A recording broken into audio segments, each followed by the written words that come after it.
Kata Bang Juma, sabar.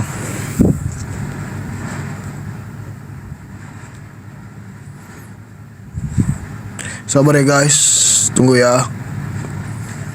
5 menit lah paling lama. Bang Juma lagi online. Enggak live di FB kak. Menyala Sadli hari ini online, yoi.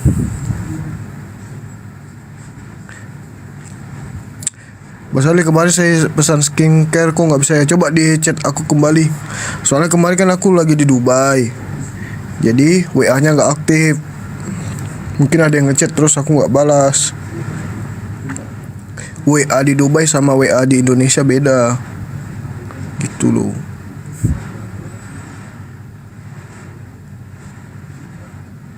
Kapan-kapan main kelompok bang, siap.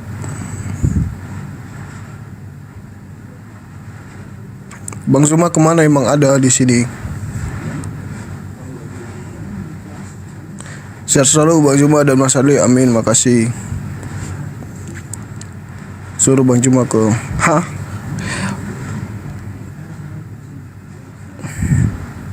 pantun Bang Sadli, siap nanti ya. Ada yang nantangin Bang Juma. Siapa yang nantangin Bang Juma? Udah hebat kali dia yang nantangin Bang Juma. Tanya tuh sama yang nantangin Bang Juma. Udah bisa dia balikkan ini kapal Titanic. Kalau udah bisa dia balikkan kapal Titanic itu, barulah suruh dia nantangin Bang Juma, gitu ya.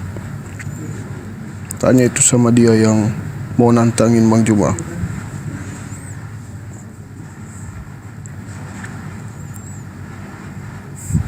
Kalau dia udah bisa balikin kapal Titanic, baru bisa dia nantangin Bang Juma, gitu ya.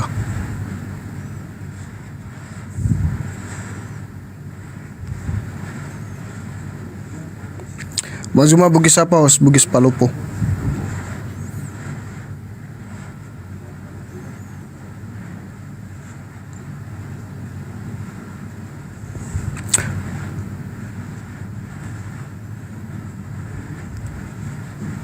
Bang Zuma mana bang? OTW 5 menit lagi katanya.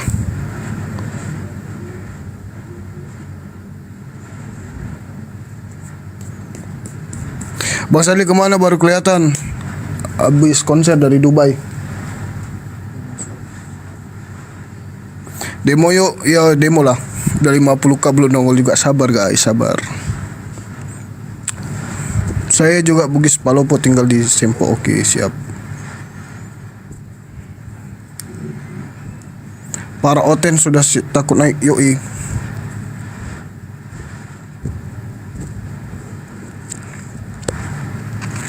Oh tuh, udah hadir Bang Juma. Berikan tepuk tangan yang gemuruh untuk Bang Juma.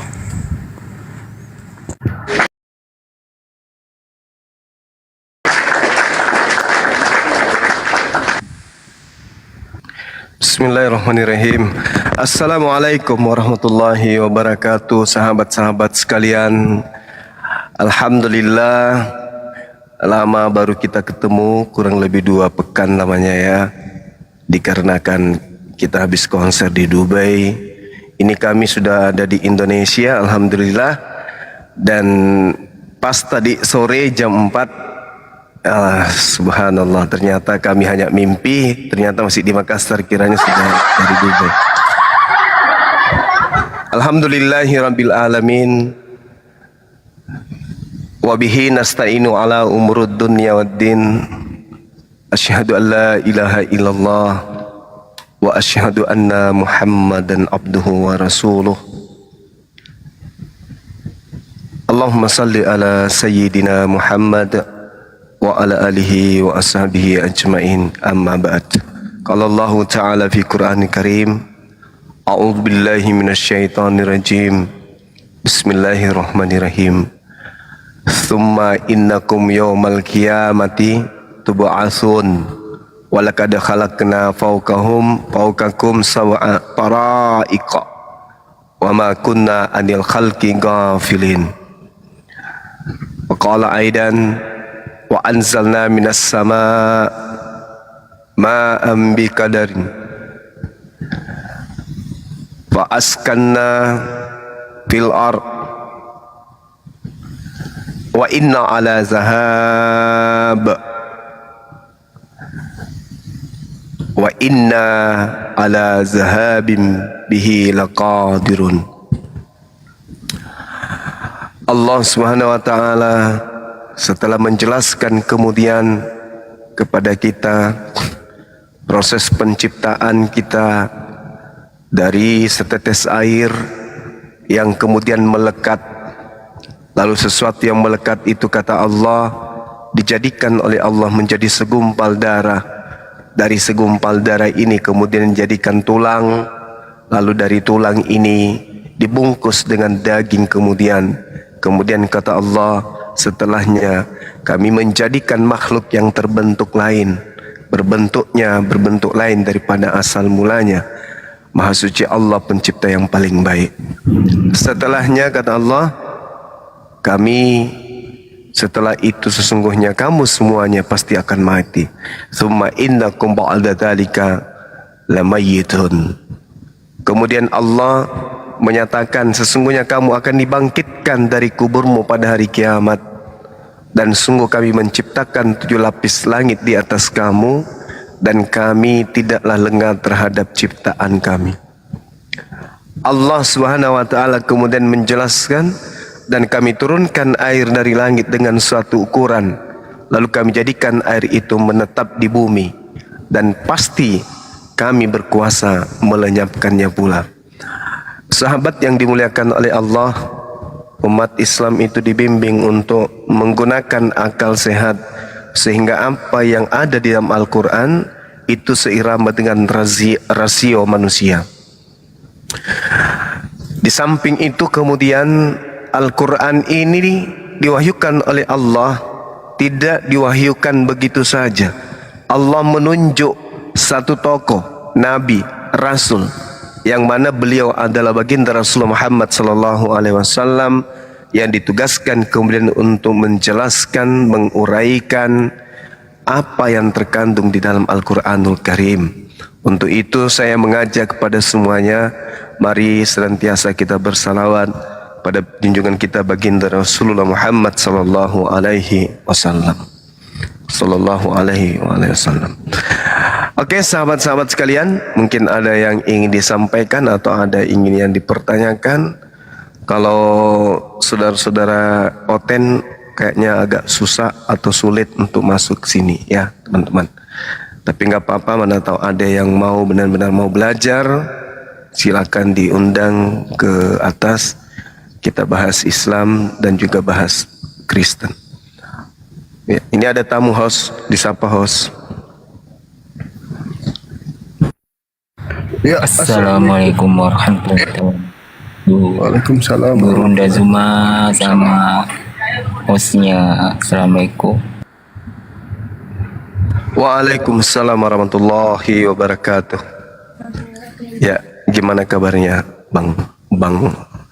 abangku ini dari Api Jabodetabek? Alhamdulillah baik. Alhamdulillah, Masya Allah. Dinda Nora, Assalamualaikum. Assalamualaikum warahmatullahi wabarakatuh, abangku. Waalaikumsalam warahmatullahi Bang Api. Iya, gimana kabarnya abang? Sehat bang? Sehat, Masya Allah. Alhamdulillah. Kita semuanya sehat, Bang. Alhamdulillah. Alhamdulillah. Saya standby di sini nggak apa-apa ya bang ya? Iya, sangat bagus kalau standby di sini. Oke, sebelumnya kita sabar dulu. Assalamualaikum. Selamat malam, assalamualaikum kalau muslim. Koike.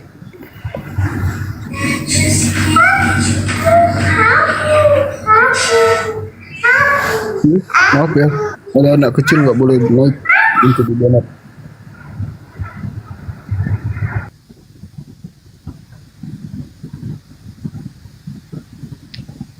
Oke, disampaikan dulu ya teman-teman sekalian bahwa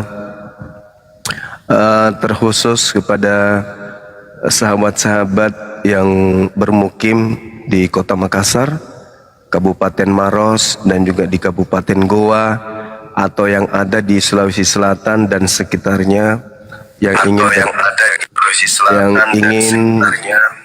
berinvestasi, ingin investasi ya, rumah subsidi, insya Allah dalam waktu dekat kami dari owner perumahan Kajila Residen itu akan membagikan pada saat peletakan batu pertama. Ya, ini kita mengulang lagi peletakan batu pertama ya. Peletakan batu pertama untuk unit selanjutnya maksudnya. Kita akan membagikan insya Allah 1000 kilometer beras. Benar ya, Hos? 10 kilogram bang. Oh iya. 10 kilometer. Nanti digoreng lagi Bang Zuma sama Oten. biar ada bahan buat mereka ya kan. Jadi nanti kita akan membagikan 1000 kilogram beras kepada teman-teman yang membutuhkan. Nanti kita akan buat menjadi 100 paket masing-masing 10 kilo. Dan mungkin kita akan berikan juga amplop ya, isinya nggak seberapa tapi itu mudah-mudahan bisa bermanfaat. Jadi teman-teman yang ada di Makassar, Goa dan juga di Maros dan sahabat-sahabat yang ada di daerah yang anaknya ada di Makassar kuliah atau apapun itu mau investasi, silakan menghubungi nomor kontak Bang Sadli atau teman-teman yang ada tetangganya yang sekiranya mungkin 10 kilogram beras ini berharga untuk menghubungi Bang Sadli untuk mendapatkan beras atau bantuan ya secara gratis impas sedekah dari tim kami. Ya, mudah-mudahan dengan pemberian sedikit santunan bisa melancarkan urusan usaha kami nantinya. Dan nanti pemberiannya di lokasi, tepatnya di perumahan, kita akan live langsung di sana untuk memberikan 100 bingkisan berupa beras total 1000 km untuk 100 peserta. Mudah-mudahan dari 100 peserta ini ada yang goal, minimal menginformasikan kepada tetangganya dengan kita memberikan brosurnya nanti dibagikan ke tetangga. Di antara 100 penerima berkah dari kita itu ada yang goal untuk menerima atau membeli perumahan yang kita bangun di perumahan Kajila Residen di Kabupaten Maros, Kecamatan Tantra Lili. Nah, gitu ya teman-teman, pas di belakang Kostrad samping Alfamart belok kiri, di situ ada perumahan Kajila Residen. Bebas banjir, kedalaman sawah pas di samping itu kisaran 2 meter lebih. Jadi kita ada ketinggian. Jadi bebas banjir, jalanan juga masuk dan perumahannya pun bangunannya itu modelnya seperti komersil, tidak seperti rumah subsidi ya. Jadi teman-teman yang mendengarkan ini ada tetangganya yang kemungkinan pantas menerima santunan untuk infak dan sedekah perumahan kami, silakan menghubungi Bang Sadli di nomor HP yang juga digunakan untuk promosi Kingcare. Sekira begitu ya teman-teman sekalian, Goa Makassar Maros yang ingin hadir kita akan berikan berupa beras dan sedikit santunan berupa duit. Sekira begitu dari saya, nanti kita akan ulang-ulang ini Sat untuk diinformasikan sampai kita memenuhi target. Demikian untuk sementara, saya kembalikan kepada host.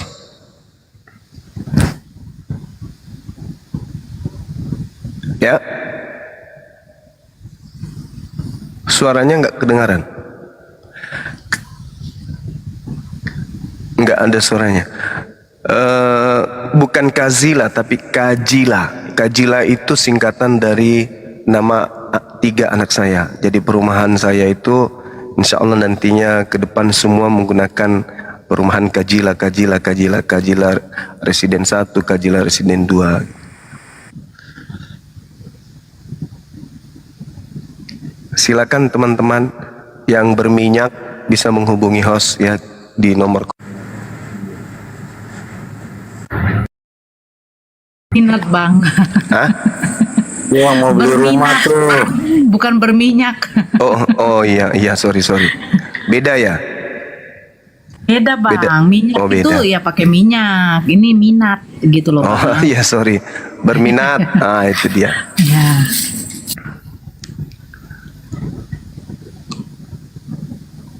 Kalau luga boleh ya, Bang Zuma ya, luga. Bang Luga emang Luga boleh. ya nanti Ada duit. dikabarin aja ke Nanti saya beli rumah Iya. satu di situ.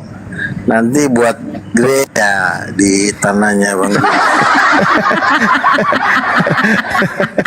Gereja pula kurang Belikan ajar. untuk ini Masih ada blokir kaplingan permanen. kosong nggak? Ada kaplingan kosong nggak? Setidaknya kan saya mau bikin apalah menara Masih doa. ada kaplingan, masih ada. Masih ada 71 unit yang kosong. Karena Iya, kan iya. saya punya rumah, saya ini kan punya kerinduan besar ingin mengangkut 280 juta rakyat Indonesia ini untuk sujud kepada Yesus. Ini kerinduan saya. Kerinduan. Kerinduannya dibawa sampai mati nanti tuh. Ya, memang saya kan tidak punya harta, tetapi kalau masalah debat pukul memukul dalam dunia debat, ya kalau kata orang Islam bilang, insya Allah nomor 1 di Indonesia. Wih keren. Bom kalah, bom. Gimana ya? Kalau bom itu ibarat kata tuh, saya mengadipkan mata dia tiba-tiba udah di neraka gitu loh. Jadi kadang-kadang Bom mati tiba-tiba di neraka. saya mau Aduh. gimana lagi kan? Saya juga pukulan saya kan tahu sendiri kan, bobotnya kadang-kadang orang yang melawan saya ini nggak sanggup nampung. Ya tapi kalau orang itu baik tentu juga saya kan paling juga kasih pelatihan lah. Iya. Ini ada Dinda Blokir. Mungkin mau diskusi dengan Luga. Silakan. Saya wasit. Assalamualaikum warahmatullahi wabarakatuh, Bang Juma dan Waalaikumsalam warahmatullahi wabarakatuh. Waalaikumsalam warahmatullahi wabarakatuh. semuanya. Bang Luga,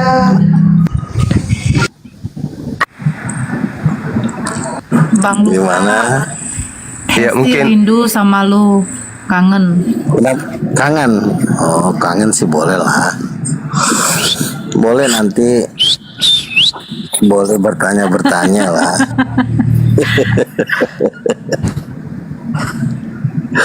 Kayaknya jurus gue yang terakhir nih, gue mau launching, gue takutnya semua pada bubar gitu loh.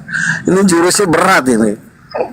Gue pengen ngomong, tapi gimana ya? Masalahnya jurusnya tuh luar biasa. Ibarat kata nih, jurus pamungkas.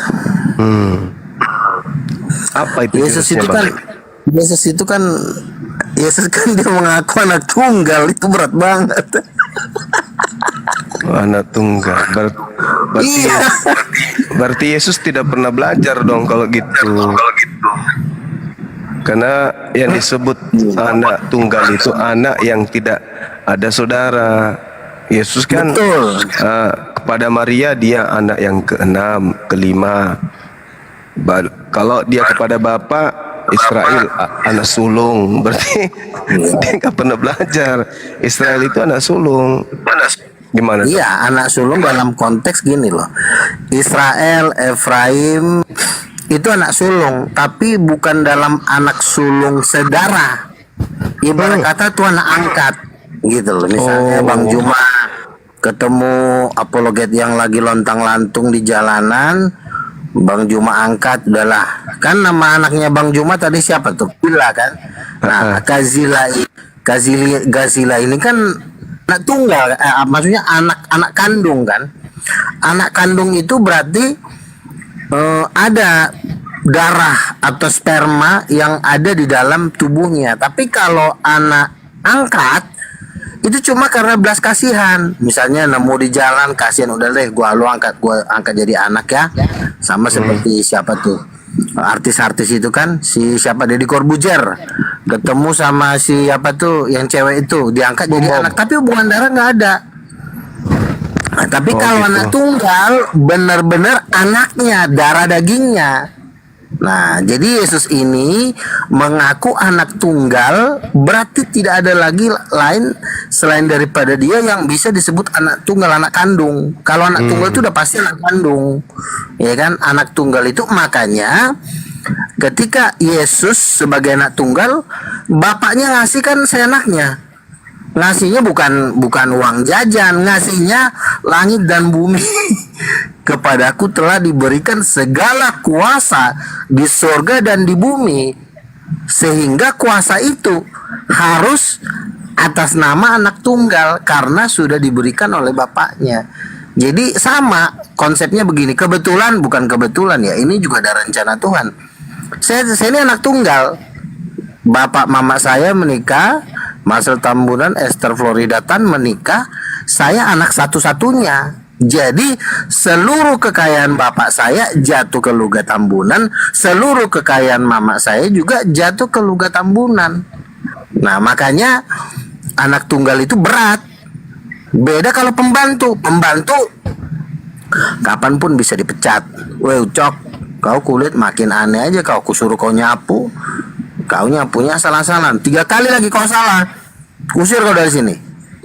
Ya Tuhan, usahakan nyapu yang benar. Pembantu juga begitu kan. Kamu Inem, kamu nyuci piring nggak ada yang benar. Kau disuruh nyuci piring malah hemponan kau, live kau kerja di sini, kau dibayar, kau yang benar ya. Kalau kau sekali lagi kau kerja nggak benar, aku pecat kau. Tapi kalau anak, dia bikin kesalahan pun dia nggak dimarahin, paling bapak mama sedih gitu. Apalagi anak itu taat.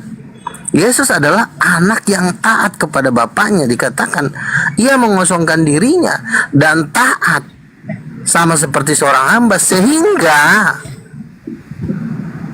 Allah meninggikan dia setinggi-tingginya dan mengaruniakan kepadanya the name above all name, nama di atas segala nama, supaya kata Paulus dalam Filipi 2:10, di dalam nama Yesus bertekuk lutut. Termasuk siapa? Termasuk Juma, Blokir, Haritonang, bertekuk lutut di dalam nama Yesus bahwa Yesus adalah Tuhan. Itu bohong, Jadi anak- Bang. Buktinya banyak manusia yang tidak bertekuk lutut. Bahkan Yudas juga tidak. Bagaimana dong? Itu cuma mimpi Paulus iya. itu. Begini, bertekuk lutut itu begini. Kalau dia tahu, dia akan bertekuk lutut. Tapi kalau dia dibohongin, sama seperti misalnya ada seorang jenderal, dia menyamar. Orang kan karena dia menyamar, orang nggak tahu. Siapa sih lo? Ngecokin aja lo di sini. Karena dia lagi menyamar, orang tidak mengenal siapa dia. Tetapi ketika dia menunjukkan identitasnya, apa yang terjadi? Orang kalang kabut. Seperti itulah apa yang terjadi dengan Yesus. Ketika kita dibilang Yesus itu bukan Tuhan loh, akhirnya orang apa? Waduh, Yesus ini digantung di apa? Mana manusia nyembah manusia loh. Tetapi ketika Yesus menunjukkan identitasnya, ketika dia datang, dikatakan segala bangsa di bumi akan meratap melihat dia datang dalam kemuliaannya. Segala bumi akan meratap. Meratap itu artinya apa? Ya Tuhan, selama ini gue anggap lo cuma manusia, ternyata lo lah yang punya langit dan bumi. Oh, Bang Lugas, itu saatnya. izin Bang Lugas, saya mau ngucapin Assalamualaikum warahmatullahi wabarakatuh. Ya, Selamat malam Bang. Waalaikumsalam Saudara yang lain. warahmatullahi wabarakatuh. Gimana Bang Lugas, sehat? Sehat. Ya, jadi yang saya bilang tadi kan, Yesus itu anak tunggal. Anak tunggal itu ya memang benar-benar anaknya gitu loh. Ada nggak orang petantang-petenteng, gue mau ke surga, gue mau ketemu bapaknya, tapi gue nggak mau ketemu anaknya. Wih, mak ngeri kali mak. Anak itu pemilik surga karena itu anaknya. Sama seperti Juma kan, dia mau bangun real estate, tapi kenapa harus kasih nama anaknya Gazila? Ya karena itu anaknya, darah dagingnya. Semua miliknya Bang Juma itu milik anaknya. Karena anaknya. Demikian juga Bapa di surga punya anak. Surga dan bumi ini sudah dibuat atas namanya, sama seperti Bang Juma, dia bikin perumahan dibikin atas nama anaknya. Waalaikum. Karena anaknya ini Bang Luga, boleh tanya Bang Luga? Silakan. Bang Luga, dari tadi menjelaskan anak, Tuhan, Bapak. Itu sebenarnya yang Tuhan yang mana, Bang Luga? Sama pertanyaannya Bapak, anak, atau Iya, siapa Bang Luga? Kok Anda misalnya begini. Iya, Anda main ke rumah Bang Juma, Anda coba Anda tampol nama anaknya Bang Juma itu, si Gazila itu, coba tampol aja. Pas Anda tampol, pasti kakinya Bang Juma udah langsung melayang di kepala Anda. Jadi artinya, ya iya dong. Maksudnya apa Bang Luga? Pertanyaan saya simpel Bang Luga. Apalagi dia jago Yang disembah karate. ini Ya anak. sama anak sama bapaknya itu sama-sama Tuhan. Iya. Berarti ada dua sosok dong Tuhannya. Cuma dua sosok. Apalagi saya kan, bapak saya kan Marcel Tambunan kan. Ketika saya pulang kampung, satu kampung memeluk-meluk saya, mencium-ciumin saya. Kamu anaknya Marcel Tambunan. Kamu tahu nggak, bapak kau itu lulusan satu-satunya angkatan bersenjata yang diberangkatkan dari kampung ini. Bapak kau itulah Marcel Tambunan, akabri satu-satunya. Dan kau anaknya. Dipeluk-peluknya aku habis. Karena saya adalah anaknya Pak Marcel Tambunan. Dan kamu tahu nggak, seluruh tanah yang ada yang di kampung ini itu punya opung kau, punya bapak kau. Ini tanahmu ini. Nah, sama kan. Punya bapak, punya anak. Makanya Jadi saya yang disembah yang mana Bang Luga? Yang anak, yang bapak, itu sama, bapak sama anak. Kan guru dua-duanya bilang berarti. itu sama, itu owner. Ini sih Gimana semakin sih lo? dijelaskan semakin membingungkan Bang Luga. Lu punya anak gak? Lu punya anak gak? Gue tanya, lu punya anak gak? Enggak usah kayak gitu. Enggak. Ini kita Iya. bicara tentang Tuhan saja Bang Luga. Justru itulah yang Tuhan itu itulah kan ada cara anak, yang ada bapak. menjelaskan Tuhan. Lu Katakanlah punya dua anak itu saja gak? dulu. Terus yang Iya, disembah siapa? kalau Bapak anak yang tunggal, gini loh, kalau anak tunggal berarti owner, punya bapak, punya anak, udah titik. Makanya statement dari Yesus yang sangat mengerikan adalah, kepadaku telah diberikan segala kuasa di sorga dan di bumi. Selesai. Kenapa? Karena anaknya, bukan pembantunya. Nabi-nabi itu sebatas pembantu, hamba. Kapanpun dipecat bisa. Kalau anak nggak bisa dipecat. Lo mencat anak, lo yang rugi. betul-betul Apalagi dibunuh, ya. membingungkan konsep ketuhanan yang Kalau Bang anak Luga dibunuh jelaskan boleh ini. nggak? Nah, sama seperti Abraham, ya kan? Tuhan bilang, berikanlah anakmu kepadaku. Tapi Abraham ini luar biasa. Kenapa saya bilang luar biasa? Tuhan, puluhan tahun gue nungguin anak, gue nggak punya anak. Dan di masa tua gue, lu kasih gue anak. Sekarang lo minta, gue kasih. Karena sayangnya Abraham kepada Tuhan. Karena Abraham tahu, gue aja nungguin si Ishak ini sampai mau mati. Artinya sampai berdarah-darah. Nah sekarang Tuhan minta anak. Artinya begitu besar kasih Abraham kepada Tuhan sehingga dia berani memberikan anaknya itu. Nah sekarang Kenapa Bapak kok di surga, anak disembah, ibunya enggak disembah kok?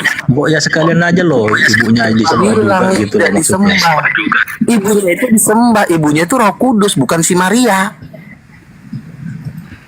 Makanya ketika kita menyembah Bapa di dalam roh ibunya, yaitu Maria, Roh Kudus. Gimana sih? Tapi ada ini Bang Luga. Ada makhluk yang datang di Pulau Patmos mengaku sebagai bintang timur. Sedangkan anak Maria kan tidak pernah mengajarkan dirinya sebagai bintang timur. Nah, yang di Pulau Patmos ini, si bintang timur ini ngaku namanya Yesus. Ini siapa lagi nih?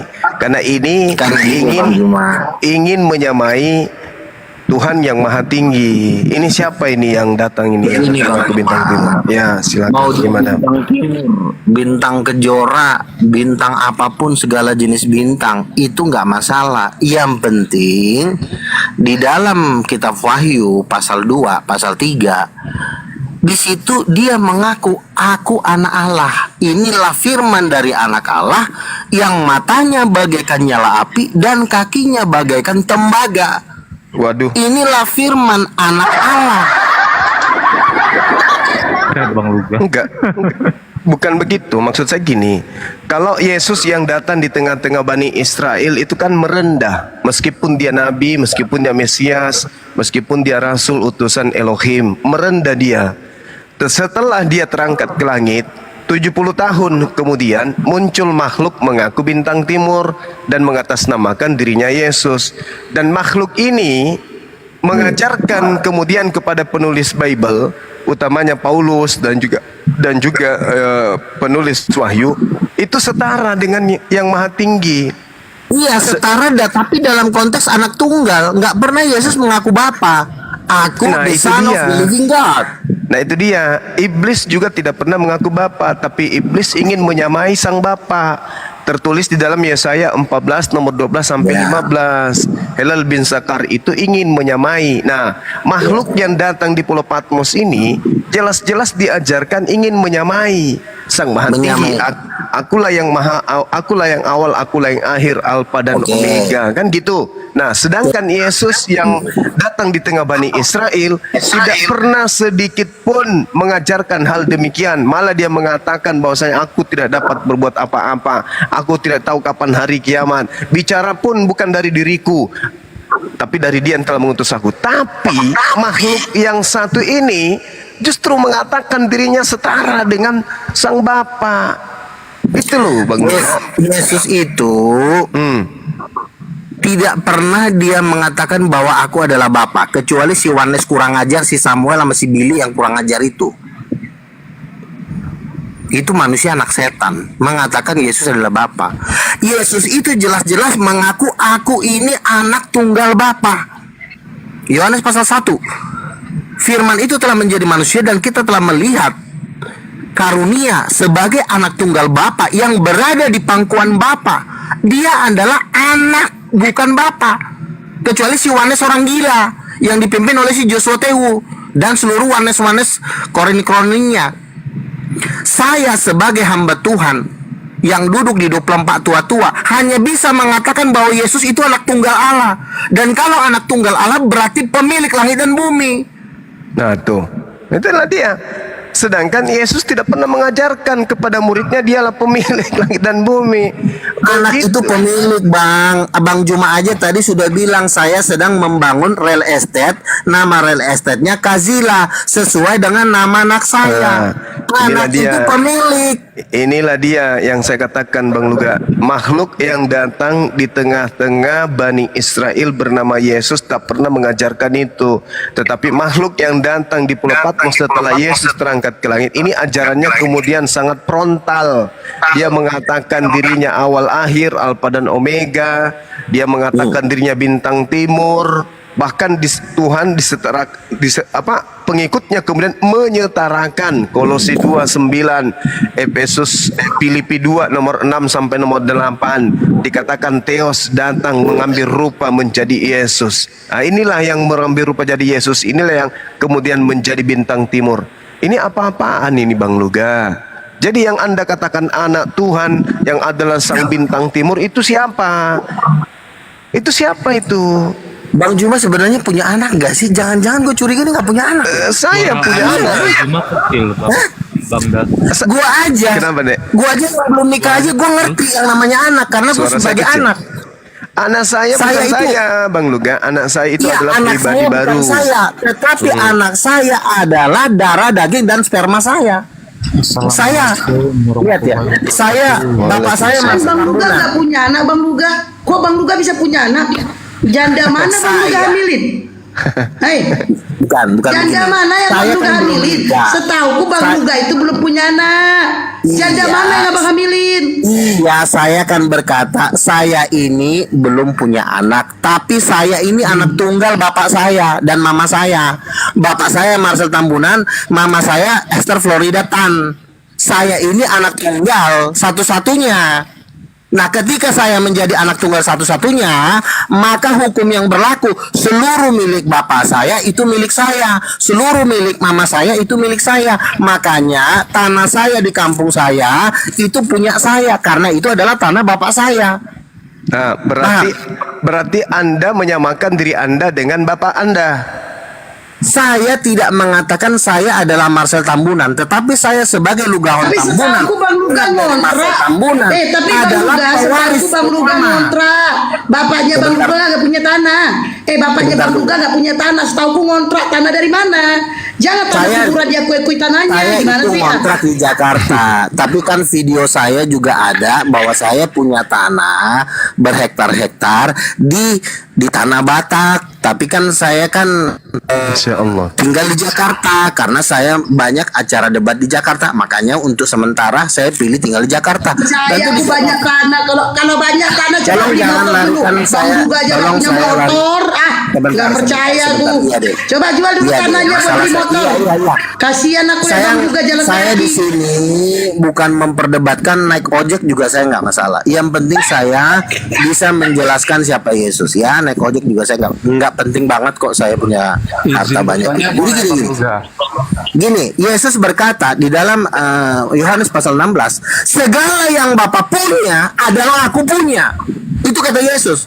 Di Yohanes pasal 10 dikatakan, segala milikmu adalah milikku, segala milikku adalah milikmu. Itu namanya anak. Anak itu owner. Makanya ketika kuasa itu diberikan kepada Yesus, kuasa itu harus di dalam nama Yesus. Menyembuhkan orang dalam nama Yesus, mengusir setan dalam nama Yesus, karena kuasa Bapa itu sudah diberikan kepada anak, jadi kuasa itu atas nama Yesus. Iya tahu. Yesus itu utusan Tuhan, nabi Sebagai apa? Tuhan. Utusan sebagai Oke. apa? Utusan sebagai penyampai firman kepada Bani Salah, Israel. utusan sebagai anak tunggal. Mulai ngaco. mulai ngaco Ya, lagi. utusan itu kan pembantu juga bisa diutus. Tidak bisa Anda Tanda mengatakan ganda juga Yesus bisa itu kita anak utus. tunggal. Nggak bisa. Kenapa? Kenapa? Karena sebelumnya sudah ada anak Tuhan, yaitu Efram atau Israel. Itu lebih dulu. Yesus baru datang di Yesus abad berkata, pertama. Gitu loh. aku lebih besar dari Musa, aku lebih besar dari Abraham. Jadi makanya tak ada masalah dengan itu semua, tak ada masalah. Yang jadi masalah ini adalah lahirnya sekte atau aliran kepercayaan bernama Kristen yang mendudukkan makhluk yang mengaku Yesus ini setara dengan pencipta alam semesta. Itu masalahnya, itu di situ. lo memang makhluk- kenyataan. ada memang kenyataannya Memang di mana? kenyataannya Di Yesus mana? sebetulnya Di mana Yesus bisa punya bangkit dari antara kenyataan? orang mati? Di mana Yesus bisa bangkit punya dari- kenyataan? Nah, kalau membangkitkan orang mati itu Bang Luga, itu adalah mukjizat pemberian Tuhan. Iya, pakai Kepada- kuasa apa Yesus membangkitkan Bukan Muhammad? pakai kuasa apa, apapun yang Yesus lakukan semuanya atas kuasa Tuhan, dan itu sebagai bukti kalau dia itu Salah. utusan. Salah. Yohanes 5 nomor 36. Salah. Segala mukjizat yang Yesus lakukan membuktikan kalau dirinya itu utusan Dengan kuasa Tuhan. apa Yesus membuat Bukan mukjizat? Tuhan itu sendiri. Nah, sedangkan Sekarang saya Kristen tanya. ini, sabar. Sedangkan Kristen ini adalah sekte dari barat yang kemudian melantik makhluk yang ngaku Yesus yang adalah bintang timur ini setara dengan yang maha tinggi, yang maha kuasa. Sedangkan di dalam tradisi Yahudi berdasarkan kitabnya mereka Yesaya 14 nomor 14 itu adalah bintang timur yang ingin menyamai pencipta yang langit dan bumi. Artinya mereka menyebutnya Lucifer atau Halal bin Zakar, yaitu iblis atau Satan. Berarti makhluk yang datang kepada orang-orang Kristen yang mengaku Yesus di luar pengajaran Yesus asli kepada Bani Israel, itu adalah bintang timur yang adalah Satan. Itu bukti itu. Makanya saudara Lukas sebagai nabinya berusaha keras untuk mengajarkan bahwa Yesus itu Tuhan yang setara dengan pencipta, sebab dia adalah anak tunggal yang telah diberikan kuasa. Maka orang-orang yang menjadi terpengaruh dengan ajaran Nabi Luga, nabinya si Bintang Timur ini, itu akan terperdaya. Itu akan terperdaya karena memang akan menaklukkan bangsa-bangsa. Seperti itu Bang Luga. Yesus yang asli tidak akan pernah mengaku dan tidak pernah mengaku Bintang Timur. Sedangkan Yesus yang palsu mengaku Bintang Timur. Itulah yang Anda lantik menjadi anak tunggal sebagai anak Tuhan. Begitu Bang Luga. Sampai di sini apakah saya tidak paham? Oke, jadi gini kan, kita jangan fokus ke yang lain-lain dulu. Kita fokus ke anak tunggal. Ya, kalau ada Israel disebut anak sulung, ya bukan berarti kita harus menghilangkan anak tunggal. Kita pelajari apa anak sulung ini, kenapa dia menjadi anak sulung. Ternyata karena diselamatkan, diberikan Roh Kudus, diangkat menjadi anak sulung. Itulah Israel. Nah, kalau anak tunggal ini adalah anak bapa. Saya bacain ya, Yohanes pasal 1 ya. Tidak seorang pun yang pernah melihat Allah, tetapi anak tunggal Allah yang ada di pangkuan Bapa, dialah yang menyatakannya. Jadi bukan anak sulung si Israel yang menyatakannya. Israel juga udah mau ketakutan waktu ketemu laut berau, udah takut mereka mau mati kan. Tetapi dibelah Tuhan lah laut itu melalui perantaran Musa. Nah, waktu Yesus ada di Gunung Tabor, datang kok si Musa sebagai pembantu dengan si Elia. Maka terdengarlah suara dari surga, inilah anakku yang kukasihi, dengarkanlah dia. Si Musa pemimpin Israel dan Nabi Elia nabi terbesar itu di situ cuma hanya sebagai saksi, bukan sebagai orang yang diutamakan oleh Bapa di surga. Di depan Musa, Tuhan Bapa di surga berkata, inilah anakku yang kukasihi, dengerin dia. Tetapi siapa Juma yang tidak ada papanya dibanding Nabi Musa, selalu menghina anak tunggal bapa. Musa itu bukan anak tunggal bapa. Nabi Elia bukan anak tunggal bapa. Abraham pun itu bukan anak tunggal bapa. Yang anak tunggal bapa adalah Yesus. Sebagai anak tunggal, dia berhak menerima apa? Segala kuasa di surga dan di bumi, dan itu hanya ada atas nama Yesus. Makanya di dalam nama Yesus setan-setan diusir. Sekarang Juma sudah mulai membuat metode baru untuk melawan kekristenan. Pura-pura dipanggil si Lucifer. Lucifer itu kalau ketemu saya keplakin palanya dalam nama Yesus. Lucifer juga udah ketemu sama Mukandi di neraka. Dia takut sama nama Yesus. Ketika ada murid dari India bertanya siapa Yesus, Lucifer jatuh kok dari kursinya. Dan Lucifer bilang, nama itu adalah nama yang paling kami benci. Semua kami membenci. Yang menyerukan nama Yesus kami membenci. Itu setan-setan aja mengakui kalau nama Yesus itu adalah nama yang ditakutin. Ketika Yesus lewat, setan-setan teriak-teriak, ngapain Yesus dari Nazaret? Kamu ingin menyiksa kami, jangan bunuh kami ke jurang maut. Coba, kenapa harus setan-setan menjerit-jerit di depan Yesus kayak orang gila? Setan-setan aja, bukan manusia loh, setan yang tingginya 20 meter itu melihat Yesus menjerit-jerit minta nggak dilempar ke jurang maut. Dan setan-setan itu berkata, kami tahu siapa engkau. Engkau adalah yang kudus dari Allah, yaitu adalah anak tunggal Allah. Jadi jangan ngajarin Lucifer ke saya. Teman saya semua udah ketemu Lucifer.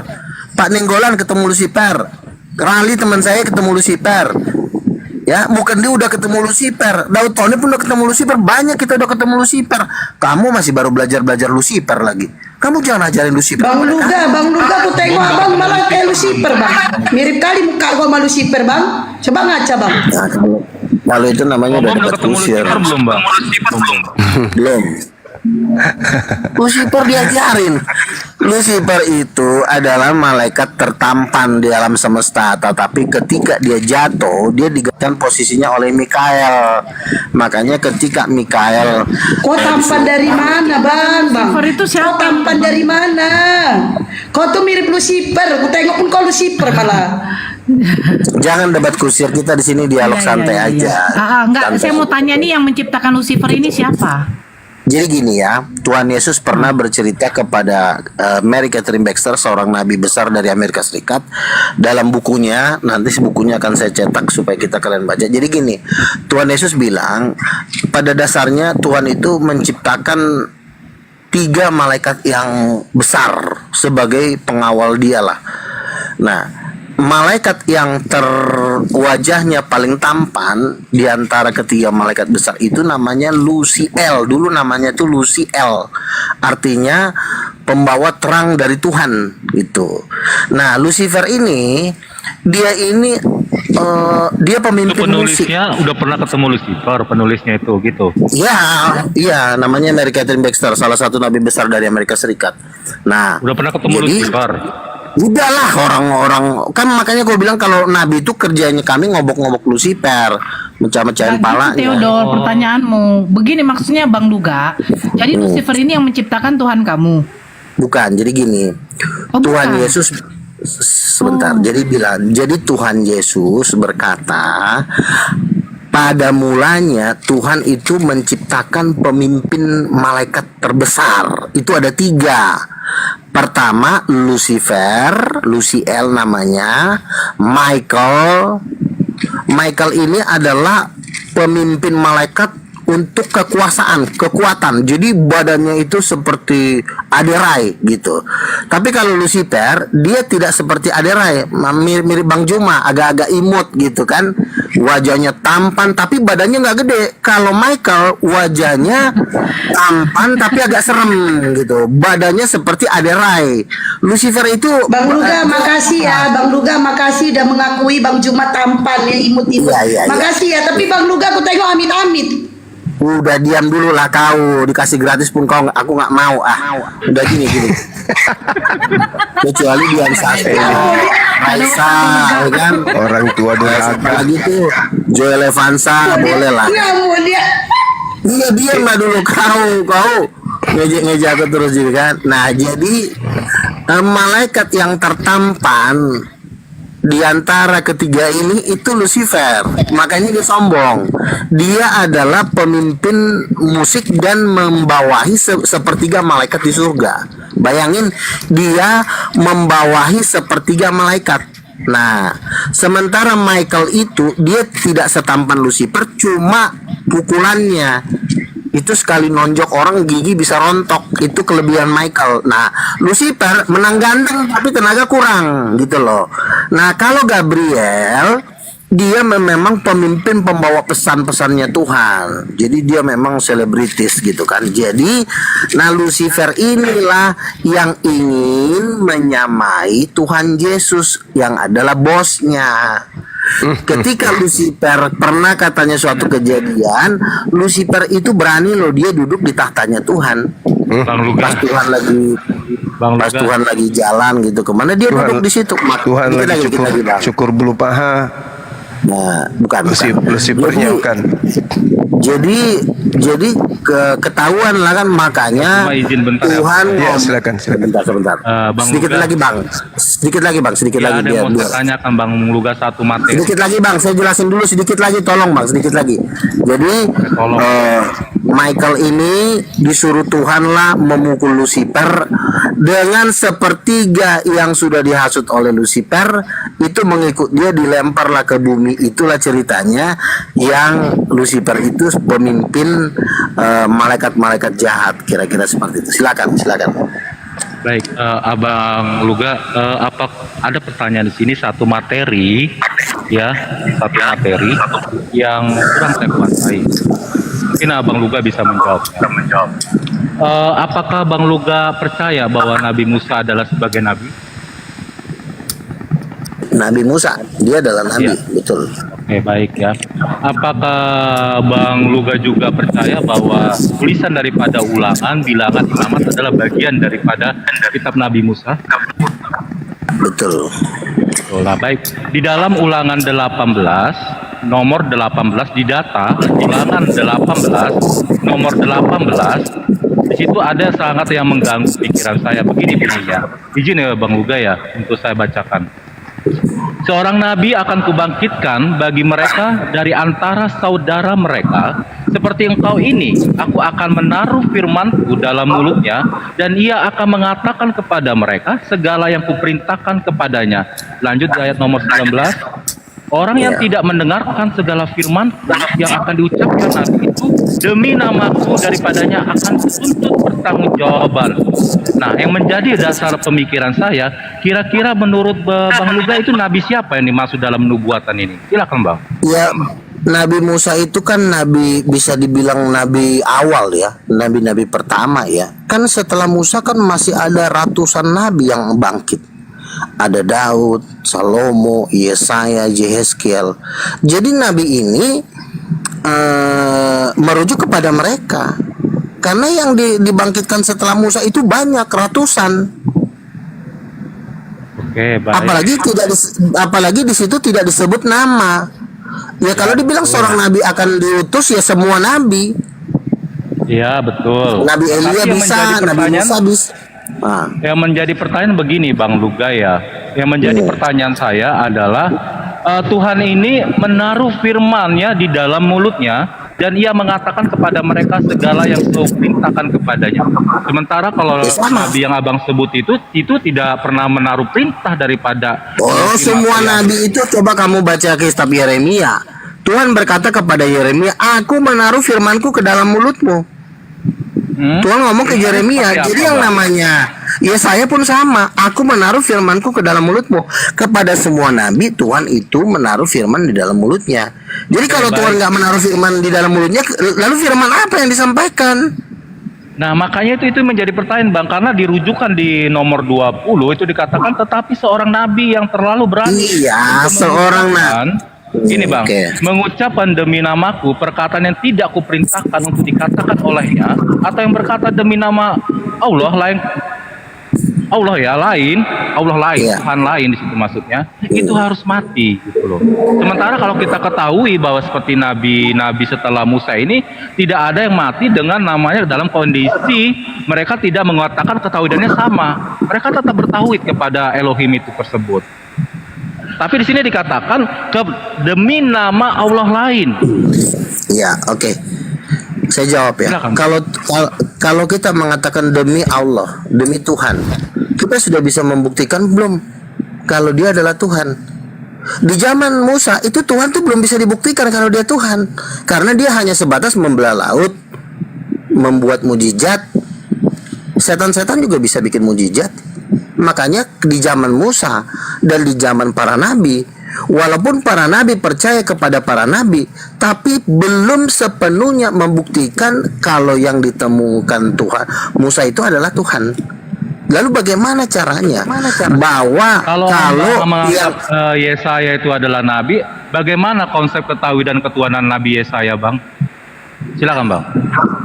ya jangan dipotong dulu kalau saya bicara. Jadi gini, Tuhan itu hanya bisa dibuktikan ketika dia satu menampakkan diri. Oh, ternyata ini Tuhan. Kalau dia tidak pernah menampakkan diri, kita kan kebingungan. Jangan-jangan Tuhan sembunyi di mana? Di hutan belantara kah? Di dalam laut kah? Makanya pertama Tuhan itu harus menyatakan diri dulu. Jangan kudu ngomong doang. Kalau dia kudu ngomong doang, kita bilang, lo ngomong mulu lo, tapi lo kagak pernah nongol. Buktikan dong siapa lo. Gue bisa ngomong gitu.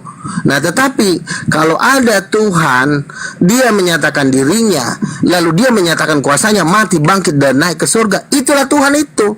Karena kalau belum ada Tuhan yang bisa membuktikan mujizat sehebat yang ada di dalam Yesus, maka dia bukan Tuhan. Karena menurut penelitian, mujizat yang terbesar di antara para nabi itu cuma ada di dalam Yesus. Musa aja nggak bisa bangkitin orang mati kok.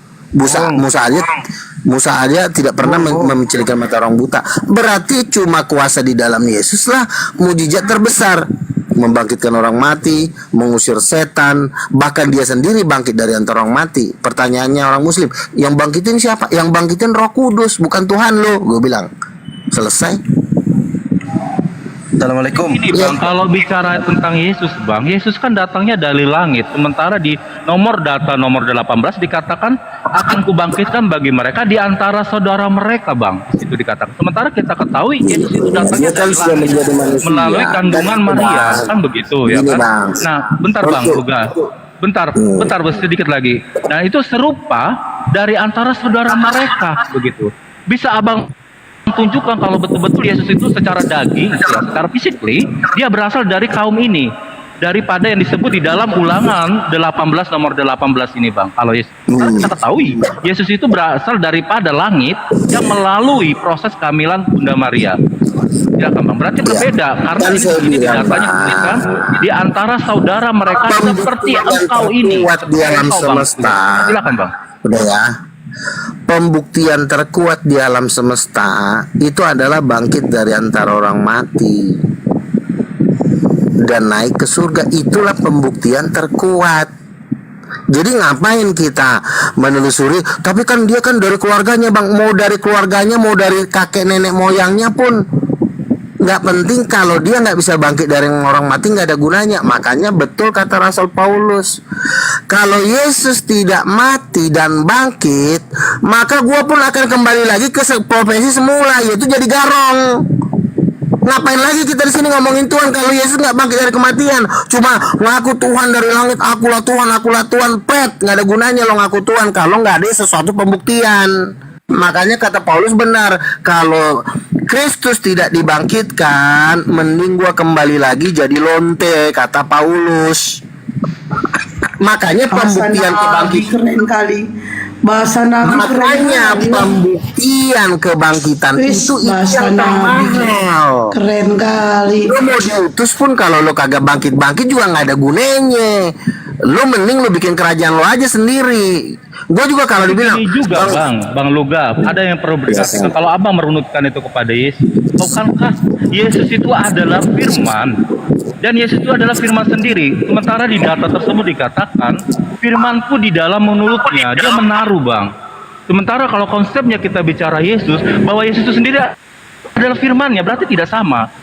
Bicara fakta daripada begini, data ini adalah Anda jangan menggiring saya kepada hal-hal yang tidak terlalu penting. Ini saya selalu ingatkan teman-teman saya yang Kristen kalau berdebat dengan Muslim, jangan pernah Anda mau digiring kepada hal-hal tidak penting dalam bentuk-bentuk pertanyaan. Kalau Anda terlena, Anda mampus, saya bilang. Makanya saya bilang, iya, kita kan masih hal yang ada di termahal, pikiran, sebentar, kamu jangan potong dulu ya. Hal yang termahal di alam semesta ini, pembuktian ketuhanan cuma satu. Harus ada orang yang bisa bangkit dari antara orang mati. Karena kenapa? Kalau dia tidak bisa mati, ngapain dia ngomongin Tuhan? Mending dia ngomongin sayur. Bang, harga sayur sekarang udah naik Bang. Harga tempe naik. Boleh bisa diturunin lagi nggak harganya? Karena nggak ada gunanya. Saya ngaku nabi ke-9. Oke, apa yang mau disampaikan? Tuhan itu baik. Oke, gue juga udah pernah dengar Tuhan itu baik. Terus apa lagi yang mau disampaikan? Lo mati nggak? Iya, bentar lagi gue mati. Kalau lo udah mati bisa bangkit nggak? Enggak. Udah, lo pening lo pulang ke kampung nenek moyang lo. Gue nggak butuh lo. Gue cuma butuh orang yang bisa mati dan bangkit dan naik ke surga. Gue baru mau dengar orang itu. Kalau tidak ada yang bisa bangkit, mending lo mati aja. Saran gue, mending lo coli. Slow lah bang, slow lah. Santai Udah. aja kau ngomong bang. Gak ada yang ngejar kau. Slow lah, slow. Ngopi dulu kau ngopi. Ya udah, gini. Santai aja kau ngomong. Jadi gini ya. Kau sendiri loh Kalau ngomong, saya- tapi gak ada ngomong. Apapun yang tidak bisa bangkit dari kematian, oh saya Tuhan, saya Nabi, tapi saya nggak bisa bangkit dari antara orang mati. Mohon maaf, saya kerjaan saya lagi banyak. Tapi kan saya Nabi, nggak penting. Kalau lo bisa kerja bang cuma ngamen bang, banyak dari mana? Iya, Kalau kerja mau apa cuma saya ngamen? memang pengamen, tapi saya lebih Ya pilih udah. menjadi pengamen daripada saya masuk di majalah Forbes sebagai orang terkaya nomor 7 dengan kekayaan 2 kuadriliun. Kayak mana bang mau masuk di majalah orang Daripada saya terkaya, masuk orang neraka. fakta abang termiskin. Luga. Kayak mana abang mau masuk majalah orang terkaya? Faktanya abang termiskin. Aduh luga. Iya, kan saya Mau masuk bilang, seandainya majalah saya orang terkaya nomor 7. Padahal Sebentar, abang termiskin. Cumananya luga. Saya sekarang harta saya tidak banyak, saya bukan orang kaya, saya masih termasuk orang yang bukan orang kaya lah. Tetapi kalau seandainya saya ditawarin, Bang Luga mau nggak masuk majalah Forbes dengan kekayaan 2,6 kuadriliun, artinya kekayaan 2.600 triliun di jajaran orang terkaya nomor 5. Tetapi Abang Juma bang kalah bang. Orang kaya terlima dia bang. kematian yang sebentar dulu, gue lagi ngomong. Tapi Bang Gua lagi Luga, ngomong kok. ya, Bang Luga bentar izin. Kalau misalnya seandainya begini Bang Luga ya, di dalam kata tadi kalau seandainya saya mengasumsikan atau menarasikan bahwa itu adalah nabi untuk Nabi Muhammad SAW, Bang Luga setuju tidak? Saya kan mengatakan kalau Nabi Muhammad Shallallahu Alaihi Wasallam bangkit dari antara orang mati, saya akan yang Sekali suara gelas itu bang, tahu aku kok lagi minum teh Tapi bang. kan saya akan dibangkitkan menjadi itu bukan orang berarti pertama dari pengikut mati, Bang. Nabi Muhammad Shallallahu Alaihi Wasallam. Saya akan menjadi penyebar dakwah Tapi Islam. konsep di dalam materi itu tuh bukan dibangkitkan, bukan berarti namanya dia harus bangkit dari yang mati, kan begitu tidak dituliskan secara teks itunya, critical teksnya. Tetapi bisa dibangkitkan dalam pengertian mungkin begitu, dalam hal konsep dipilih, dalam konsep mungkin orang namanya sakit juga bisa dibangkitkan dengan cara apa dibangkitkan, itu banyak kandungan arti yang bisa ditanamkan pada kebangkitan. Bukan, Tedore saya tidak ngomongin Jorman naritik kandungan. di lawak ko tuh hata-hata ini itu. Bukan, sip jom. Ope saja. Warna pengaritik. Pala dia ayo. Si Tedore.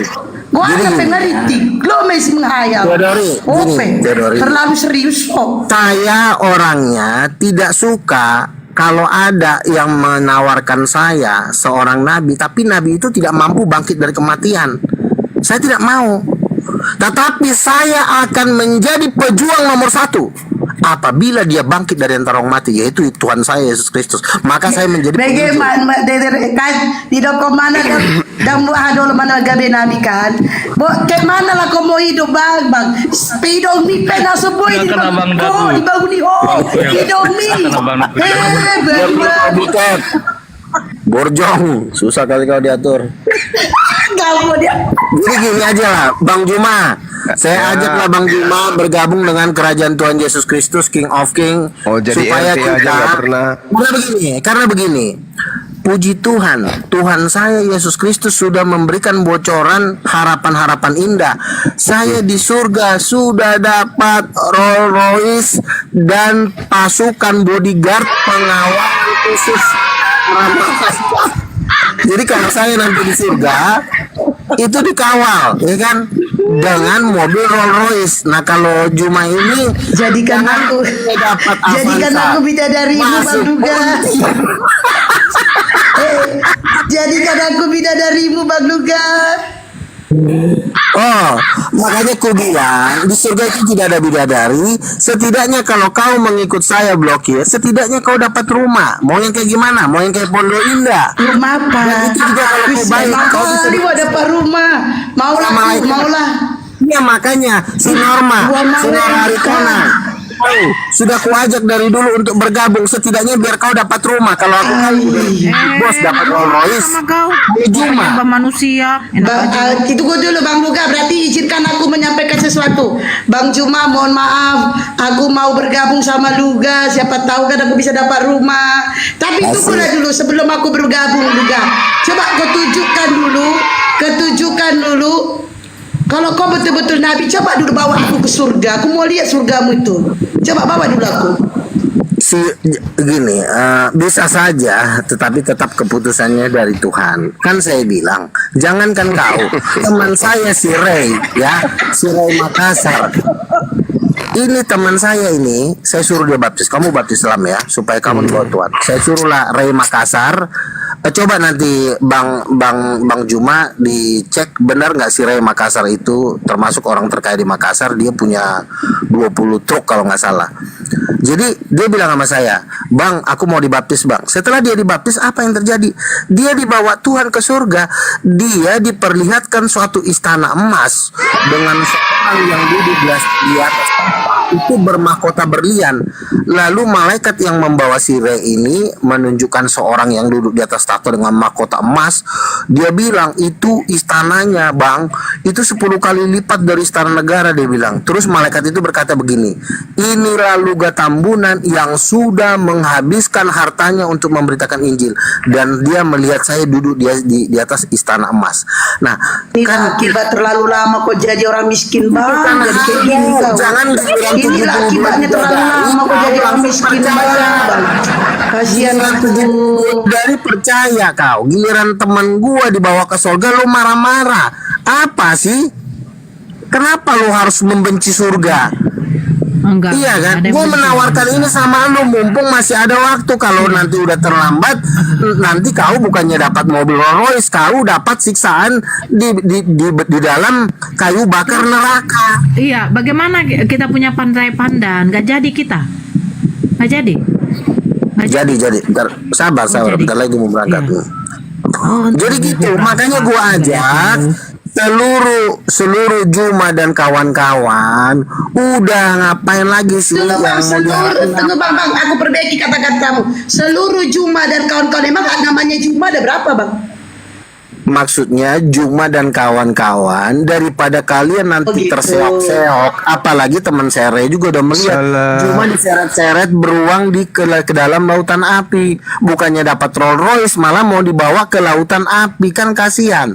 Makanya bergabung, ayo. Iya. Udahlah Bang Murtad. Luga. Iya, udahlah Bang Luga. Terlalu tinggi kali apa kita nih ekspektasi kita, Bang. Bukan terlalu tinggi, kita ini memang tujuan akhir kan sorga. Kalau kita di bumi ini nggak mau membenci sorga, Iya. oke deh. Giliran saya tanya balik, oke di surga saya ada Rolls Royce. Giliran saya tanya balik apa? Kan ujung-ujungnya juga kalian kan nggak bisa menceritakan juga tentang surga. Bisanya cuma 72 bidadari. Terus rumahnya di mana? Ada mobilnya enggak cuma 72 bidadari. Terus tinggalnya di mana? Di hutan. Di mana? Di mana? Ada rumahnya enggak? Istana Maimunah. Ada rumahnya enggak kalian nanti di surga? Ada. Udah pernah ke sono belum ngecek? Kita udah ngecek. Oh iya. Disurvei? Aku iya. Survei aja belum, gimana mau tahu? Udah Luga. Kamu nih. Aduh, paling juga Izin Bang Luga, jurus-jurusnya aku nyapa dulu ini, izin Bang Luga, bentar dulu Bang. Aku sapa dulu ini. Saya Fauji Sirait, selamat malam, agama apa Bang? Apa Bang? Agama Islam. Apa yang mau disampaikan Bang? Ke teman-teman yang di bawah, sini saya kasih tahu ya. Kenapa Bang Luga itu dibiarkan, tidak diturunkan? Tidak ada agama Kristen yang minta naik. Kalian juga ini sama, kan ini room diskusi. Sabar dulu Bang Luga. Oke, Sabar silakan. dulu. Bentar juga Jadi kadang-kadang teman-teman ini kan sabar dulu Bang.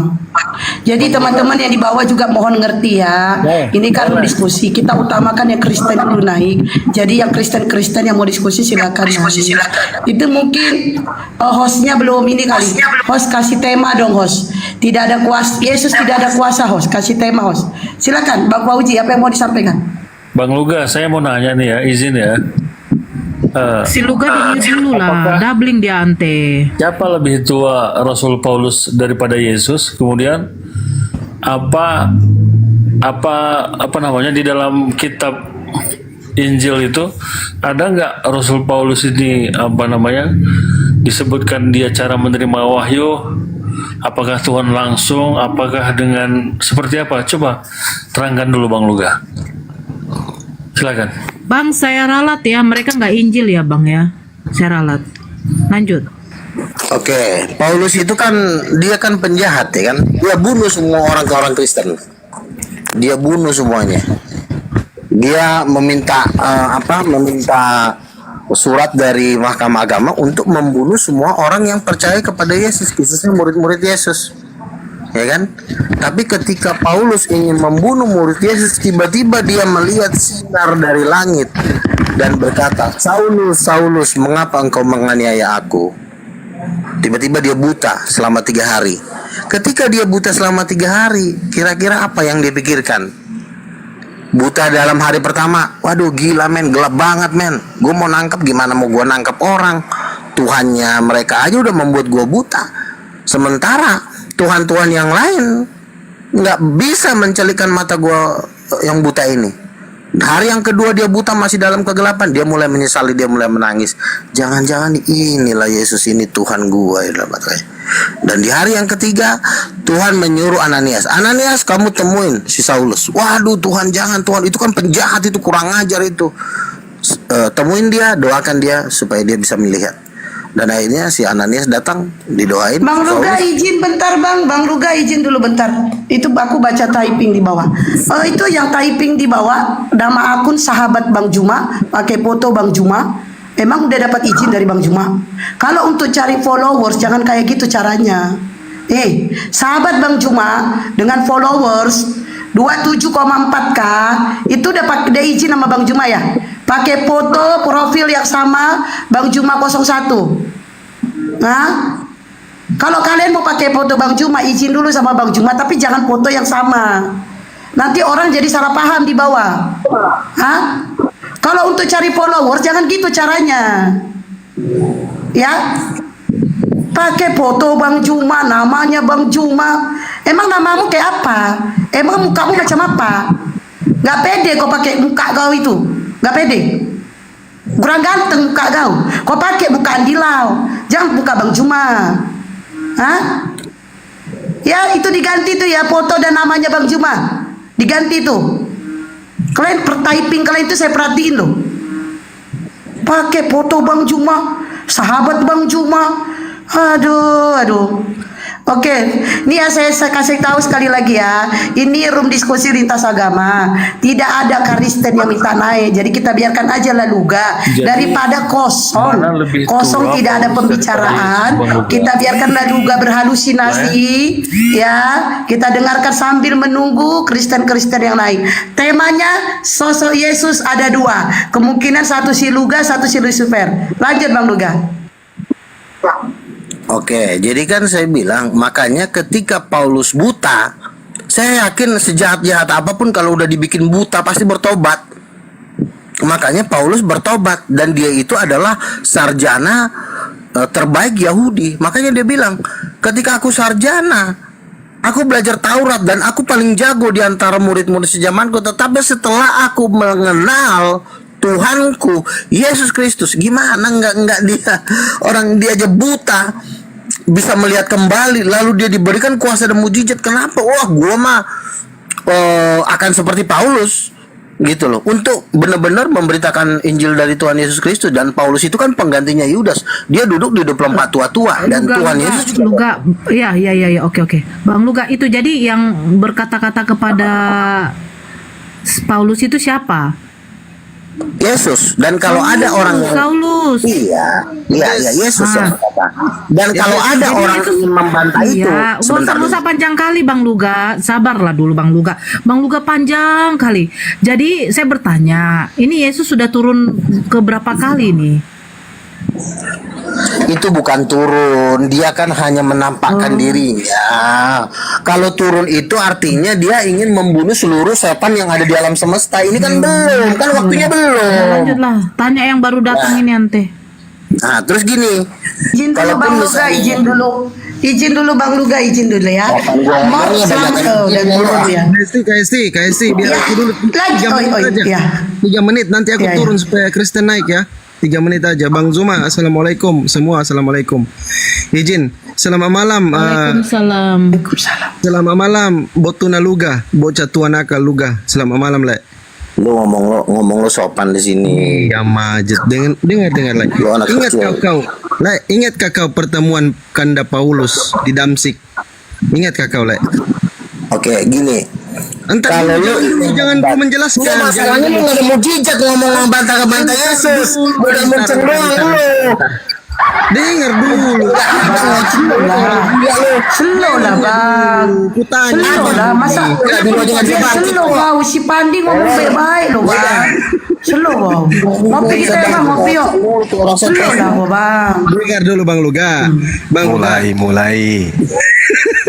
Reaksi orang itu ada dua ketika kebenaran itu terungkap. Yang pertama, kalau orang bodoh dia akan kejang-kejang. Kalau orang pintar dia akan merenung. Nah, kita mau tengok sebentar reaksinya Kuluga ini. Mau kejang-kejang atau mau Iya, bukannya kejang-kejang, lu sadar, lu tuh gak ada mujizat. Tunggunya dulu. Mujizat gak ada, ngoceh mulu, Ingat orang kakak, lama-lama oke. emosi. Tenang dulu, ingat kakak waktu Kecuali bangkit dari kematian, masih bisa dilawan. Ini Woi. nggak bangkit tapi muridnya ngoceh-ngoceh. Maho di dalam 2 Korintus 11 nomor 14 iblis pun Apa bisa lagi? menyamar menjadi malaikat terang. Takutnya aku lah ketika Paulus ketemu Yesus itu kau bilang cahaya terang itu di dalam katanya Tuhan. Takutnya itu bukan Tuhan, itu Lucifer. Iblis. Udah belum. Tunggu dulu, belum selesai aku. Paling Kau nyetek nih gue marah-marah. begini. Ya. tenang. Jadi takutnya aku lah yang ditemui oleh Kakanda Paulus itu simbolisnya Lucifer di dalam 2 Korintus 11 nomor 14. Nah, nanti kita tengok di dalam Matius 7 20 sampai 23. Ya. Lah aku jelaskan dulu, coba silakan jelaskan dulu.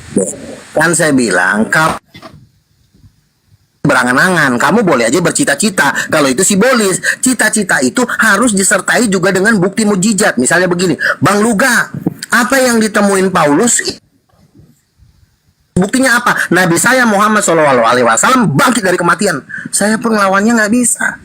Karena ada kuasa yang bangkit dan tidak bangkit gak ada urusan. mengimbangi perkataanmu. Tetapi kalau kamu diam dulu, aku lagi ngomong kamu diam dulu nanti bantahnya. Tetapi kalau cuma kamu ngoceh-ngoceh, Bang Luga mungkin itu simbolis, mungkin itu Lucifer, itu mungkin itu kan ibarat kata kamu sedang bercita-cita, tapi cita-cita kamu tidak oleh ada kuasa, ayatnya. cuma didukung oleh congoran nggak bisa. Ada ayat. Ada ayatnya di dalam 2 Korintus 11 14. Lama-lama dicampur Bisa menyamar sebagai malaikat terang. Mute dulu lah. Ku jelaskan iblis pun bisa menyamar menjadi malaikat terang.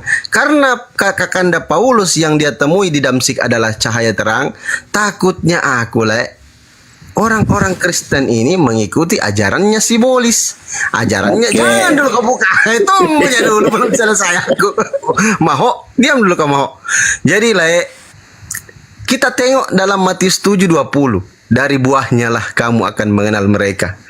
Apa buahnya itu Apakah agama Islam yang menyebut Yesus Tuhan?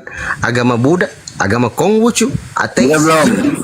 Tunggu dulu. Nah, di Matius 7:23 itu kan Yesus tunggu dulu.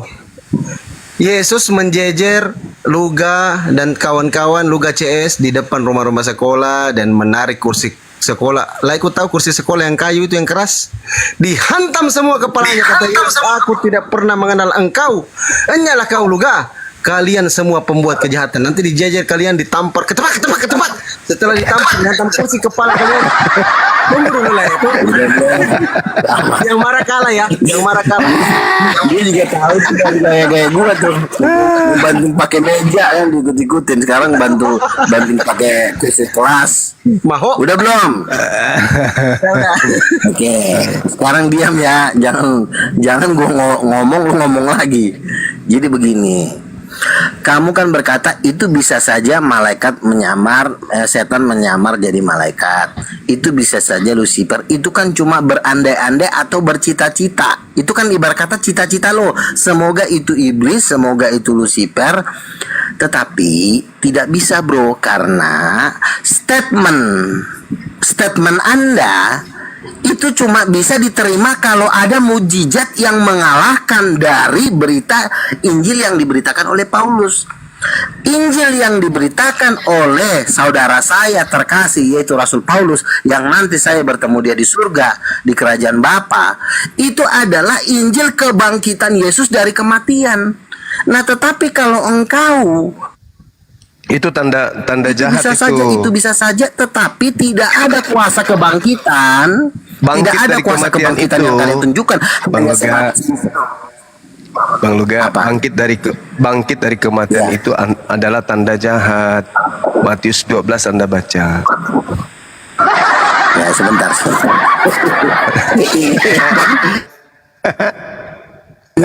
Kursus Jom, kamu tuh kursus penyesatan di mana sih? Emang di Makassar ada ya? Kursus penyesatan. Matius 12 itu bangkit dari kematian itu adalah tanda jahat. Mati Jadi bisa. begini, ya kan? Cuma lanjut ya Bang Zuma ya. Aku izin turun. Assalamualaikum. Turunlah kau. Sini dulu, selesaikan dulu, jangan turun. Iya, Tanggung jawab. Kau ini udah digaji sama Api, kau Selesaikan. malas-malesan. Kalau udah digaji harus bertanggung jawab. Jadi gini, Yesus itu kan bangkit dari antara orang mati, lalu dia makan ikan goreng, dia duduk-duduk. Iya. Nah, Mati. apakah itu suatu kejahatan? Itu bukan tanda jahat. Oh, nah, Ini orang bangkit dari kematian. Emangnya jalan sesat di cuma ini. Matius 12 Aduh, nomor Tuhan. 38 Bang Luga. Angkatan jahat Baca. ini minta satu tanda dan tidak akan diberikan satu tanda apapun melainkan tanda Yunus. Sebab anak manusia akan tinggal dalam rahim bumi 3 hari 3 malam. 3 hari 3 malam berarti pada hari ketiga dia harus bangkit. Ini adalah tanda untuk angkatan jahat. Iya, yang jahatnya siapa? Kalian. Kan makanya Yang harus diberikan tanda. yang percaya tanda Yunus itu adalah angkatan jahat. Ayo. Salah tafsir.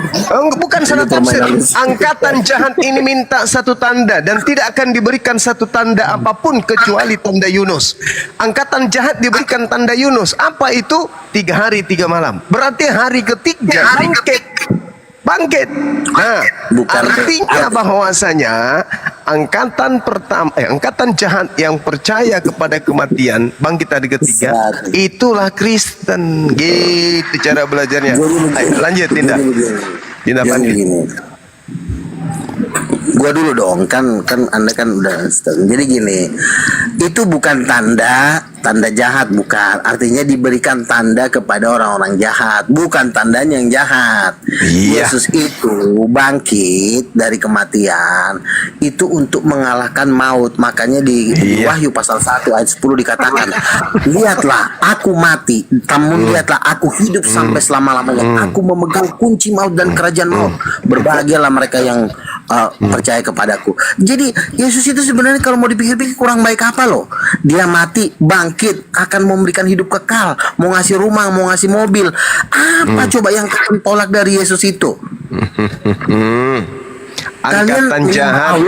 Allah pun kalian nggak kenal siapa. Giliran kita udah ketemu Bapak. Udah pernah ketemu Bapak belum sih? Belum. Kita udah. Angkatan jahat ini minta tanda dan tidak diberikan tanda satu tanda pun kecuali tanda Yunus. Sebab 3 hari 3 malam Yesus, 3 hari 3 malam Yunus. Nah, ini adalah tanda untuk angkatan jahat. Coba Anda lihat di Lukas 24, murid-murid asli tidak percaya kepada kebangkitan. Hanya angkatan jahat yang Ya, percaya kalau kepada murid- kebangkitan. Ayo. Kebangkitan Oh, tidak. menjadi satu. Gini. Dengar. Kebangkitan menjadi simbol ketuhanan ketika muncul makhluk aneh mengaku Yesus dan merasuki Paulus. Disitulah kemudian kebangkitan ini menjadi satu hal yang sangat besar bagi pengikut makhluk yang aneh ini yang mengaku bintang timur. Sebelumnya tidak ada satu orang Yahudi pun sampai hari ini menjadi syarat untuk menjadi Tuhan adalah mati dan bangkit pada hari ketiga. Nggak ada. Hanya agama paganisme yang dibimbing oleh makhluk yang datang kepada Paulus yang mengajarkan bangkit pada hari ketiga itu adalah simbol ketuhanan. Roma 14 nomor 9. Itu bullshit. Itu adalah bisikan Lucifer, setan yang merasuki Kristen, termasuk dengan yang merasuki saudara Luga gitu. Ya, sekarang saya tanya Bang Juma, Nabi Anda Muhammad Shallallahu Alaihi Wasallam yang katanya orang nomor 2 setelah Tuhan, setelah Allah berarti orang keduanya kan Muhammad. Nah, saya tanya, Muhammad bisa bangkit gak dari kematian? Al-Quranul Karim menjelaskan dengan sangat jelas bahwasanya jangan kamu menyangka Nabi Muhammad itu mati, melainkan dia hidup. Wala tahsabannal ladzina qutilu fi sabilillahi amwata bal ahya inda rabbihim yurzaqun. Jangan sekali-kali kamu mengira bahwa baginda Rasulullah Muhammad sallallahu alaihi wasallam yang gugur di dalam jalan Allah itu mati. melainkan sebenarnya beliau itu hidup di sisi Allah dan mendapatkan rezeki. Al-Quran surah Ali Imran ayat 169. Nah sekarang permasalahannya adalah Yesus memberikan tanda kepada angkatan jahat. Tidak diberikan satu tanda pun kepada angkatan jahat, melainkan tanda Yunus, sebab Yunus 3 hari 3 malam dalam perut ikan, demikian juga anak manusia 3 hari 3 malam perut bumi. Pada hari ketiga dia harus keluar dari perut bumi alias bangkit. Kalau demikian dia bangkit dan kebangkitannya itu dipercayai kemudian sebagai simbol ketuhanan, maka saya mengatakan Kristen ini adalah angkatan jahat. Kristen ini angkatan jahat. Tidak bisa tidak. Tidak bisa tidak. Karena hanya Kristen yang percaya tentang kebangkitan manusia jadi Tuhan. Itu hanya ada di Kristen. Angkatan jahat itu. Apa buktinya? Matius 7, nomor 22, nomor 23. Angkatan jahat diusir. Siapa mereka yang memanggil Yesus Tuhan? Tuhan, Tuhan, Tuhan, Tuhan tuh. Bukankah kami bernubuat pakai namamu, bermujizat pakai namamu, mengusir setan pakai namamu? Pada hari itulah aku akan berterus terang kepada mereka. Aku tak mengenal kalian. Kalian adalah pembuat kejahatan. Enyahlah daripadaku. Kalian semua adalah pembuat kejahatan. Berarti Kristen adalah angkatan jahat. Gak bisa tidak Bang Suma, gak bisa tidak. Itu Bang Luga, itu fakta. Kemana-mana dulu Bang Juma. Kita ngomong ke satu poin dulu. Muhammad, nabinya Bang Juma itu sudah meninggal. Faktanya dia dibilang di sana dia aman. Oke. Tapi kan kita ngomong fakta. Yesus itu setelah 3 hari dia bangkit. Dia menampakkan bukan Yesus yang bangkit Bang Luga. Sebentar dulu Bang Juma. Sebentar tapi dulu. anak manusia. Iya, anak manusia sudah bangkit di hari yang ketiga. Nah, Yesus Iblis itu bisa nggak nyamar sebagai anak manusia? Iblis bisa nggak nyamar sebagai manusia? Bisa. Iya, sebentar dulu. Aduh, Yesus tidak mengatakan aku bangkit pada hari ketiga, enggak, tapi dia mengatakan anak manusia bangkit pada hari ketiga. Itu adalah angkatan jahat. Itu simbol atau tanda untuk angkatan jahat. Sabar. Makanya angkatan jahat, enyahlah daripadaku, kalian semua adalah pembuat kejahatan. Kenapa Kristen dianggap sebagai pembuat kejahatan? Karena mereka menganggap kematian anak manusia, kebangkitannya adalah simbol ketuhanan. Itu Bang Luga. Sebentar dulu. Kita ngomong fakta nih. Yesus Ya, itu fakta. bangkit di hari yang ketiga. Bukan Yesus Bang. Iya, sebentar dulu, jangan dipotong Anak dulu manusia. omongan saya. Iya, jangan dipotong. Mau anak manusia mau anak tunggal, nanti bantahnya. Anak tuyul. Dengarkan dulu. Iya, dengarkan dulu saya menjelaskan. Yesus itu kan bangkit di hari yang ketiga. Yesus berkata di dalam Wahyu, aku sudah mati, namun lihatlah aku hidup selama-lamanya. Jadi Yesus sampai hari ini pun masih hidup. Sementara Iya, memang. Nabi Yesus Anda masih sudah hidup. meninggal. Yesus masih hidup. Yang asli tapinya itu masih hidup, tidak pernah mengalami kematian dia. Ini masuk neraka nih aki-aki ini lama-lama. Gak pernah dia. Bisa ngomong cuma. Gak pernah Yesus Ntar itu kita yang masuk asli neraka. meninggal. Gak pernah. Jangan kau Dia bilang masih Yesus. hidup. Dia Jangan harus. kau bilang Yesus masih hidup. Nanti kau dilempar ke lautan api. Yesus Juma. masih hidup dan dia akan Masih hidup datang. enggak kau? Usia Yesus saat ini baru 2 hari dan dia akan datang lagi untuk mati di atas muka bumi ini. Hati-hati loh ya. Yesus Itu jelas. bilang, Iblis adalah bapak pendusta. Jangan sampai kau kena godaan itu iblis. di dalam Yohanes 8:44 itu. Iblislah yang menjadi bapakmu dan kamu mau melakukan keinginan-keinginan bapakmu. Maka saya Nah. anak Allah. Berarti Allah ada itu bapak iblis, saya. berarti ada iblis yang menyamar Tuhan. Itulah dia yang datang mengaku bintang timur Kalau memang yang ingin begitu, menyamai. Sebentar, Satu-satunya, tunggu dulu. Satu-satunya narasi yang harus kita bangun sesuai dengan data ilmiah. Yesaya 14 menerangkan bahwasanya iblis ingin menyamai Tuhan. Nama iblisnya adalah bintang timur. Ada makhluk mengaku Yesus di Pulau Patmos datang mengaku sebagai bintang timur. Di dalam Lukas 21 nomor 8 Yesus berkata, waspadalah kepada penyesat yang datang kepadamu yang memakai namaku dan mengatakan akulah dia. di Pulau Patmos ada makhluk mengaku, Yesus, akulah Yesus, tunas Daud, sang bintang timur. Dia memberikan simbol bintang timur, mengatakan dirinya sebagai Halail bin Sakar, artinya dia adalah Lucifer yang datang membawa-bawa nama Yesus, yang Yesus katakan waspadalah kepada penyesat yang menggunakan namaku. Itu fakta ilmiah. Kristen adalah angkatan jahat yang percaya kepada kebangkitan Lucifer. Ingat, Lucifer itulah yang saudara sembah. Demikian. Iya kan, Anda kan bisa bilang Anda berstatement tanpa kuasa kebangkitan.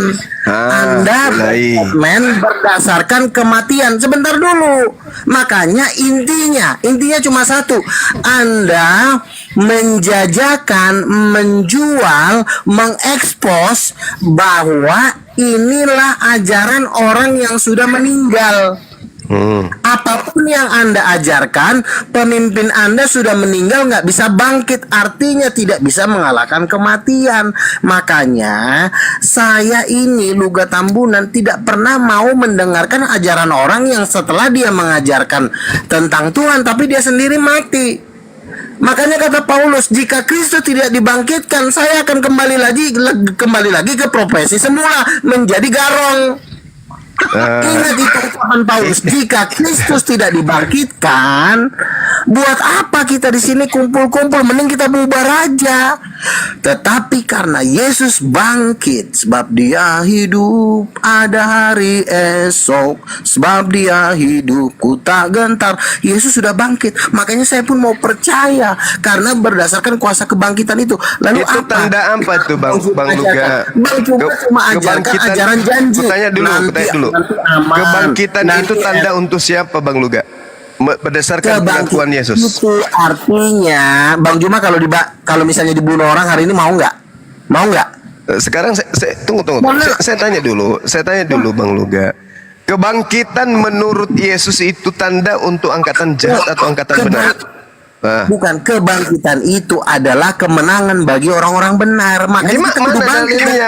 Yesus mengatakan kebangkitan yang terjadi kepada Yesus itu adalah jelas sekali sebagai simbol untuk angkatan jahat. Salah tafsir Bang Juma. Yesus sendiri berkata, aku sudah memberikan. Oke, Yesus sendiri berkata, aku penguasa dunia ini tidak berkuasa sedikit pun atas diriku. Yohanes 14 ayat 30. Yesus ini berarti dia bukan Tuhan. Berarti dia bukan Tuhan kan? Loh, dia sendiri bangkit dari antara orang mati pakai kuasa sendiri, bukan pakai kuasa siapa-siapa. Bukan masalah. Yesus bangkit pakai kuasa siapa? Coba silakan Anda jawab. Yesus bangkit pakai kuasa siapa? Kuasa setan. Tuh, Gak ada Yesus bangkit, gak ada. Yang bangkit itu, Anda udah murtad dari Islam. Yang bangkit itu adalah anak manusia. Anak manusia bangkit dari kuasa siapa? Anak manusia ini kemudian sebagai tanda simbol atau tanda kode untuk angkatan jahat. Jadi oleh kuasa siapa? Angkatan jahat ini dipalingkan kemudian oleh iblis untuk percaya kepada iblis bahwa bangkitnya anak manusia ini membuktikan bahwa bangkitnya Tuhan dari kematian. Apa yang terjadi? Angkatan jahat menyembah makhluk yang keluar dari kubur. Betul atau tidak? Iya, sekarang saya akan tanya ke Bang Juma nih, Yesus itu bangkit dari kematian pakai kuasa siapa? Coba jawab. Iblis yang bangkit. Oke. Iblis itu udah dilempar dari neraka, itu nggak perlu bangkit, itu udah tinggal jadi lontong di neraka. Itu kita nggak perlu bahas iblis. Sekarang kita bahas Yesus bangkit dari kematian pakai kuasa siapa? Silakan dijawab. Oke. Dengarkan saya, Bang Luga. Anda baca data yang saya sajikan. Sabar dulu, sabar. Anda kemudian baca data 2 Korintus 13 nomor 4 atau Kolose 2 nomor 12. Silakan Anda baca. Biar orang semua dengarkan. Paulus, udah kong kali sama Paulus nih sekarang ya Bang Juma. Supaya Anda tahu Yesus itu, Anda kan bertanya kepada saya. Oke? Saya jawab. Menurut Paulus, karena sekalipun Yesus telah disalibkan oleh karena kelemahan, namun ia hidup karena kuasa Elohim. kuasa Allah. Memang kami adalah lemah di dalam Dia, tetapi kami akan hidup bersama-sama dengan Dia untuk kamu karena kuasa Allah. Kolose 2 nomor 12, karena dengan Dia kamu dikuburkan dalam baptisan, dan di dalam Dia kamu turut dibangkitkan juga oleh kepercayaanmu kepada kerja kuasa Allah yang telah membangkitkan Yesus di antara orang mati. Kuasa Allah, Yesus dibangkitkan di antara orang mati. Dalilnya kok salah? Berarti Paulus salah. Ini makanya. Oke, sekarang saya bicara ya, jangan dipotong. Dalil ini dibantah, Paulus Makanya dibantah. Anda Nah. jangan bermain-bermain di sebentar Mulai. dulu, kasih saya waktu bicara. Aco. Makanya Bang Luga itu harus cerdas.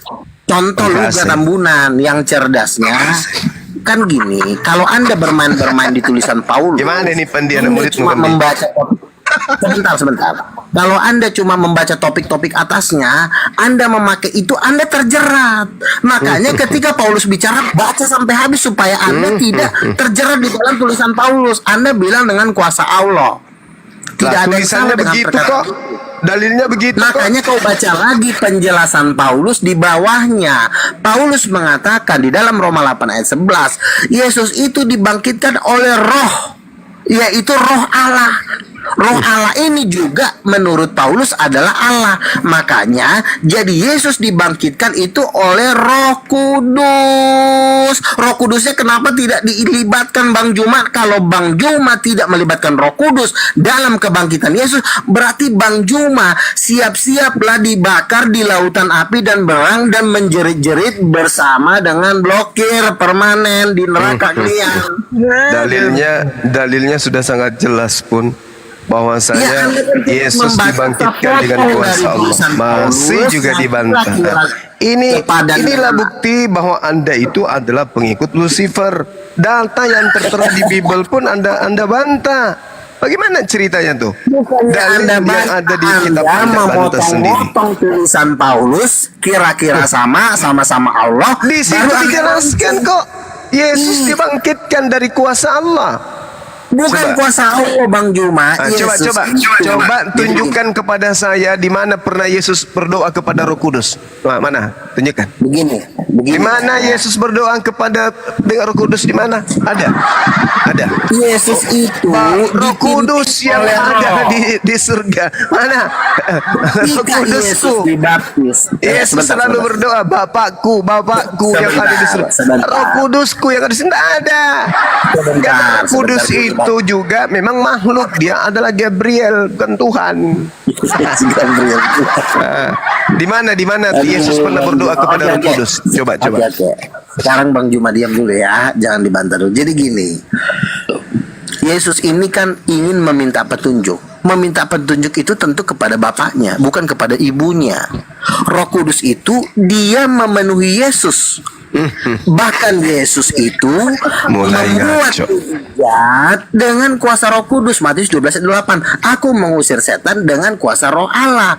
Lukas 4 dikatakan Roh Tuhan ada padaku, oleh sebab itulah aku berkuasa membangkitkan orang mati. Kisah Rasul 10 ayat 38, Allah mengurapi Yesus dengan kuat kuasa Roh Kudus. Roh Kudus ini juga pelaku kuasa, jangan dibikin kayak pengangguran.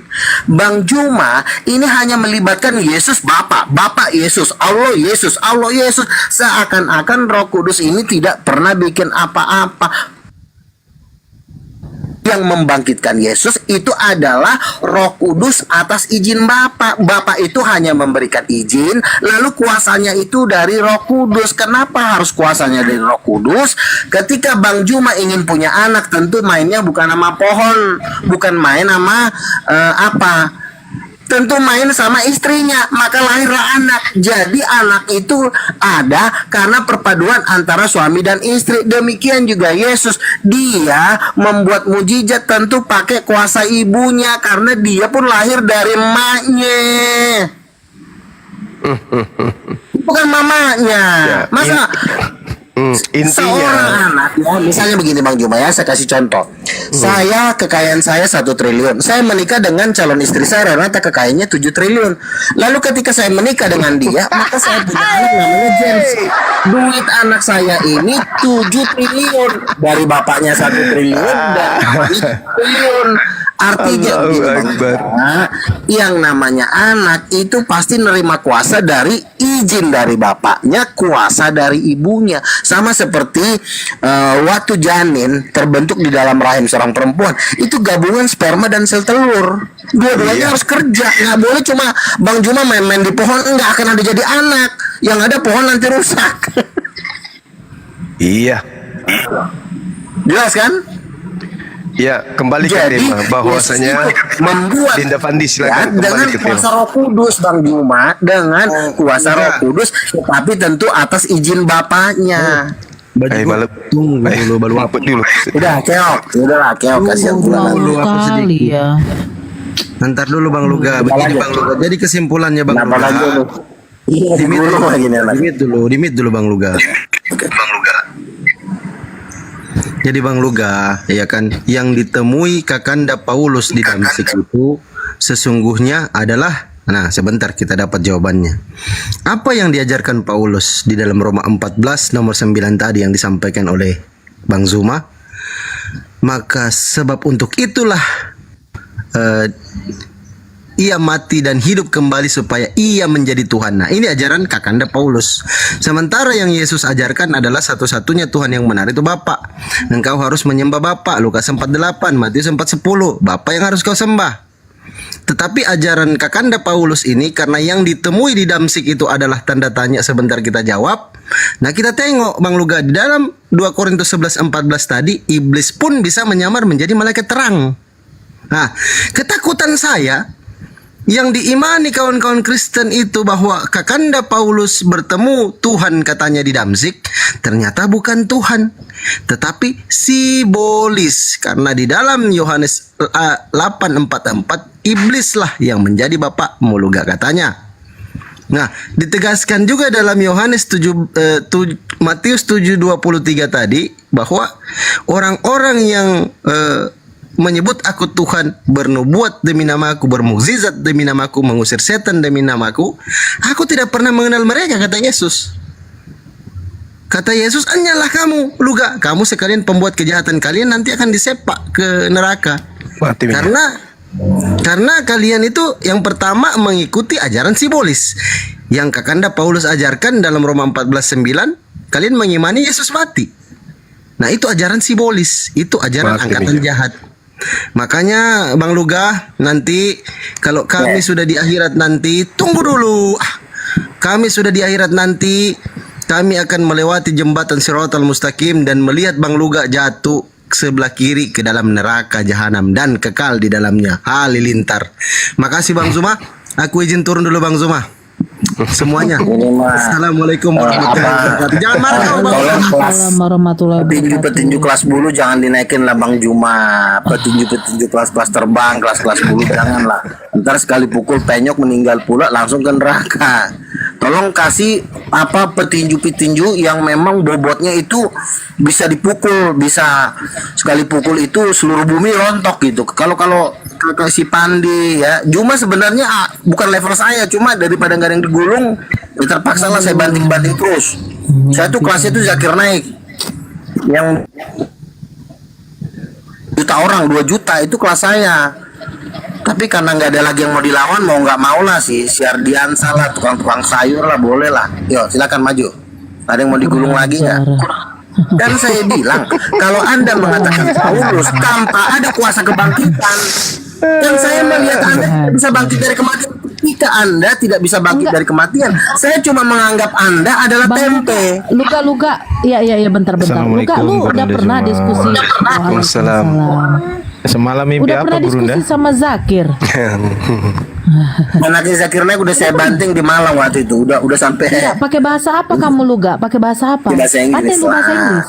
Kalaupun tidak bisa bahasa Inggris, silakan diterjemahkan oleh si Juma. Nanti Juma yang terjemahkan. Atau siapa? Nggak masalah. Ini yang penting Yesus bangkit oleh Roh Kudus. Bukan cuma Bapa yang ngebangkitin Yesus, tapi Roh Kudus. Roma 8 ayat 11. Matius 13:28. Itu tanda angkatan jahat, udah dibilang pun. Tanda apa lagi sih? Matius 12:39. Angkatan jahat minta tanda dan tidak diberikan satu tanda apapun kecuali kebangkitan. Jadi kebangkitan dari kematian itu adalah tanda untuk yang jahat.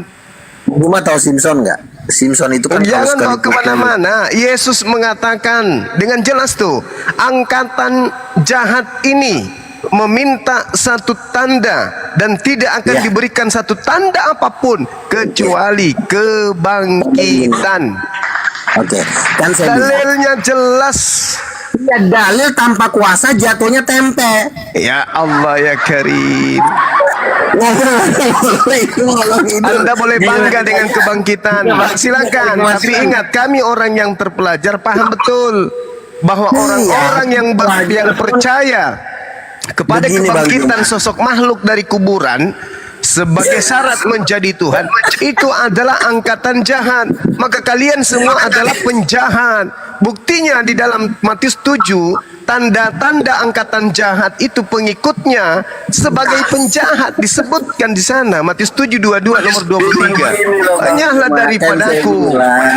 Kalian semua adalah pembuat kejahatan. Itu Yesus mengatakan itu kan loh. saya bilang. Iya, sekarang saya bilang itu kan tafsiran dan ajaran Anda. Bukan tafsiran. Sekarang saya tanya saudara Luga, Bentar dulu. yang memanggil Yesus Tuhan dan bermujizat pakai nama Yesus itu agamanya apa? Kristen. Nah, Kristen. Jelas kan? Kristen. Jelas Iya, itu. Kristen. Berarti angkatan jahat meminta tanda kebangkitan. Akibat dari kebangkitan, orang Kristen percaya Yesus Tuhan. Karena dia bangkit, maka mereka mengusir setan pakai nama Yesus. Itulah buktinya bahwa kebangkitan adalah tanda atau simbol kode untuk angkatan jahat. Untuk supaya kita bisa membedakan angkatan jahat dan angkatan benar, itu adalah kebangkitannya. Kalau ada orang yang percaya kepada kebangkitan makhluk yang bernama Yesus ini, maka dia itu adalah angkatan jahat. Alhamdulillah kami umat Islam tak percaya itu. Jadi Itu kan saudara begini. Luga. Jadi gini, saya orangnya, saya nggak suka orang ngomong-ngomong kebanyakan tapi dia nggak bisa bangkit dari kematian. Itu saya. Loh, Saya orang bangkit ini dari nggak bisa kematian itu simbol kejahatan. Iya, dengerin dulu. Bentar lagi kan kode. La Begini loh Bang, quwata kan illa saya bilang. Anda boleh bangga, tapi itu adalah angkatan jahat. Sebentar dulu, ganti yang ngomongnya. Kan Anda kan sudah mengajarkan kalau ada yang percaya kebangkitan itu justru yang jahat. Itu kan statement Anda. Tetapi sayang, statement Anda ini tidak didukung dengan kebangkitan Nabi Anda. Loh, Kecuali seandainya berapa kali Nabi saya Anda harus katakan? Sebentar Angkatan dulu, Bang jahat Juma. minta satu tanda. Kenapa Nabi kami tidak bangkit dari kematian? Karena kami bukan penjahat. Berbeda dengan kalian. Tuhan kalian harus bangkit dari kematian. Kenapa? Karena kalian itu angkatan jahat yang menggantikan posisi yang maha tinggi dengan mayat yang bangkit dari kuburan. Itu kalian. Kami bukan Begini itu. loh. Kami bukan golongan itu. Begini loh, Golongan Bang Juma. jahat itu Kristen yang percaya akan kebangkitan orang Oke, yang oke. telah mati. Itu loh. Oke, saya dulu Bang Juma, bicaranya gantian dong. Jangan Nah, dipotong-potong. silakan. Kan saya bilang, Anda ngomong yang maha tinggi. Tapi yang maha tinggi ini nggak pernah nongol dari zaman Adam sampai sekarang. Jadi Tidak Anda nggak usah. ada Tuhannya para nabi itu pernah nongol. Yang nongol itu Kalau hantu. nggak ada, suruhlah dia pulang ke kampung halaman. Yesus mengatakan, ada nggak orang yang pernah melihat Tuhan? Kata Yesus. Ada nggak? Yohanes 5 nomor 37. Ada nggak Yesus menurut berkata, Yesus? bentar Menurut ya, Yesus ada nggak orang yang pernah melihat Tuhan? Ada. Siapa? Jadi gini. Siapa? Iya, makanya dengar dulu. Aduh, debat kusir. Ada Bang Luga.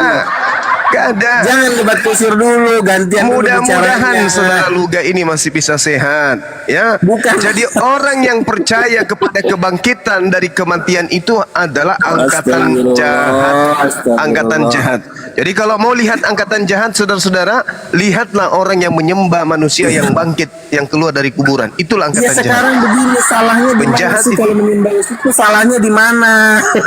Salahnya jelas Matius 7, 22 nomor 22 sampai nomor 23. Itu salah tafsir Juma. Bagaimana Itu mungkin salah tafsir? Orang yang memanggil Yesus Sekarang Tuhan saya tanya. dianggap Yesus sebagai pembuat kejahatan. Itu valid. Sekarang saya tanya, ketika Yesus melempar orang ke neraka, Apa pula Yesus Kan melempar Yesus orang kan ke berkata, neraka? "Enyahlah ke dalam lautan api." Itu lagi-lagi Anda ingin menyamakan Yesus dengan yang maha tinggi. Itu Lucifer itu. Hanya ajaran Lucifer Kan yang melempar mengajarkan orang ke kemudian. neraka nanti. Saudara Luga, coba Anda baca di dalam kitab Gantian dong. yang Anda gunakan. Iya, sabar. Sabar. Ya kita gantian. Di dalam kitab yang Anda gunakan, Oke. ya, di situ diterangkan dengan sangat jelas bahwasanya ini kenapa noise?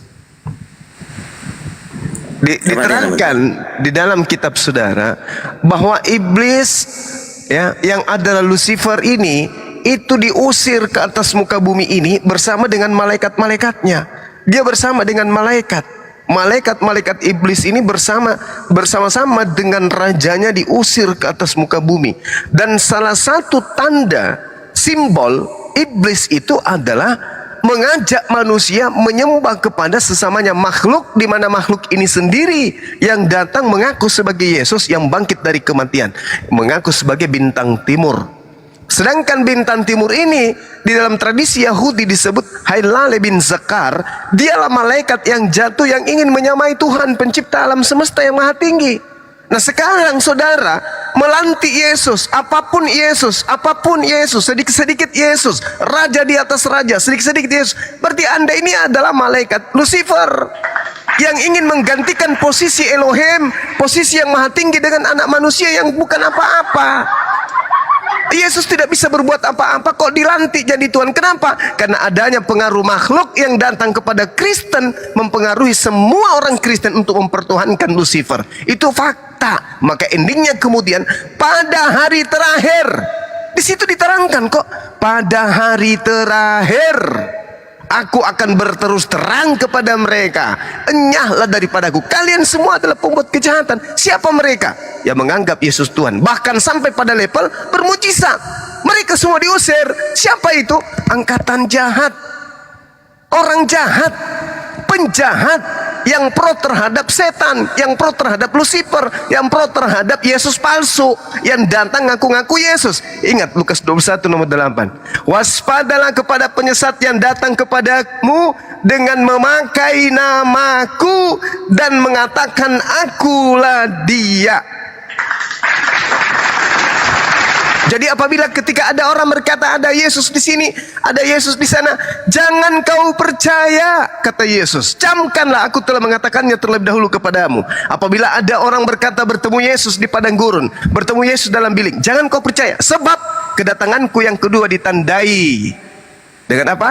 Dengan cahaya yang bersinar seperti kilat dari timur sampai ke utara. Itulah tanda kedatangan Yesus yang kedua. Oke, jangan terlalu panjang. Nanti saya bingung pula mau jawab yang mana. Bagus. Kan saya bilang, ketika Yesus pada hari-hari terakhir, mereka banyak yang berseru, Tuhan, Tuhan, kami sudah membuat mujizat demi namamu. Ya kan? Di hari-hari terakhir ini, pertanyaannya ini lagi acara apa? Kok jutaan orang pada teriak-teriak? Ini momennya lagi apa? Pertama, satu, sunatan massal. Kedua, ada penjualan ayam Bangkok. Ketiga, penghakiman. Kok jual ayam Bangkok? Pak Bambam. Iya kan, makanya kan Bang Juma kan harus tahu ini momennya acara-acara apa. Satu, sunatan massal, dan kedua pembagian sembako, ketiga penghakiman terakhir. Ternyata ini adalah event terakbar dalam semesta, yaitu penghakiman terakhir. Pertanyaannya, kalau sudah penghakiman terakhir, siapa hakimnya? Ternyata yang jadi hakim di penghakiman agung, penghakiman terakhir, itu ternyata bukan Allah Subhanahu wa Ta'ala, ternyata Yesus yang jadi hakimnya. Nah, kalau di hari penghakiman terakhir, ini cuma dua, surga atau neraka. Nah, Tuhan, kami sudah membuat mujizat demi namamu, mengusir setan demi namamu. Nah, Yesus berkata, bukan setiap orang yang berseru-seru akan masuk surga, kata Yesus. Artinya, bukan setiap orang yang mengaku-ngaku Yesus Tuhan akan masuk surga, melainkan yang melakukan kehendak Bapakku. Lalu kalau mengusir setan, 12 murid Yesus mengusir setan. Di Matius pasal 19, Yesus berkata, kamu sudah mengusir setan, kamu akan duduk di atas 12 tahta. Tuhan, apakah upah kami? Kami sudah mengikut Engkau, kami sudah mengusir setan demi namamu. Kata Yesus, barang siapa yang percaya kepadaku dan meninggalkan keluarganya demi namaku, mereka akan mendapatkan upah 100 kali lipat maupun di bumi dan di surga. Jadi Bang Juma harus tahu kenapa mereka diusir. Mereka ini diusir karena bawa-bawa mujizat untuk nutupin dosa mereka. Mereka mungkin berzina, mereka mungkin bercabul, tapi mereka untuk nutupin dosanya, kan kami udah ngusir setan Tuhan, kami udah bikin mujizat, kami udah bernubuat. Tuhan bilang orang yang masuk surga itu yang melakukan kehendak Bapakku. Mereka tidak berzina, membunuh, tidak mencuri, dan juga bermujizat, yaitu masuk surga. Tapi kalau dia berzina, membunuh, mencuri, tapi dia bisa ngusir setan, itu nggak jadi jaminan. Ngusir setan nggak jadi jaminan. Makanya di Lukas pasal 10 ayat 20, Tuhan, kami udah mengusir setan demi namamu, kata Yesus. Kamu jangan berbahagia, tetapi berbahagialah karena namamu terdaftar di surga. Jadi Bang Juma harus mengerti apa maksud dari ayat itu, jangan menafsirkan sembarangan. Terus yang kedua, poin yang kedua, kita ngomongin Tuhan, tapi yang nongol, yang bisa melakukan segalanya adalah Yesus. Membangkitkan orang mati, Yesus. Mencelikan mata orang buta, Yesus. Mana Tuhannya? Kan Tuhan kan nggak pernah bikin apa-apa, cuma ngaku pencipta langit dan bumi. Baca Kisah Para Rasul 2 nomor 22. Gantian. Makanya saya bilang Yesus itulah. Karena kenapa? Hanya Yesus yang bisa membangkit. Emang saya tanya, Bapak di surga pernah nggak bisa bangkitin orang mati? Mana? Makanya Baca Yesus Kisah berkata, Para Rasul 2 nomor 22, itu dalilnya. Tuhan membangkitkan orang mati dan seterusnya. Baca. Iya, Matius 12 ayat 28, Yesus berkata, aku membuat mujizat itu dengan kuasa Roh Tuhan. Lukas pasal 4. Baca Kisah Para Rasul 2 nomor 22. Saya bacain ya. Kisah Rasul berapa? 2 nomor 22. Kisah Rasul 2. Habis itu saya ngomong, jangan. Saya belum selesai masalahnya. Ya. Aduh, Kisah Rasul tulisannya si Paulus lagi diangkat-angkat. Kau udah ngefans sama Paulus apa gimana sih? Kisah Rasul. Tulisannya Paulus diangkat-angkat lagi buat nipu orang.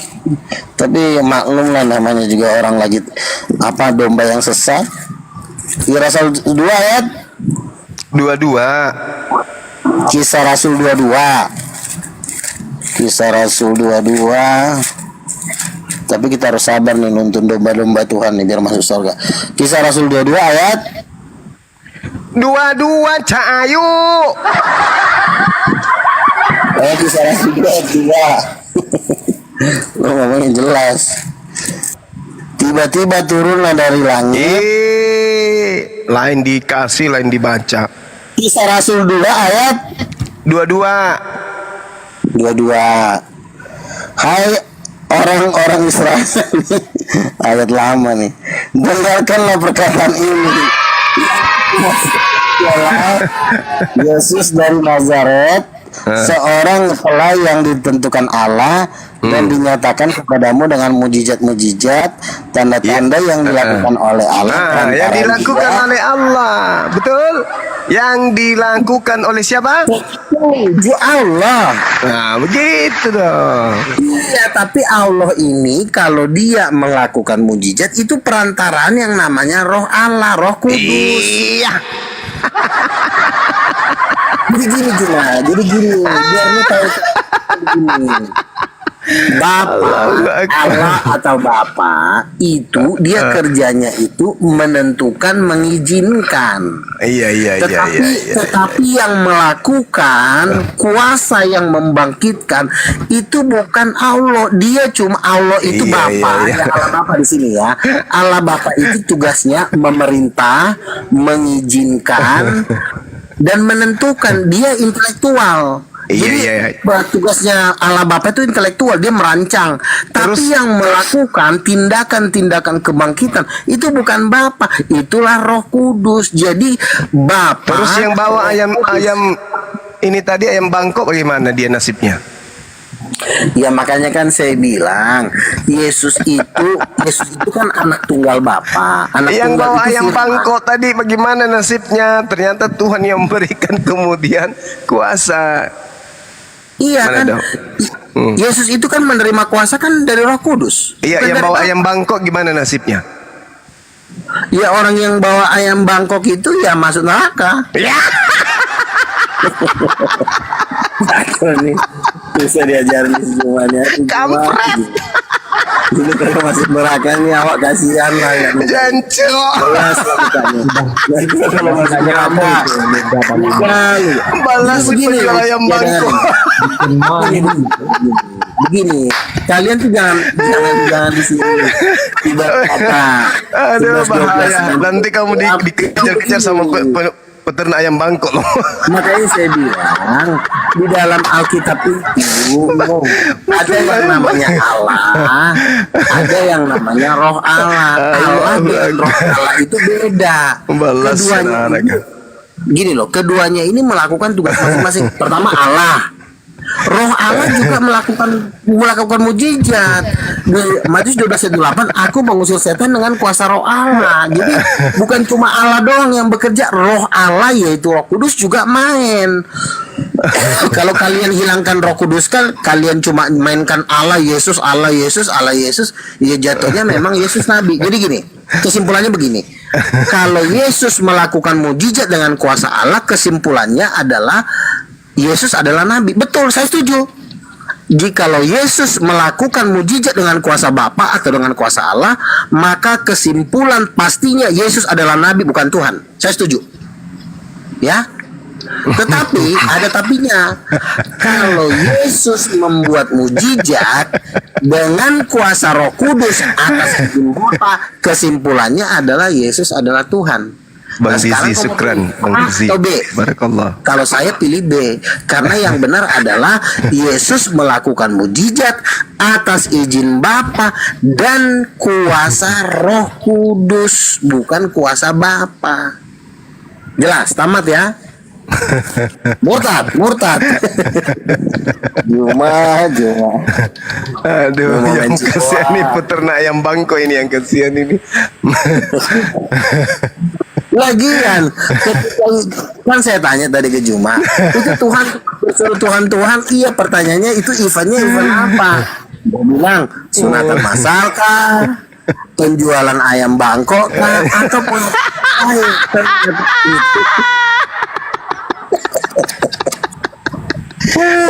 ayam bangkok disinggung lagi. Penjual ayam bangkok lama-lama peternak ayam bangkok naik semua ke sini loh. Allahu Akbar. Tersinggung nih. Itu lalu aku tersinggung dia gimana tuh? Balas ya, iya, jangan bangkok. Pertanyaannya kan begini. Kenapa orang berseru kepada Yesus Tuhan di hari kiamat? Kenapa harus ke Yesus teriaknya? Kenapa teriaknya nggak ke Musa, nggak ke Muhammad? Ternyata bos yang duduk di singgasana adalah Yesus. Aduh. Orang kenapa teriaknya ke Yesus? Kenapa nggak teriaknya ke Allah?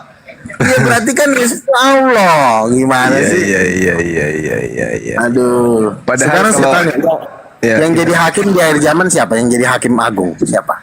Yang jadi hakim itu Allah. Nah itu udah kau baca tadi, teriaknya ke Yesus bukan ke Allah. Yesus kamu udah mengusir saya, berarti dialah hakimnya.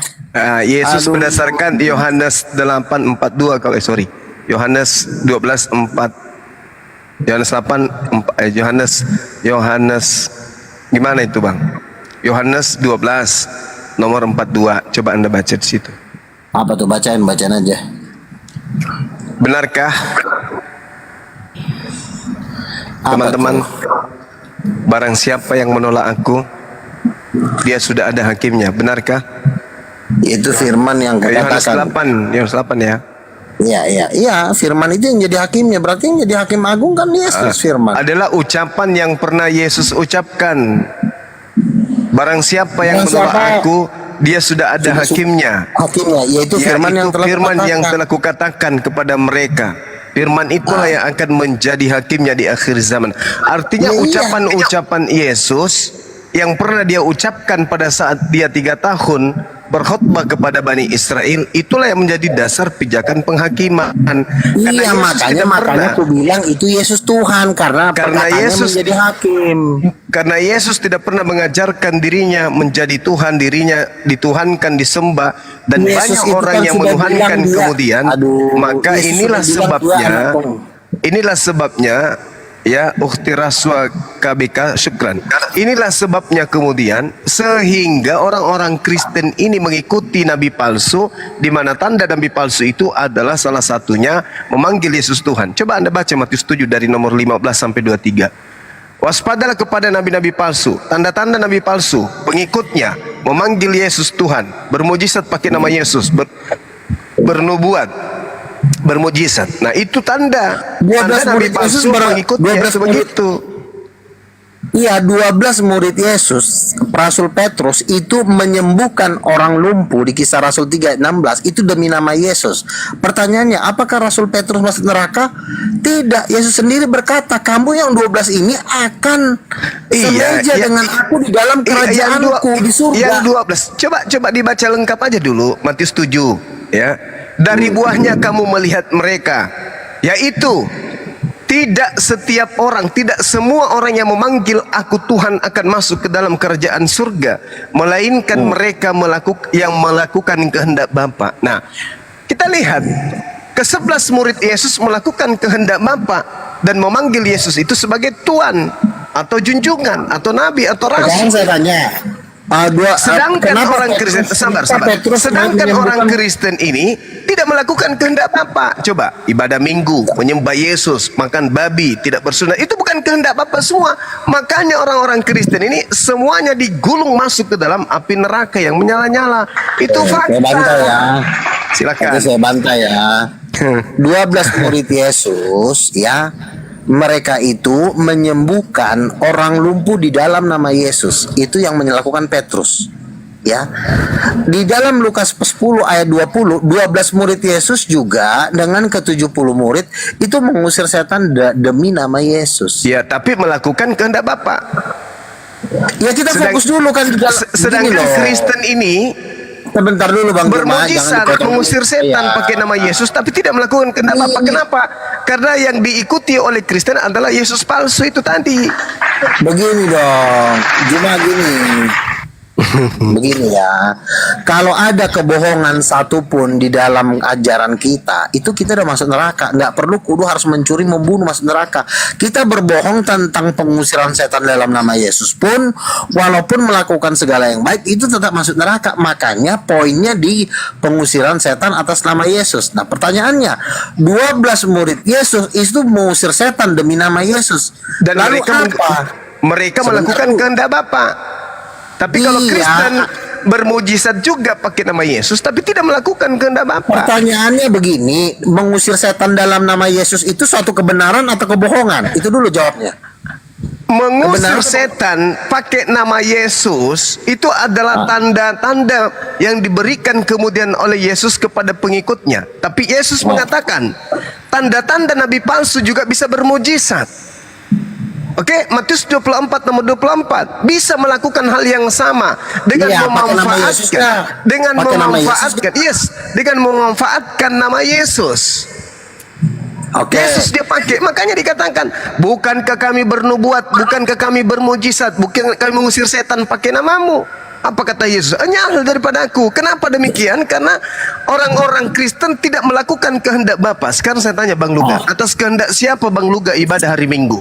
Sekarang enggak. Mengusir setan atas nama Yesus itu kehendak Bapa kan?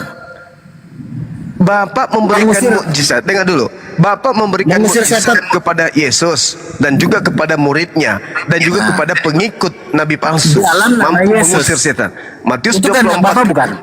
Dalam nama Yesus itu kan ada dua kelompok, Bang Luga. Ada pengikut Yesus, ada pengikut sekarang kan Yesus palsu. permasalahannya kan begini loh. Nah. Kami ini masalah nanti berzina membunuh itu kan urusan nanti. Sekarang kan kita ngomong apakah di dalam nama Yesus itu adalah perkataan kebenaran atau suatu kebohongan. Ada Apakah dua, Bang benar Luga. nama Yesus itu bisa mengusir setan? Itu pertanyaannya. Ada dua kelompok. Baca Matius 24, Iya, masalah nanti dua kelompok itu dibahas satu-satu dulu kita Pengikut bahas. setan juga bisa bermujizat pakai nama Yesus. Pengikut Tidak Yesus bisa. Matius 24 nomor 24, Bang Luga. Itu Iya, dalil, iya. Bang. Silakan Belum. Anda baca. Sekarang Silakan begini. baca. Tolong Anda jangan potong saya dulu. Kita ngomong dalam konteks 5 agama di Indonesia.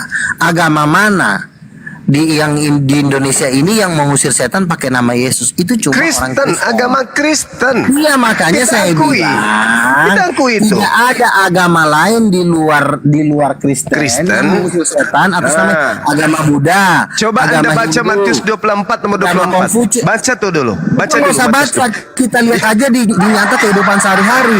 Apakah ada orang Hindu mengusir setan dalam nama Yesus? Itu nggak ada. Kenapa saudara tidak mau membaca Matius 24 nomor 24? Kenapa? Silakan Anda baca. Nah, pengikut nabi palsu dan juga Yesus palsu itu mampu melakukan mukjizat. Nah, selesai kan? Oke. Benar nggak? Oke, begini Yesus ya. palsu dan nabi Oke. palsunya mampu melakukan mukjizat. Oke. Itu fakta real. Jadi gini. Dan Anda mengakui bahwa itu hanya ada dalam Kristen. Berarti Kristen Sebentar ini adalah dulu, pengikut loh. Yesus palsu dan nabi palsu. Selesai kita. Iya, tapi jangan Anda mendominasi omongan, ngomongin gantian. Jadi biar saya juga bisa menjelaskannya. Jadi begini. 12 murid Yesus itu mengusir setan pakai nama Yesus. Betul. Ya. Nah, mereka dapat 12 tahta di singgasana di surga. Makanya Yesus berkata dalam Lukas 20 ayat 22, kamu akan minum dan makan semeja dengan aku dalam kerajaanku. Ya, itu dan kamu tertulis, akan duduk betul. di atas 12, sebentar dulu. Dan kamu akan duduk di atas 12 tahta. Menghakimi 12 suku Bani Israel. Betul. Ya, artinya mereka masuk surga karena mengusir setan Betul. demi nama Yesus. Oke. Nah, pertanyaannya, terus? kenapa Pertanyaannya. ada di Matius 7 ayat 22 mereka udah mengusir setan dalam nama Yesus? Maka saya akan coba menjawab kenapa. Jadi jawabannya adalah begini. Ada orang yang melakukan dosa-dosa seperti berzina, bercabul, berbohong, mencuri. Ketika mereka diperhadapkan di hari penghakiman, mereka itu belum sempat membereskan dosa mereka sehingga mereka membuat pengusiran setan yang mereka lakukan itu menjadi tameng supaya mereka minta diselamatkan oleh Yesus. Makanya Yesus berkata, yang bisa masuk surga yang melakukan kehendak Bapakku. Jadi tidak semua orang yang mengusir setan itu masuk surga, tetapi sebagian orang yang mengusir setan dalam nama Yesus itu masuk surga. Contohnya 12 murid. 12 Iya. murid itu dapat singgah di surga. Tidak saya sangkali pengikut Yesus masuk surga pengikutnya. Nah sekarang pengikut Yesus palsu masuk surga enggak? Tidak. Kenapa? Buktinya diusir. Oke, kenapa mereka diusir? Ya karena mereka mengikuti Yesus palsu. Sederhana. Iya, maksudnya Yesus palsu gini. Pengikut Apakah bukan Yesus mereka- palsu. Dengar, Begini, giliran oh. saya. Pengikut Yesus palsu itu tanda-tandanya memanggil Yesus Tuhan, bermujizat, Oke. bernubuat, Oke. mengusir setan. Tetapi Oke. mereka sedikit pun tidak pernah melakukan kehendak Bapa. Kenapa? Oke. Mereka ibadah Oke, minggu pertanyaannya. meninggalkan Sabat. Mereka makan babi meninggalkan Imamat 11 nomor 7. Mereka tidak bersunat meninggalkan Kejadian 17 nomor 14. Mereka meninggalkan Sabat sesuai dengan Keluaran 31 nomor 14 nomor 16 dan seterusnya. Jadi apa yang dilakukan oleh orang Kristen semuanya bukan Oke. atas kehendak Bapa Pertanyaan saya. Elohim, Pertanyaan sembahannya saya. Yesus asli. Gitu, Bang. Pertanyaan saya, kalau 12 murid Yesus mengusir setan dengan nama Yesus, apakah itu setara dengan mengaku Yesus adalah Tuhan? Silakan dijawab. Tidak sama sekali, tidak. Oke, saya bantah ya. Saya bantah. Dalilnya, tunggu dulu, saya kasih dalil dulu. Oke. Oke, Yesus mengatakan di dalam Yohanes 11. Dia mengatakan apa di sana? tahu engkau selalu mendengarkan aku, tetapi orang banyak yang mengelilingi aku di sini. Aku mengatakannya agar mereka percaya bahwa engkaulah yang telah mengutus aku. Satu. Yang kedua, Yohanes 17:8. Segala firman yang engkau berikan kepadaku telah aku sampaikan kepada mereka, dan mereka telah menerimanya, dan mereka percaya dengan pasti bahwa engkaulah yang telah mengutus aku. Berarti seluruh muridnya percaya dengan pasti bahwa Yesus adalah utusan Tuhan. Tidak ada dia menganggap mereka Tuhan, kecuali pengikut Yesus palsu kayak saudara. Nah, silakan. Poin saya harus Anda tangkap. Poin pertanyaan saya adalah begini. Mengusir setan demi nama Yesus dan setan lari, apakah itu setara dengan mengakui Yesus Tuhan? Nah, tidak. Begini, berarti Anda salah. Kalau sudah orang mengimani mengusir setan memakai nama Yesus, dia tidak mengusir setan demi nama Bapa, dia tidak mengusir setan demi nama Allah, tetapi dia mengusir setan demi nama Yesus. Itulah yang dilakukan oleh murid-murid Yesus. Berarti murid-murid Yesus ini secara tidak langsung sudah sedang mendeklarasikan Yesus adalah Tuhan, karena setan-setan itu hanya bisa diusir oleh nama Yesus.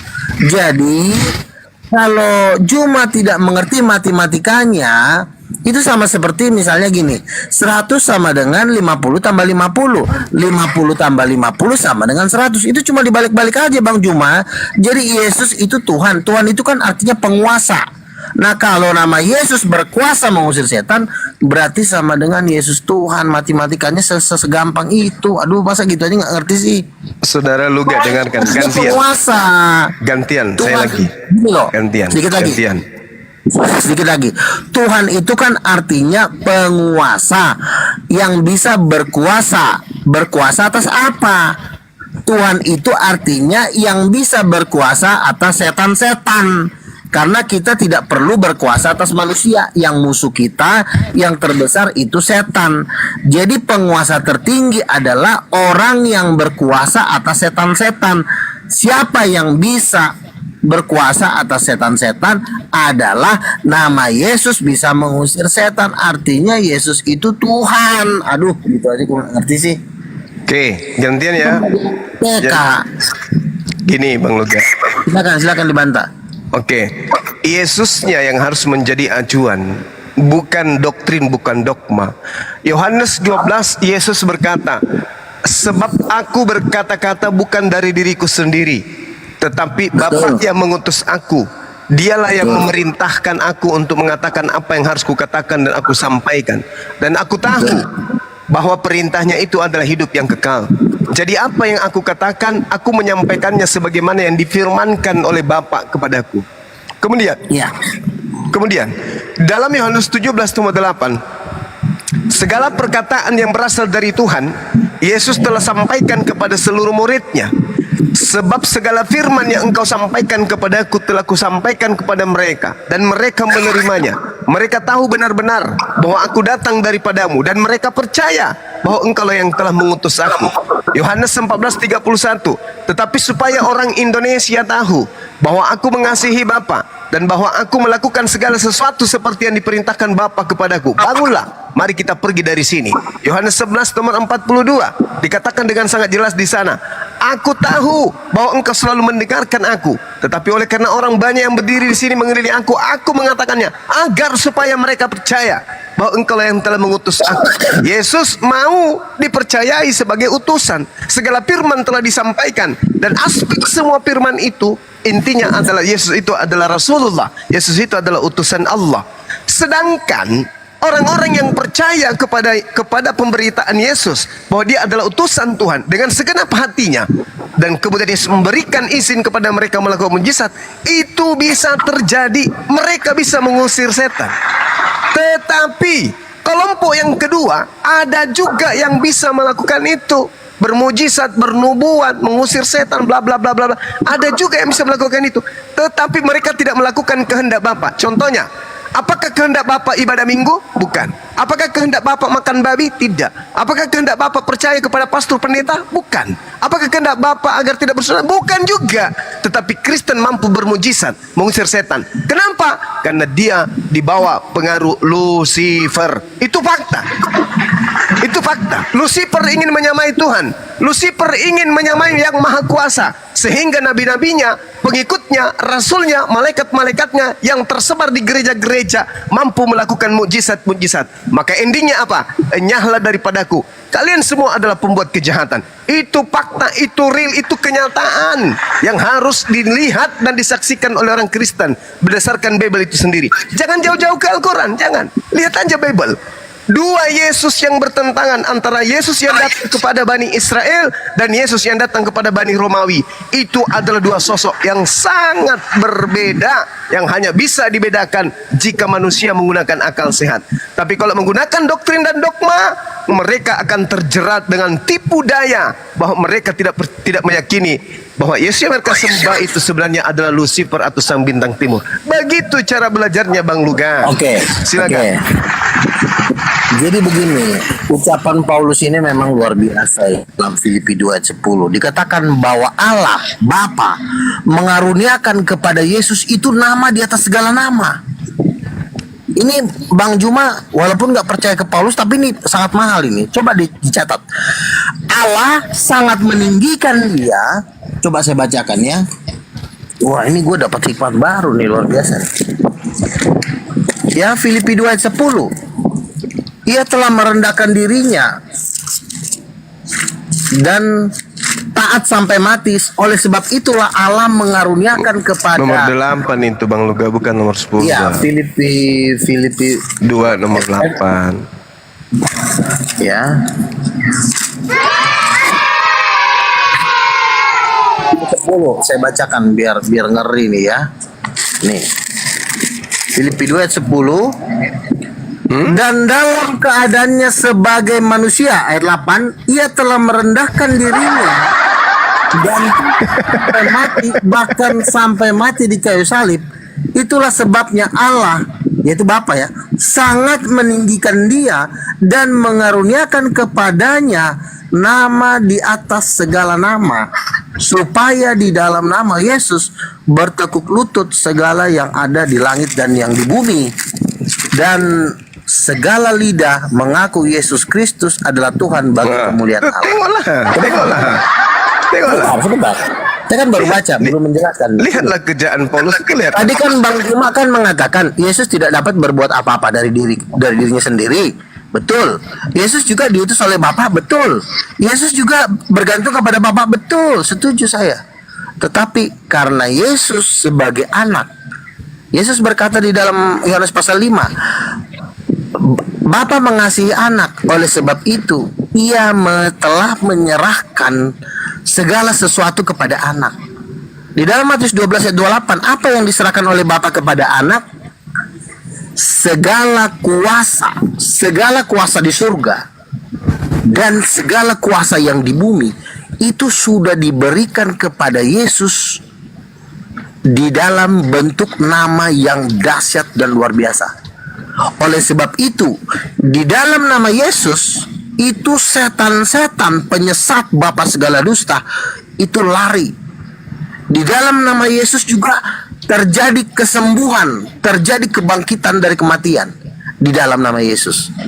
Nah, pertanyaannya, apakah Bang Juma pernah mengamalkan bahwa di dalam nama Yesus setan-setan diusir? Bang Juma pernah nggak kalau ada setan, Bang Juma mengusirnya dalam nama Yesus? Pernah nggak?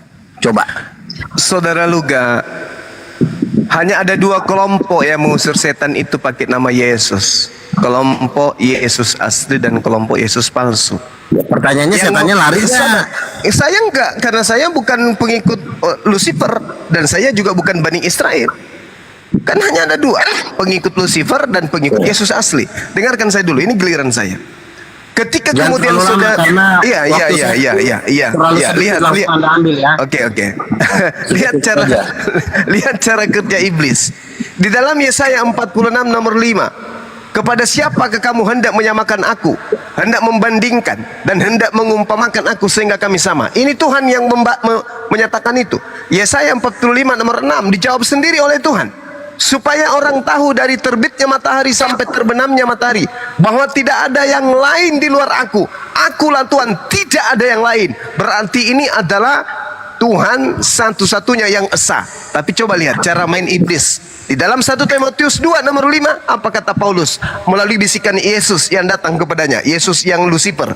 Karena Tuhan itu esa, Elohim itu esa, Bapa itu esa, dan esa pula Yesus yang menjadi pengantara antara Tuhan dan manusia, yaitu manusia Yesus Kristus. Tunggu dulu, di sini Paulus sedang mengajarkan ada dua hakikat yang esa di atas muka bumi ini. Yang pertama adalah Bapa Sang Esa, Yesus juga Sang Esa. Berarti Paulus melalui ajaran dan bisikan makhluk yang datang mengaku Yesus kepadanya, membisikkan pesan, wahai Paulus, ajarkan kepada orang-orang Kristen agar mereka mengakui bahwa Yesus aku ini juga esa, sama seperti Bapa juga esa. Ini ada dua entitas, ada dua pribadi, ada dua hakikat yang berdiri sendiri, masing-masing memiliki keesaan satu sama lain. Berarti Kristen melalui Paulus, Paulus melalui Kristen, iblis melalui Paulus dan Kristen mencoba untuk mendogma manusia, mendoktrin manusia bahwa selain Tuhan pencipta alam semesta yang esa, ada juga satu oknum yang esa, yaitu Yesus yang mengaku sang bintang timur. Inilah Lucifer yang sangat mengerikan.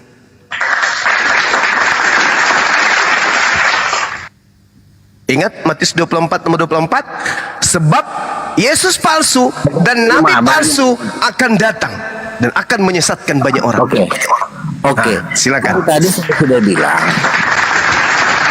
sudah ngomong kepada Bang Juma, kepadaku sudah diberikan segala kuasa di bumi. Muncul. Lalu Bang Juma kan ini kan berdoa kepada Bapa. Lu Bapa ngomong gini, Juma, lu manusia tolol apa bukan? Apa Allah? Kan segala kuasa di surga dan di bumi itu sudah gua berikan kepada anak gua Yesus. Lu ngapain ke sini? Kata Bapa, saya kan Bapa atau Allah, saya kan ingin doanya dijawab. Saya ingin membeli lahan di Makassar. Saya ingin mendirikan Kajila properti misalnya gitu kan. Loh, kan gue udah bilang sama muncung kau Juma, kuasanya sudah diberikan kepada Yesus. Lalu kan kasih ngotot lah begitu kan. Ya Allah Tuhan pencipta semesta alam, tolonglah saya ya Allah menghadapi Yesus ini. Juma, Yesus itu anak gue, lo ngomong sama dia, jangan lo ngomong mula sama gua. Lalu kata Yesus, Juma, kan sudah gue bilang sama Juma, tidak ada seorang pun yang sampai kepada Bapa kalau tidak melalui aku, karena semua kekuasaan Bapa, surga dan bumi itu sudah dilimpahkan kepada anaknya yang tunggal dalam bentuk nama di atas segala nama. Jadi kalau Bang Juma mau minta pengampunan harus dalam nama Yesus. Kalau Bang Juma ingin minta berkat harus di dalam nama Yesus. Kan sudah dilimpahkan. Jadi Bang Luga bapaknya Yesus nganggur, udah nggak ada kerjaan lagi. Iya kan bapaknya Yesus kan jadi memang upaya Lucifer ini ingin menyamai Tuhan, mempensiunkan Tuhan, dan dia menjadi Tuhan untuk dia. Itu kan yang ngomong Yesus. Lu ngerti nggak sih bahasa Indonesia gimana? Lanjut Tuhan, ini kayaknya kebanyakan. Saya terjemahkan dalam bahasa sehari-hari. Gurunda harus selucu ini kah Gurunda? Iya. Kan gue Bingung Bang Luka ini. Ya sebentar dulu Selucu ini. Terlalu banyak nama Tuhannya itu makanya dia bingung itu. Dengerin dulu dia. Ya kan gini. Enggak gini enggak ada enggak. Gue pakai bahasa sehari-hari aja deh. Enggak. Jadi Cuma kata Bapak. enggak dengerin dulu gua. Enggak dengerin dulu gua. Jadi Bapak di surga sudah memberikan kuasanya kepada Yesus. Jadi Bapak sekarang tidak punya kekuatan lagi, begitu ya? Begini. Bapak itu sudah memberikan seluruh kuasa kepada Yesus. Tentu kan Bapak itu bukan berarti tidak berkuasa, tetapi wewenang. Kan pemikiran dan kecerdasan itu kan tetap milik Bapak. Kecerdasan tanpa kuasa juga kan nggak ada. Kuasa tanpa kecerdasan kan nggak ada gunanya. Jadi yang di surga ini Kak, yang di surga ini yang berkuasa siapa? Bapak atau Yesus? Kan gue udah bilang, segala kuasa itu sudah diberikan kepada Yesus dalam bentuk nama. Makanya di dalam nama Yesus, setan-setan diusir. Apa sih arti dari kekuasaan? Kan bisa ngusir. Itu kan artinya orang berkuasa. Memang di surga enggak, memang di surga masih ada, memang di surga ada setan. Kan pertama setan Lucifer kan ngebrontak, menarik sepertiga, itu sudah diusir oleh Mikael, dilempar ke bumi. Berarti yang berkuasa di bumi adalah iblis dan si Lucifer. Supaya lo tidak disesatin sama si Lucifer. Lucifer ini tukang tipu. Enggak sekarang. Ini jawab dulu, ini kok belum kelar-kelar ini. Di surga ini yang berkuasa Yesus atau Bapa? Yang di surga dulu nih. Yang berkuasa Bapak siapa? Begini, Bapak itu sudah memberikan kekuasaan mutlak kepada Yesus. Berarti kekuasaan itu sudah ada di dalam nama Yesus. Nah, tapi Bapak ini kedudukannya adalah sebagai Bapak karena dia kan tokoh intelektualnya. Kan intelektual ini juga punya peranan. Kalau nggak ada intelektual juga kuasa juga nggak bisa bergerak. Kayaknya di surga ini enggak. Kayaknya di surga ini ada lembaga ketuhanan deh. Ada pemikir, ada pelaksana, ada eksekutor gitu. Ya kan saya bilang, Bapak itu punya anak. Yang namanya anak tunggal tentu diberikan dong wewenang kuasa surga dan bumi. Mana buktinya wewenang itu ada di Yesus? Makanya Yesus bilang, usirlah setan-setan dalam namaku, dalam nama Yesus. Nah kalau orang nggak bisa ngusir setan, jatuhnya dipakai sama setan, sodomi. Jangan kasar ngomongnya, jangan keluar ya, makanya Berarti kayak pengacara dong. Dikasih kuasa gitu. Jadi di surga ini ada dua yang berkuasa, ada dua tahta Bapak, tahta Yesus, begitu. Dia namanya anak sama bapak itu nyatu. Bapak tuh anak tunduk kepada bapaknya. Bapak wajar dong ngasih power ke anaknya. Anak nama Yesus, di dalam nama Yesus itu bisa menjatuhkan bintang-bintang di langit, bukan cuma paham. Jadi Yesus ini udah. Jadi Yesus ini dengerin enggak? Udah. Yesus ini punya bapak, terus punya ibu juga di surga, gitu. Sebentar, lu jangan larikan tema dulu satu-satu dulu. Gini. Ya ini kalau temanya. Iya sebentar dulu Andi, zaman keroyokan di sini. Jadi gini, kan gue udah bilang kepadaku telah diberikan kuasa di sorga dan di bumi. Sorga itu meliputi langit, langit kedua, langit ketiga, langit ketujuh. Itu ada bintang-bintang ada dalam semesta. Pertanyaannya, bisa nggak di dalam nama Yesus itu bintang-bintang berjatuhan? Bisa. Nah, bisa nggak di dalam nama Yesus setan-setan diusir? Bisa. Kalau kuasa langit berarti bisa menjatuhkan bintang, bisa menghancurkan alam semesta dalam nama Yesus. Makanya kuasa yang diberikan kepada Yesus itu kuasa langit dan bumi, Ya bukan udah, cuma dengar udah cukup. Jadi sekarang di surga udah gak gantian gak? Jadi di surga ini Yesus punya bapak dan punya ibu. Ya, jadi ada keluarga Tuhan di surga ya. Kan gue udah bilang kalau kita berdialog itu jangan pindah-pindah tema dulu. Orang nggak ngerti lo lari ke sono, lari ke sini, Ya benar, satu-satu ini di surga ini diomongin. Yesus iya punya makanya kan gue bapak. bilang. Ya makanya kan tadi gue bilang sama lo, Yesus itu menerima kuasa dari Roh Kudus. Roh Kudus itu ibunya. Iya, Bapak itu bapaknya, Yesus anaknya. Wajar Yesus karena itu orang tuanya adalah Tuhan. Wajar dia Tuhan. Kalau lu kan Iya. orang tua lu kan bapak lu yang tinggal di kampung rambutan, bapak lu. Iya benar udah. Jadi Yesus itu bapaknya bapak, emaknya Ya. Maria, Roh Kudus. Maria kemana Maria? Roh Kudus itu ibunya, Maria itu cuma ciptaan biasa. Oh iya. Jadi di surga ada keluarga Tuhan ya. Kan namanya juga anak. Anak itu kan udah gambaran keluarga. Aku anak tunggal Allah, kata Yesus. Inilah anakku yang kukasih. Berarti kan keluarganya. Iya. Gimana sih lo? Family family Tuhan ya. Bang Luga nanya Bang Luga.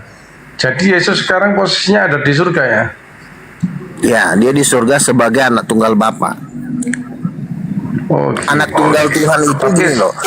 Anak tunggal Bapa itu Tuhan, bukan nabi, bukan. Makanya Yesus bisa ngusir setan dalam nama Yesus.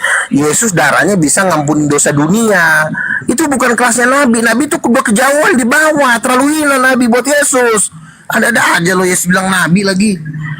Kalau nabi itu kerjanya menyampaikan firman, digaji pulang. Itu kalau nabi sampaikan firman, dikasih gaji pulang kau sana, kata Yesus.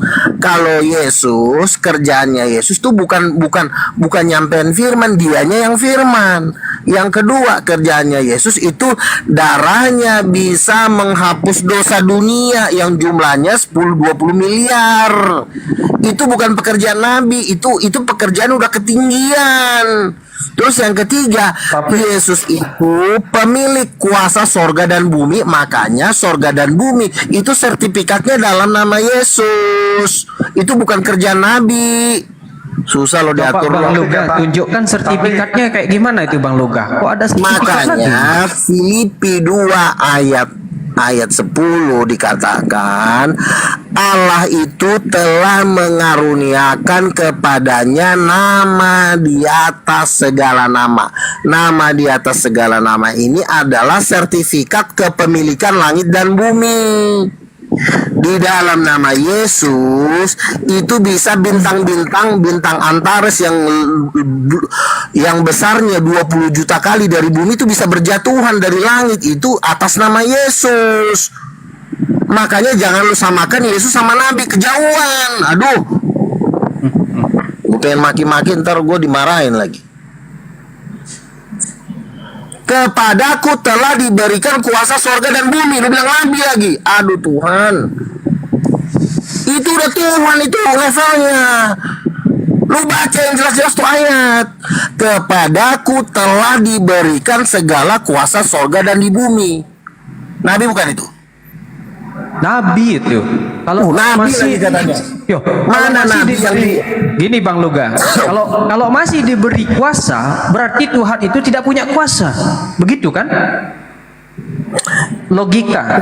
Dia gini loh. Kan kalau diberi nabi kuasa, Yesus itu diberi kuasa oleh Bapa. Berapa besar? Iya, berapa besar kuasanya yang diberikan? Yes. Berapa besar? Makanya kalau masih diberi kuasa berarti iya, kalau masih tapi berapa besar masalahnya? Ini yang dikasih semuanya dikasih. Makanya kalau masih ya semuanya dikasih, tapi diberi bukan memberi. Tuhan itu memberi tapi bukan diberi. Bapak memberikan seluruh bintang-bintang kepada anaknya. Katakanlah seluruh bintang-bintang.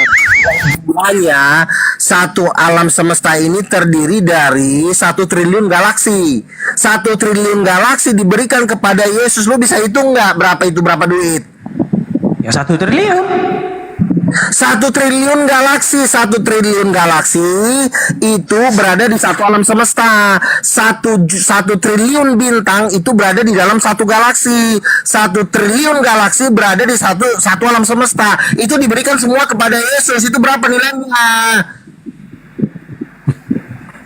Oh gitu. Paham nggak? Makanya sekarang orang Kristen menyembah Yesus. Karena Yesus karena Yesus yang disembah itu adalah Lucifer. Lucifer mensabotase kekuasaan Tuhan sehingga Tuhan dipensiunkan. Segala kuasa milik Tuhan, segala apa yang ada pada diri Tuhan semuanya diserahkan kepada Lucifer yang bernama Yesus itu. Makanya orang Kristen tidak lagi menyembah kepada Tuhan tapi menyembah kepada makhluk yang bernama Yesus itu. Karena menurut Kristen, kuasa Tuhan sudah disabotase diberikan kepada Yesus, maka iblis menginginkan penyembahan terhadap makhluk yang bernama Yesus sambitan timur. Silakan Anda sanjung, Yesus diberi kuasa baik di dunia maupun di neraka, semuanya dikasih kepada Yesus. Siapa yang mengajarkan kayak gitu? Siapa yang mengajarkan kayak gitu? Hah? Siapa? Tidak ada, Yesus pernah mengajarkan itu. Yang Anda gunakan itu adalah Matius 28 nomor 18. Itu tidak ada manuskripnya. Itu adalah catatan baru muncul di abad kelima. Ada apa dengan saudara-saudara Kristen ini? Sudah dikatakan diusir sang pembuat kejahatan, mereka semua pembuat kejahatan masih tetap kokoh mempertahankan. Kenapa? Karena iblis tidak menginginkan satu pengikutnya pun meninggalkan dia. Mereka harus tergiring semuanya ke dalam api neraka. Silakan Anda bangga. Tuhan sudah dipensiunkan, diambil alih oleh Yesus, dikudeta oleh makhluk yang bernama Yesus. Inilah yang diterangkan nubuatannya di dalam Yesaya 14 yang saya sebutkan tadi. Iblis menginginkan manusia jangan menyembah Tuhan. Iblis menginginkan manusia menyembah Tuhan baru yang datang di abad ke-7, di abad pertama, yang di tahun abad pertama, kemudian dilanggengkan di abad keempat, dilantik menjadi pengganti daripada Tuhan. Makanya semua gelar Tuhan yang datang kepada Bani Israel seketika hilang semuanya, mengganti menjadi Theos. Theos ini apa? Theos ini dewa. Dewa inilah yang kemudian melahirkan sosok yang bernama Yesus, sang bintang timur, yang kepadanya diberi kuasa baik di langit maupun di bumi. Apa yang terjadi? Tuhannya Bani Israel pensiun. Yang menjadi Tuhan sekarang adalah makhluk yang bernama Yesus. Itulah yang disembah 2 miliar manusia di atas muka bumi, yang disebut Karisteng. Masya Allah. Itu fakta, itu real, itu kenyataan. Makanya saya bilang, ya, silakan. Makanya saya bilang,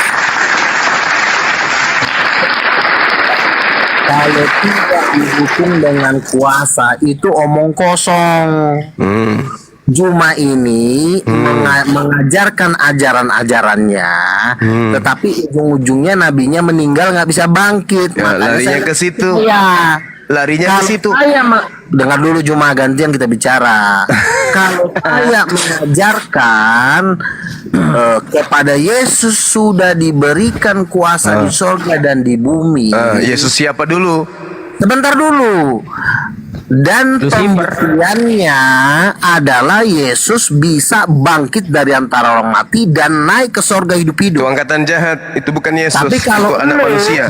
Dengerin dulu, ini kok jadi kayak anak TK sih? Kan saya bilang dalam ini, ya, kalau kita dulu Bang Zema. Ya, kalau dalam tempo 1 tahun ini, saya pastikan ya 100 juta Muslim ikut Yesus, 100 juta. Dan 2 tahun kemudian itu habis, ya. Karena itu Tuhan Yesus sudah bicara kepada kami, hanya diberikan waktu 3 tahun untuk seluruh bumi. Jadi bukan cuma Islam, masih ada. Hindu masih lebih banyak. Hindu 900 juta. Kalau kalian kan 1,4 miliar ya, 1,8 atau berapa lah itu kan. Jadi pokoknya karena waktu kami cuma 3 tahun untuk mengangkut kalian untuk masuk dalam kerajaan Tuhan. Jadi dari sekarang kan saya melihat perdebatan kalian nggak ada powernya, kok gitu-gitu aja, kok ngotot-ngotot nggak jelas gitu loh. Makanya saya bilang Yesus itu diberikan kuasa oleh Bapaknya di surga dan di bumi. Wajar dia duduk sebelah kanannya kok, dia kan duduk sebelahnya, iya kan? Nah, makanya di dalam nama Yesus, mulai. lo nggak bisa masuk surga kalau nggak bisa dalam nama Yesus, nggak bisa. Makanya justru yang menggunakan nama Yesus ya yang diusir. Jelas sebentar dulu. Ini ketahuan banget si Juma ini dikawal sama Beelzebul nih. Jadi malah sebaliknya. Kita itu udah ketemu sebaliknya. Juma, Lucifer sama Beelzebul kita udah ketemu di neraka. Lu nggak usah sok coba ketemu Bang Luga di neraka. Sudah ketemu? Itu si Mukendi itu udah ketemu langsung Lucifer karena dia pernah jadi 150 murid rahasia Lucifer dari seluruh dunia, dia murid dari Afrika. Nah, Mukendi ini ketemu langsung Lucifer. Jadi waktu mereka lagi belajar tentang bagaimana menyesatkan dunia, ada murid dari India nanya, bos, guru, kami mau nanya, apa pertanyaan kamu? Kata Lucifer, Yesus itu siapa sih? Aku dengar-dengar Yesus katanya tuannya orang Kristen. Tahu nggak? Pas Lucifer dengar, itu Lucifer jatuh dari tahtanya, mukanya langsung jatuh ke tanah, buku-blak gitu. Dan setelah dia bangkit dari jatuhnya, itu yang nanya murid dari India itu dibunuh, darahnya diminum. Nah, sejak dari situlah Mukendi jadi bertanya-tanya, kok ada yang sangat ditakuti oleh Lucifer. Ternyata Lucifer sangat takut sekali dengan nama Yesus. Makanya Yesus berkata, di dalam nama Yesus bertekuk lutut semua yang ada di bumi. Jadi kalau ngomong Lucifer, lu jangan so tahu, kita udah ketemu Lucifer. Lucifer lagi ngomongin di sini. Lu kenal Beelzebul nggak? Beelzebul, Asmodeus, itu ada 58 pengawal pribadi Lucifer. Itu jenderal penguasa dunia semuanya. Kita udah kenal, udah tahu kita. Lu masih Lucifer lagi lu. Kita udah ketemu di neraka sono. Oh, berarti Bang Luga yang udah ketemu ya? Kalau kami belum ketemu ini, belum ketemu. Bang Luga aja yang udah ketemu berarti. Berarti sudah ke neraka Bang Luga? Ketemu sama pengikutnya Lucifer? Bukan, yang ketemu Lucifer itu udah termasuk banyak, Bang. Jadi teman saya Panenggolan juga udah ketemu Lucifer. Lucifer itu adalah raja dari kegelapan, itu raja dari segala setan. Jumlah setan itu sepertiga malaikat, itu jumlahnya miliaran. Pemimpinnya salah satunya itu ada 58, ada Asmodeus, ada Rosa, ada Maria Marguela. Itu setan-setan mengerikan itu. Di seluruh pemimpin setan ada Abaddon, itu mimpi 200 juta setan. Jadi kalau masalah dunia persetanan jangan ngajarin kita. Bang Luga, saya tadi tanya belum selesai. Ya, silakan. Yesus tadi katanya kan di surga ya. Sekarang ya. Saya mau tanya, pada waktu Yesus mati di tiang salib, itu yang nyabut nyawanya Yesus siapa, Bang Luga? Nggak ada yang bisa nyabut nyawa dia. Dia menyerahkan aja. Makanya dia di hari ketiga kan dia bangkit sendiri. Siapa yang bangkitin Yesus? Yang bangkitin Yesus adalah dirinya sendiri. Masa namanya Yesus katanya itu kan belum. Iya, siapa yang bisa nyabut nyawa Yesus? Orang dia aja pengen ngejodotin pala Lucifer nanti di lautan api. Setan nggak bisa nyabut nyawa Yesus. Ngaco lo. Iya, Yesus aja bangkitin orang mati. Dia aja bangkitin kematian. Mau suruh nyabut nyawa, nanti lama-lama nyawa lo dicabut lo. Yesus itu kan Tuhan orang Kristen ya, Tuhannya orang Kristen. Tapi Tuhan kan mati nih di tiang salib. Sebentar, saya tanya dulu. Tuhan kan mati di tiang salib. Terus waktu mati yang nyabut nyawanya siapa? Yang saya tanyakan itu. Nggak ada yang nyabut. Ya berarti nggak mati itu.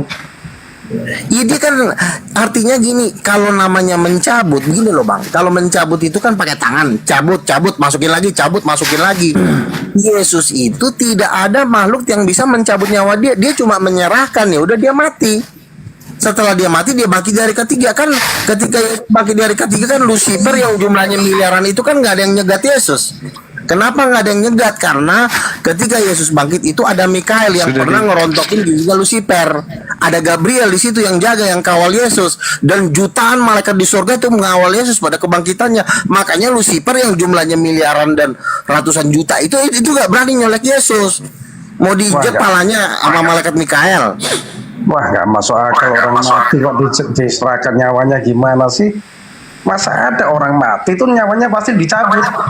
Iya, dicabut itu artinya kan bala tentara Romawi kan membunuh dia, dibunuh oleh tentara Romawi. Ketika Yesus dibunuh tentara Romawi, Yesus kan menyerahkan, iya Bapa, ke dalam tanganmu lah kuserahkan nyawaku. Yesus nggak pernah bilang, Bapak gue mau dicabut sama Lucifer nih, kan nggak ada omongan begitu. Ya, saya tanya, itu namanya mati, meninggal dunia itu pasti nyawanya kan dicabut Bang semua. Iya, sekarang saya tanya, yang cabut nyawa Yesus siapa? Sekarang saya tanya, coba kau jawab. Yang tanya saya Tuhan, Assalamualaikum warahmatullahi wabarakatuh. Ya kan kau sendiri pun nggak bisa jawab. Giliran dijawab lo nggak mau terima. Makanya saya Udah dibilang akan Yesus bertanya. itu bangkit dari kematian. Waalaikumsalam warahmatullahi wabarakatuh. Sendiri. Ini cocok dengan Bukan kuasa Bunda Roh Rahmai. Kudus. Roh Kudus itu adalah rohnya dia.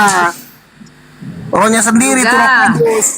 Oh Luga, 1 Samuel 2:6, Tuhan mematikan dan menghidupkan. Ih, kau Ya bagaimana? Tuhan ini siapa? Yesusnya juga Tuhan, masalahnya bukan cuma Tuhan kau yang Yesus itu Tuhan. Yang bisa menunjukkan kuasanya kan cuma Yesus di alam semesta ini. Makanya dia yang Tuhan. Kalau Yesus berkata, aku bersyukur kepadamu Bapa Tuhan langit dan bumi, siapa yang Tuhan? Ya, itu kan bapaknya, dia anaknya. Jadi kalau Masa bapaknya kalau nyambut nyawa anakmu Luga, anaknya? berarti Luga. Iya kan gue udah bilang, Anak Tuhan. dia punya bapak.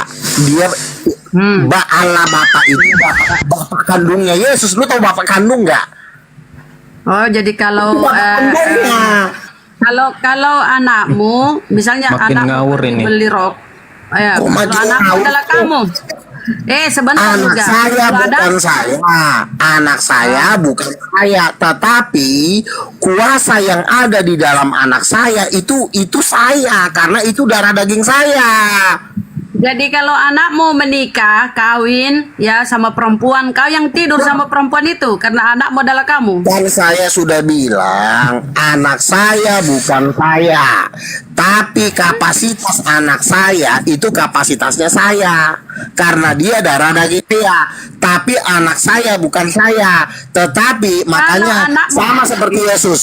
Yesus bukan Bapa bukan Yesus, tetapi karena darahnya Yesus, darah Bapaknya, dia adalah Tuhan, makanya diberikan segala kuasa di sorga dan di bumi. Apa artinya kuasa Makanya. sorga? Artinya kuasa menjatuhkan seluruh bintang. Faktanya Luga. Kalau anakmu kawin, apakah kamu yang tidur sama? Udah dijawab masih. Berarti Anak saya bukan yang kawin, kamu. yang anak saya lah yang tidur. Kan Kalau- saya sudah bilang sama kalau kamu kau tadi, anak Luga, bukan Luga. bapak bukan anak. Tapi Nah, anak kenapa juga kau bilang- Tuhan. Loh, kok anak juga Tuhan? Bagaimana caranya? Di mana itu anak juga Tuhan? Mana datamu itu? Kan saya bilang, Orang-orang anak saya bukan saya. Saya bukan anak saya, tapi karena saya adalah Tuhan, maka anak saya pasti Tuhan karena dia darah daging saya. Ya di mana datanya itu? Kalau anak Allah adalah Yesus- Allah. Nah, makanya Yesus berkata, "Aku adalah anak tunggal Allah." Apa anak tunggal Allah itu? Adalah firman. Firman itu adalah Tuhan. Yohanes pasal 1 ayat 1. Makanya Yesus berkata, bertindak sebagai firman, "Kepadaku telah diberikan langit dan bumi, bintang-bintang, seluruh bintang alam semesta." Itu sudah diberikan menjadi milik Yesus. Kalau Yesus adalah pemilik alam semesta dan bintang-bintang, ya berarti Yesus Tuhan dong. Di dalam Roma, dengar ya kata-kata si Paulus. Oh, Paulus lagi. Kenapa kau belajar sama Paulus sekarang? Di situ Udah akrab sama Paulus. tertulis. Kau tidak imani Paulus. Tertulis ya. Oh, jadi kau udah imani orang Paulus yang- sekarang?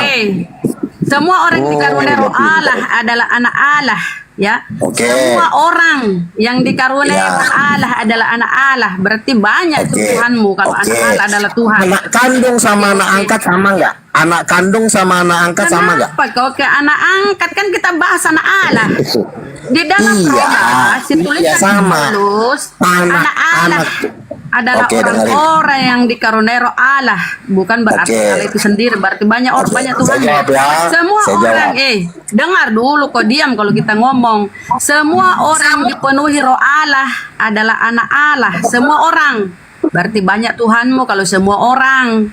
Anak Allah bukan berarti Allah itu sendiri, karena di sini tertulis kata si Paulus ya, apa kata si Paulus? Semua orang yang dipenuhi roh Allah adalah anak Allah. Semua orang, berarti kalau kau anggap anak Allah adalah Allah itu sendiri, berarti banyak Allahmu, Alamak, ya kan? Oke, saya jawab ya. Saya jawab gini.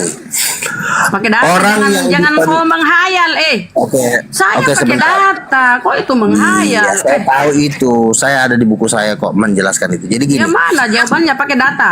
Kalau tidak Tunggal ada kodiknya, Allah, dengerin. Ini waktu saya kalau bicara. tidak ada datamu, cuma ngerocos, kau di-kick. Mana datamu dulu? Kayak saya tunjuk tuh, Roma begini kan?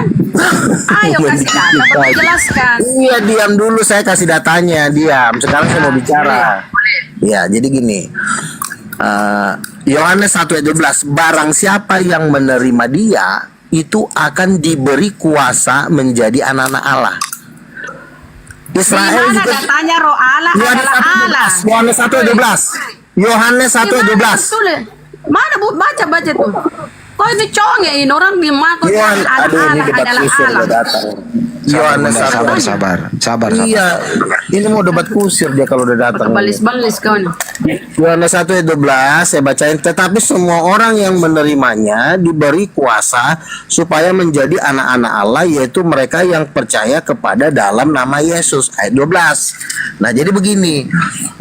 Anak-anak Allah. Allah adalah Allah. Tolong juga. jangan dipotong Dapat omongan kamu. saya. Ini waktu saya bicara. Conge. Anak Saya Allah kalau adalah Allah seperti kau ngomong bilang. tadi kan saya udah kasih waktu buat Anda bicara. Saya lagi ngomong jangan dipotong-potong. Jadi debat Berarti kau kusir berdusta. jadinya. Karena nggak ada datanya tuh berdusta, jangan berdusta lu gak. Kau udah tua itu. Saya belum jawab, jadi bilang belum gimana sih? Kan kau bilang anak Allah adalah Allah. Iya, saya berikan waktu dulu untuk bicara. Saya belum ngomong ini. Ngomonglah kau buntala.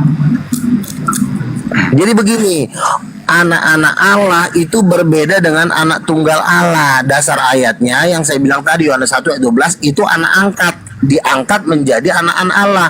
Kalau Yesus itu bukan anak angkat, dia anak kandung. Emang darah dagingnya udah darah daging Bapa. Kalau anak-anak itu Yohanes 1 ayat 12, Yohanes 1 ayat 12, baca. Data mulu ditanya. 12. Udah. Nah, Jadi Mana itu Yesus darah anak kandung Bapak? kamu diam dulu, saya lagi bicara. Ini kan kebiasaan nih kan, kau debat itu kusir. hidupmu Kebiasaan terlalu Ibarat kalau udah berhalusinasi, datang debat Bang, kusir Bang. aja kan. Tadi udah enak-enak kita dialog, ini udah datang debat kusir. Ya, ini. kan kok. Ya, kalau saya tidak mau komen. Nah, tolong, Handi. Nipu-nipu kan. Handi tolong dulu dimoderatorin dulu, masalahnya dia ngomong terus ini.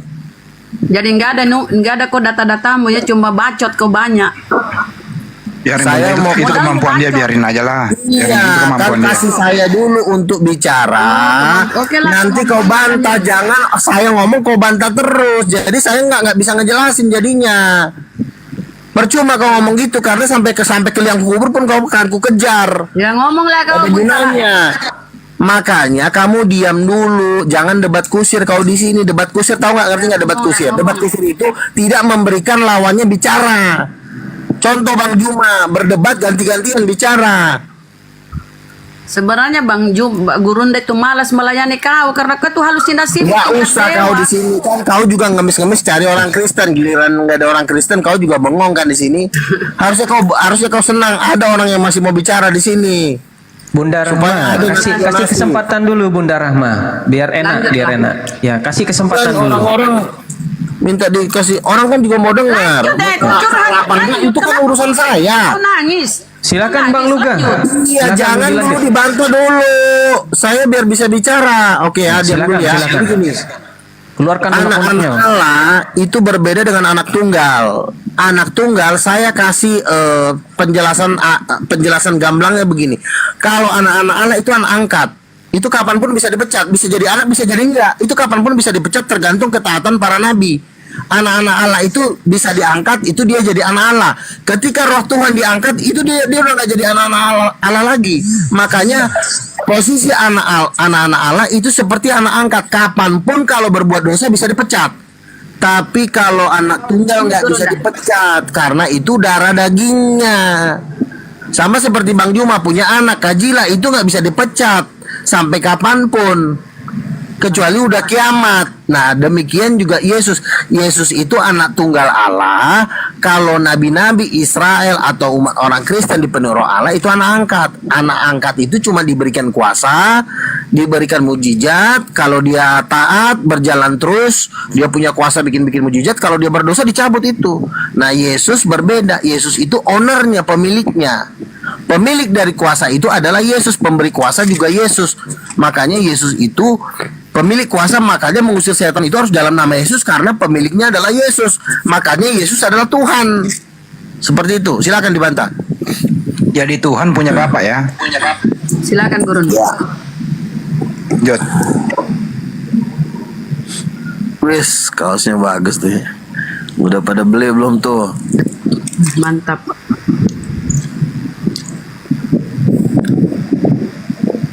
Cuma satu nih Bang Juma kurangnya, buka maskernya, jangan kayak gitulah, buka biar lebih serem.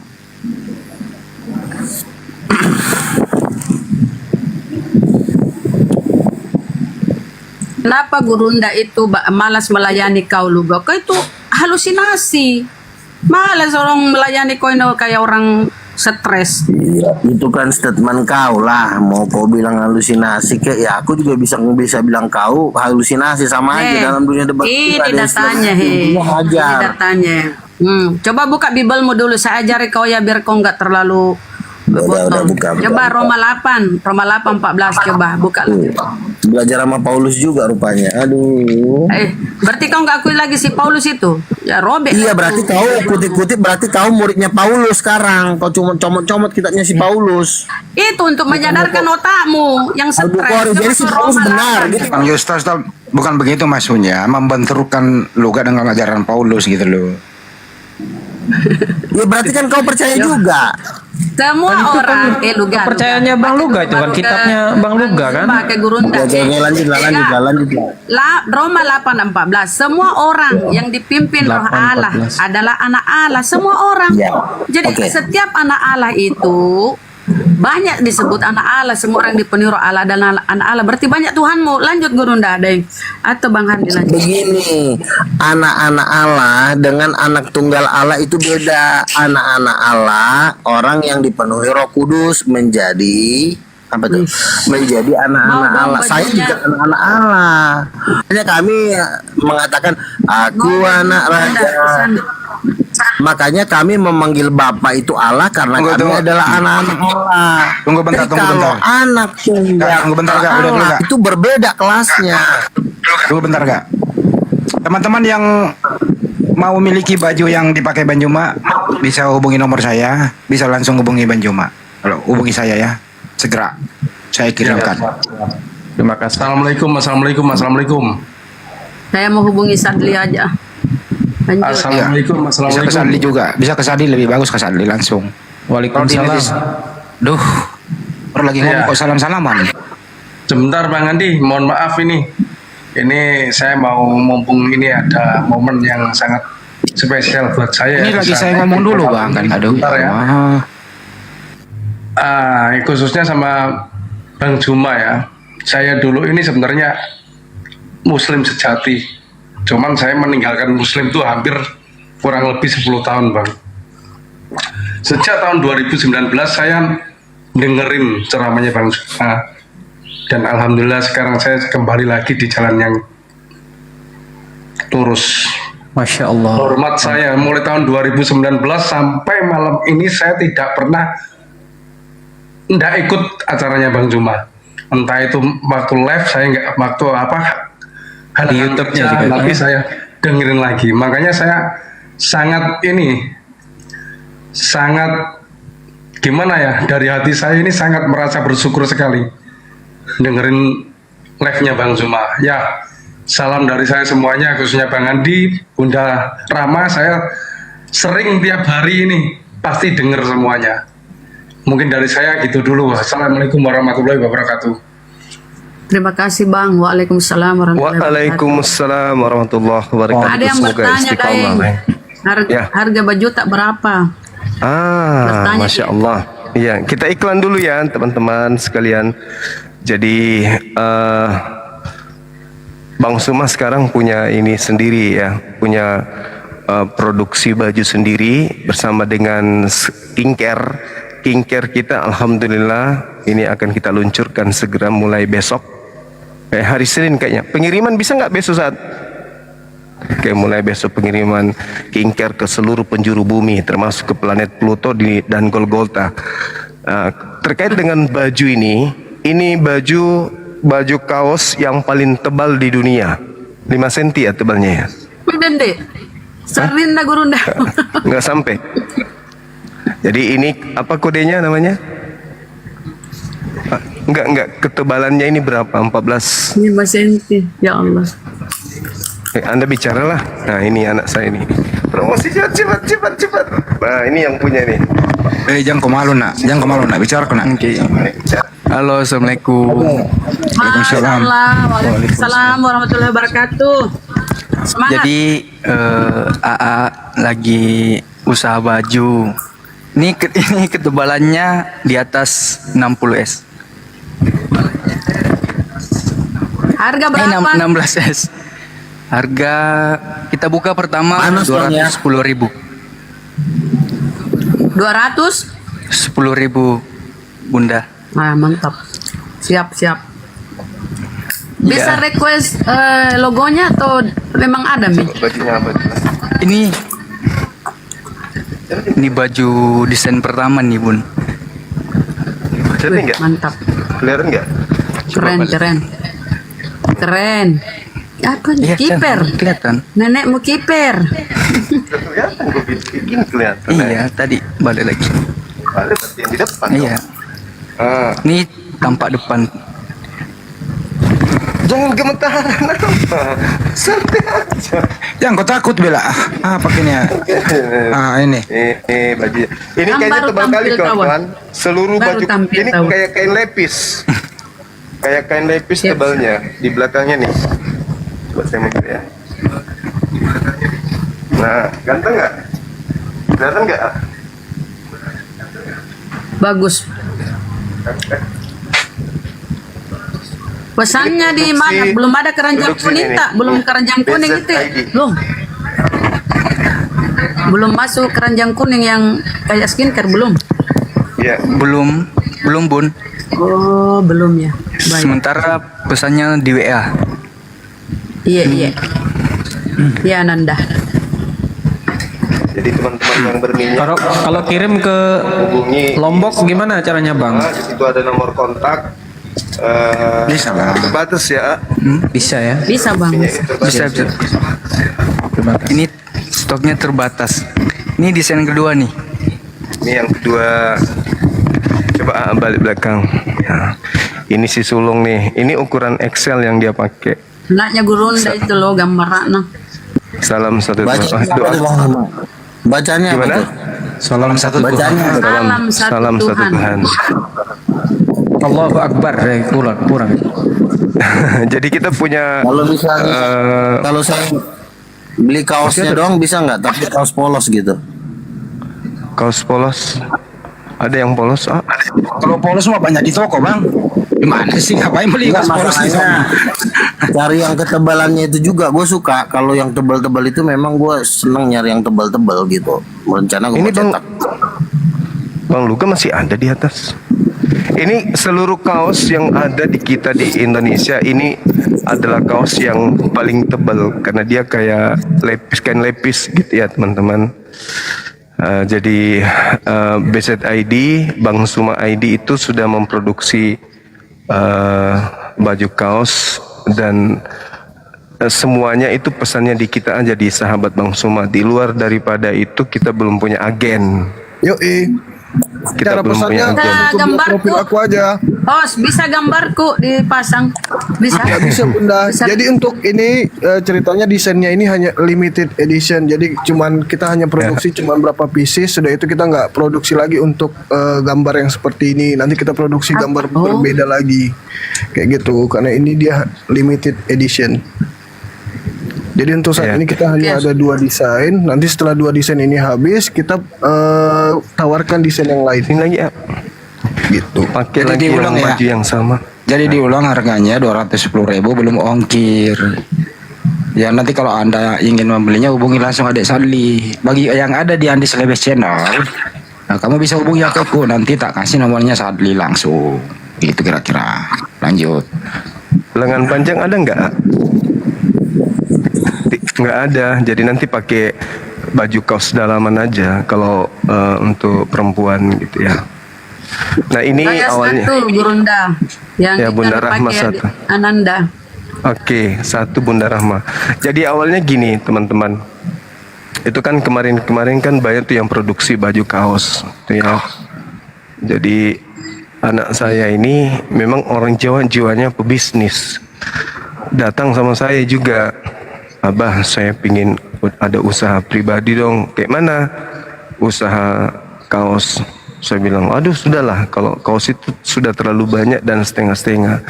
Ternyata dia punya pemikiran bukan setengah. Dia ingin benar-benar memiliki produksi sendiri yang khusus untuk BZ. Apa istilahnya itu ya? Maksudnya nggak pakai merek lain. Merek ini aja terus yang dijual, dan rencananya memang mau produksi secara kontinu dan besar-besaran gitu. Termasuk nanti ke depannya kemungkinan skincare kita itu juga akan jadi BZ glowing. Nah, ini ketebalannya gimana? Oke, gini ya. Logonya itu langsung BZ. Nih kalau ada yang kayak gini di luar dari ini berarti palsu, bukan punya kita. Ya, XL. Ketebalannya ada nggak?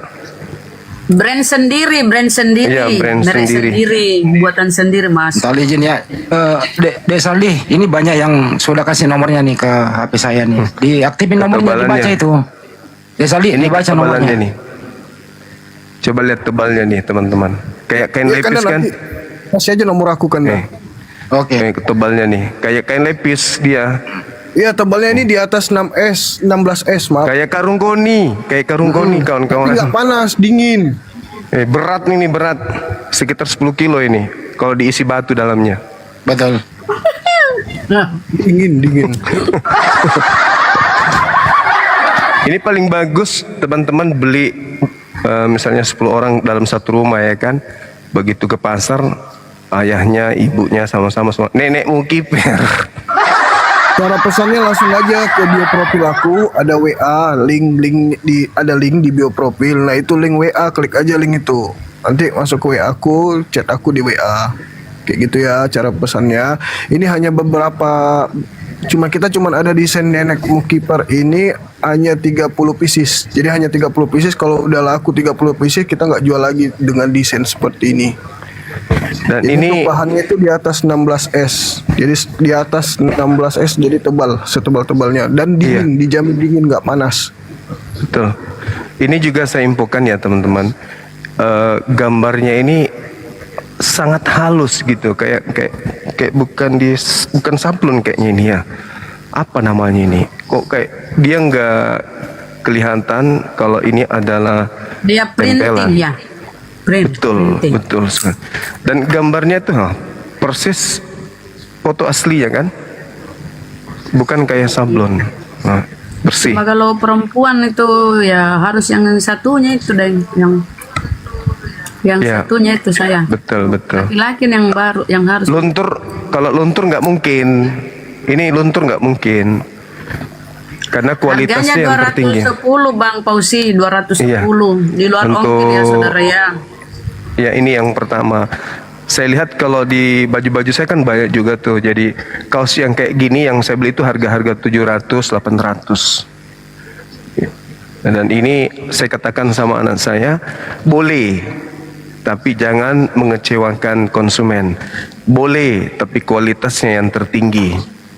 Jamin. Saya ketemulah dengan temannya yang punya stokis di Jawa.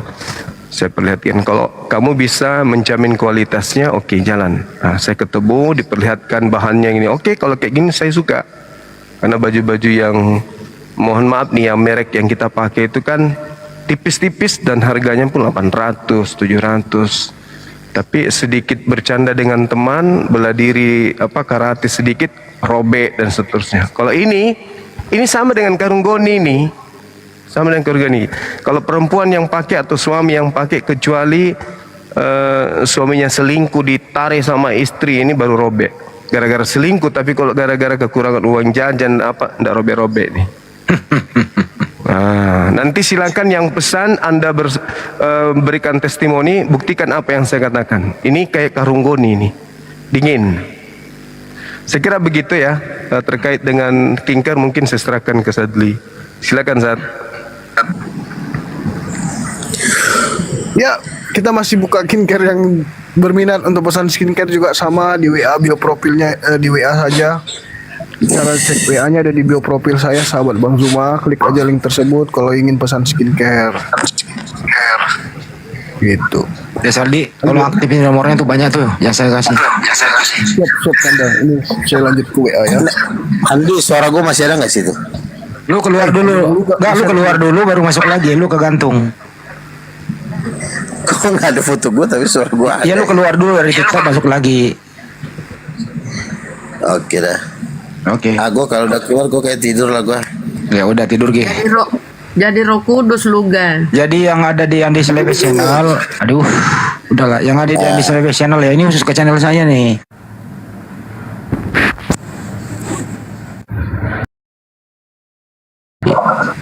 Sedikit pengumuman ya.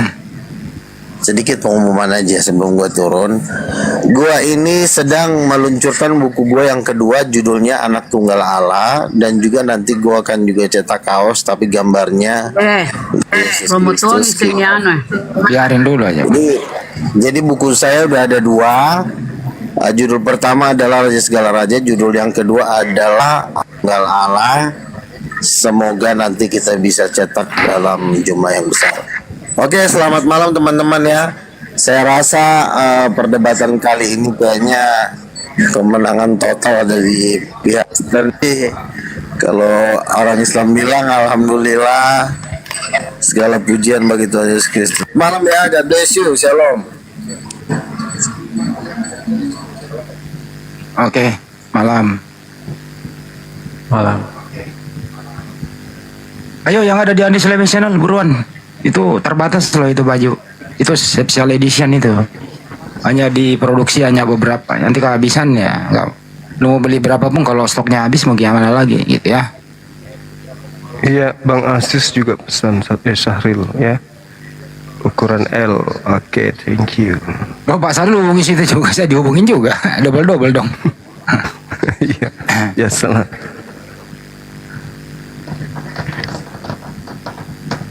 Desari di Balikpapan. Bagus kaosnya, saya suka. Baru nyampe tadi barusan. Makanya langsung kita buka. Jadi teman-teman yang di YouTube juga ya yang berminat, silakan kemudian langsung ke sahabat Bang Suma. Begitu juga kinker kita, teman-teman yang mau jadi apa? Mau jadi apa lagi namanya itu? Kontributor dan reseller. Iya, betul. Silakan menghubungi sahabat Bang Suma. Kayak silakan kalau masih ada oten dinaikkan.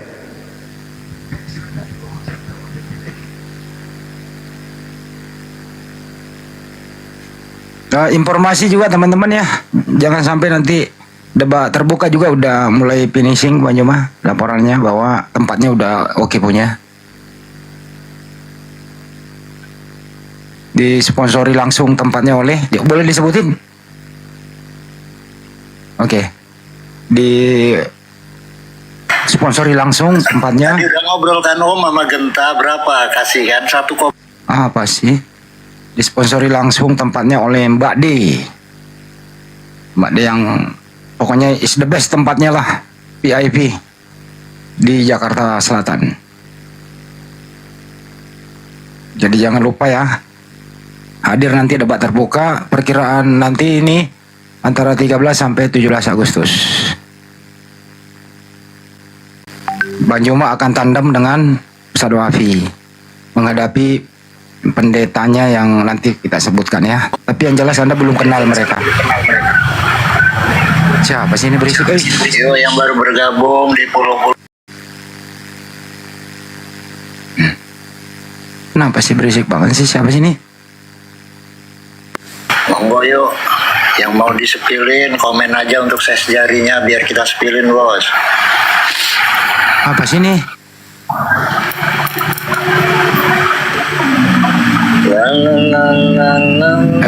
Aduh, siapa itu?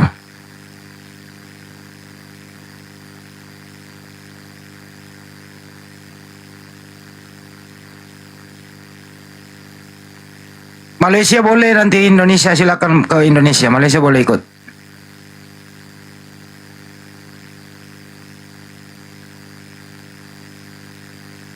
Itu size-nya ya, ukurannya ya. L. Aku L. Sadli 1 L. Yang dada yang satunya tuh yang depannya kosong.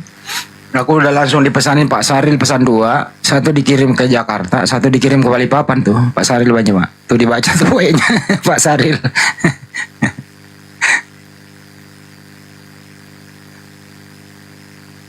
Mantap. Jadi teman-teman kalau ada yang mau belikan para apologet boleh ya. Ada yang mau belikan. Saya biar dapat 2, Bang Handi. Siapapun ya, kalau mau dibelikan boleh lah. Kalau mau. Oh, ada dari Palembang nih, siapa nih? Tunggu, saya kasih nomornya Dek Sadli ya. Tunggu. Dari Palembang tuh. Tuh, dari Palembang gua kasih nomornya ya. Ngomongin Dek Sadli langsung. Harganya Bang Hermi 210.000.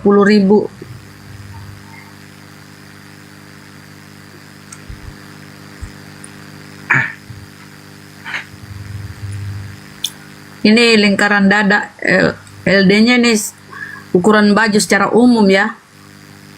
Teman-teman, nanti kapan lagi lu melihat Bang Juma langsung debat terbuka ya? Tapi nanti di dalam room itu tidak boleh berbicara kecuali narasumber, harus silent. Jangan sampai di media sosial dikit-dikit ngomong, dikit-dikit ngomong. Harus menjaga ketertiban di dalam ruangan. Kalau ada yang arogan ya mohon maaf, terpaksa dikeluarin.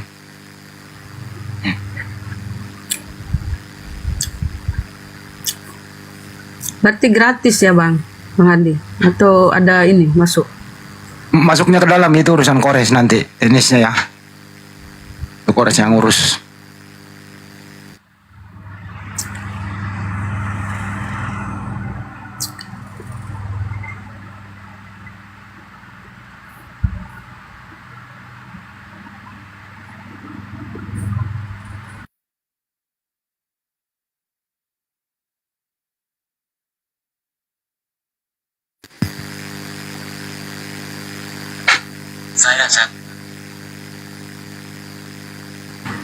Kalau ada sekalian saya ambil itu baju host, terus ambil bajunya Gurunda, ambil bajunya Bang Zuma.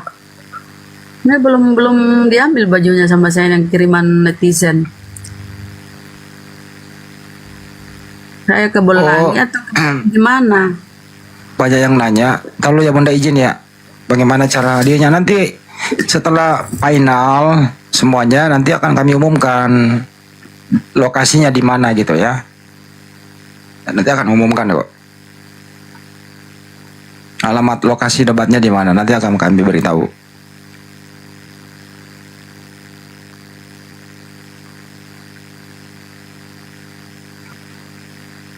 Tanggal berapa, jam berapa kan belum. Estimasi tanggal 13 sampai 17. Nanti kalau deal-dealan baru beritahu, oke? Bagus juga kalau hadir di sana Bang Handi seragam menggunakan pakaian ini atau yang satu. Betul. Satu Tuhan gitu. Ya. Kalau pakai seragam ini diskon 50% masuknya.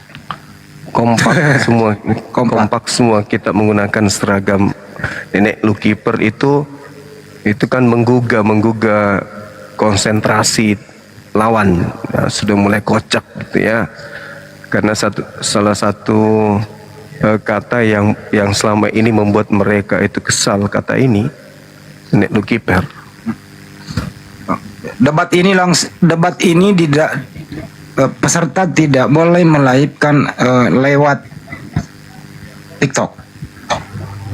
Ya. Pandi MBR gue sudah gue pesan L ya Bang. Pesan banyak pesan. Jadi debat terbuka nanti ini tidak boleh dilaipkan lewat TikTok. Yang boleh melaipkan hanya kepada para YouTuber yang terdaftar. Tentu Anda boleh nonton nanti di YouTube. Anda nanti boleh nonton langsung di Julkipli 15 Official, di Andi Selebes Channel, dan lain-lain yang sudah mendaftar sebagai hak siar. Kira-kira gitu ya. Jadi nggak boleh, orang boleh bawa kamera, tapi kalau ketahuan Anda live TikTok, ya itu akan dikenakan denda 57 triliun. Balas Banyak yang denda. katanya. Banyak nah. Jadi teman-teman boleh DM ke saya ya. Nanti saya kasih nomor rekening, kemudian kirim alamat lengkap, lalu hostnya kirim, adminnya kirim ke alamat saudara-saudara ya. Iya, yang di YouTube Zulkifli M. Abbas ini ada beberapa yang pesan atas nama Vera Anggreni Makmur, ada lagi atas nama Bilal Dea, kemudian mudah-mudahan saya nggak salah baca ya. Ada lagi tadi teman-teman, nanti hubungi aja ya. Saudara Rahmat juga mau koleksi katanya. Siapa lagi yang tadi berminyak tuh pesan? Gak sempat saya baca. Fa juga mau. Kemudian Harus Zaki ukuran M. Nanti hubungi nomor kontak yang kita sudah cantumkan ya teman-teman di YouTube Zulkifli M. Abbas Official. Terus kemudian kasih nala-nala ukuran M. Masya Allah, terima kasih yang udah mau pesan. Harizaki 1. Ya, ini kita promosi dulu ya teman-teman, karena lawan juga Oten juga nggak ada. Bambang HS ukuran XL.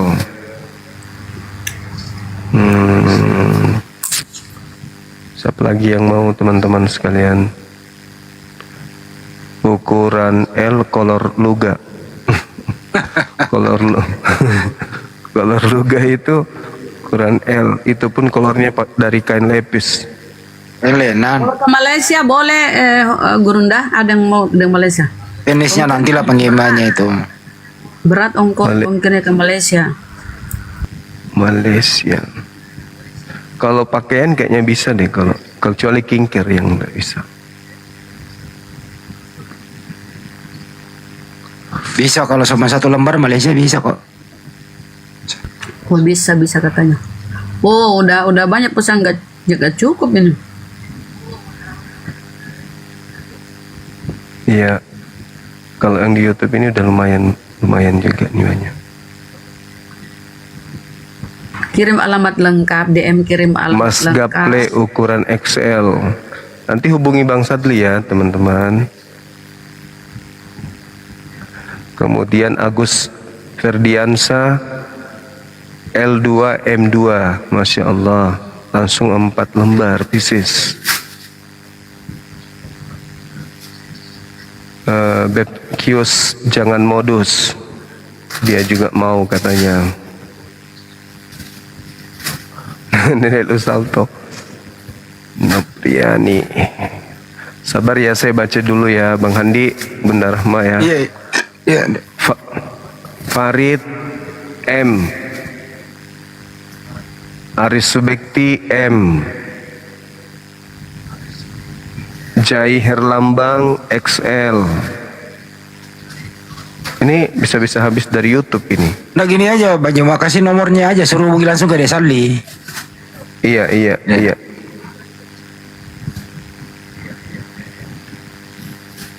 Tapi biasanya yang pesan itu juga suka kalau disebut namanya Bang Handi. Oh ya juga sih. Vera Anggreni Makmur.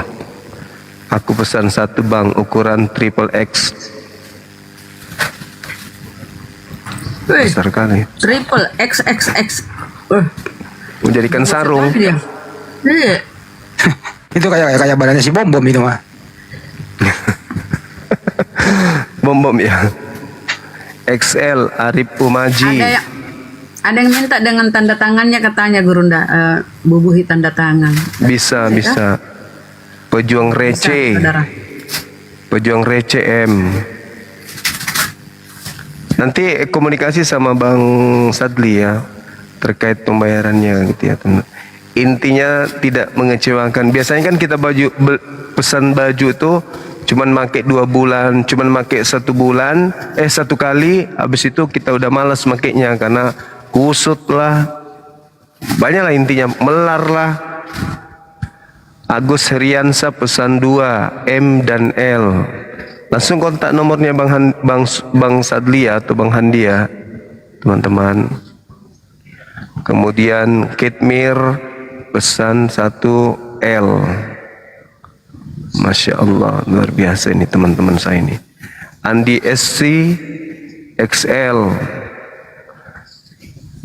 Harga sekarang Bang Riki masih 210 di luar ongkos kirim ya. Hari Saud L. Oke. Istra Mauna bilangnya tenda kali 3 kali X. 210 Bang. Oke. Masih ada lagi?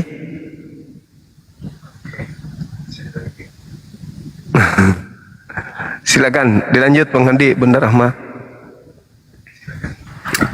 Jadi segera teman-teman yang berminat ya, segera dihubungi adik kita DM di akun sahabat Bang Zuma Sadli. Nah itu udah ada nomor WA segala macam itu. Kirim alamat lengkap dan biar kita tahu ongkirnya berapa ya. Jadi 210 itu belum ongkir ya saudara-saudaraku ya. Itu di luar ongkir. Kalau daerah Makassar itu paling 10.000, daerah Sulawesi, Makassar. Kalau di luar Jawa ya 30. Di luar Jawa, di luar daerah Jawa ya. Ada diskon, udah ada diskon, ada. Udah sondi. Udah sondi. Diskon udah. Kalau ngambil 2 ada diskon, nggak ada.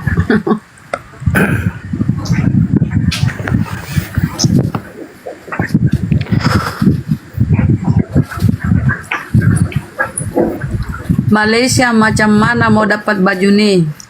Ya DM itu hostnya Ke Makassar, sahabat Bang. Zuma. Kemudian kirim alamat biar ditahu ongkirnya. Saudariku, saudaraku, Kulindo.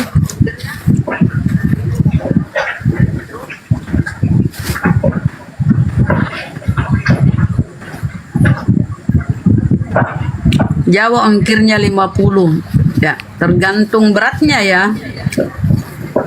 Beratnya berapa? Per lembar berapa? Ada sekilo enggak? Enggak, beratnya berat. Hampir sekilo. Karena kainnya itu kayak karung goni. Tebal. Kemarin itu kemarin dari Kalimantan yang ngirim ke saya itu berapa baju 4 lembar, kerudung 3, aksesoris, tasbih. Tapi ongkirnya 48.000. Ukuran M dan Hansekar. Oke. Berarti kalau daerah Jawa kurang, nggak seberapa kalau Rauf ukuran XL. Oke. Yusmanto ukuran L ada. Silakan menghubungi ya. Mau menghubungi ke Bang harganya 210 di luar ongkir. Ongkis atau ongkir ini? Ongkir ya? ongkir, ongkos kirim. Kasinala M dan L. Hubungi segera Bang Sadli ya teman-teman karena ini terbatas. Kan ada 2 macam. Coba yang satu nak, yang tadi yang ini. Ini ya, ini ada simbol tauhid. Ini di belakangnya ini salam satu Tuhan gitu. Terus yang satunya lagi Saya buka itu yang mau punya. satu. Nah, Ukuran L. kalau yang Sadli catat. saya pakai ini yang tertulis di belakangnya. Pak Bom kiper, gitu ya. Nenekmu kiper. Kalau di depannya ini sama yang saya pakai. Ketebalannya ini betul. Bayangkan aja nih baju kos bisa berdiri kayak gini nih. Ya, baju kos bisa berdiri. Artinya memang ini tebal luar biasa kan, berdiri kan ya. Kalau baju kos kan biasanya dia sudah loyo kayak Pak Bom. Ini dia keras, tebal dia kayak karung goni. Yuk gitu cara promosinya Bunda Rahma. Dan tentu dingin ya. Dingin, ini kayaknya dingin saudara ya. Ingin lah kalau dikasih di sebatu.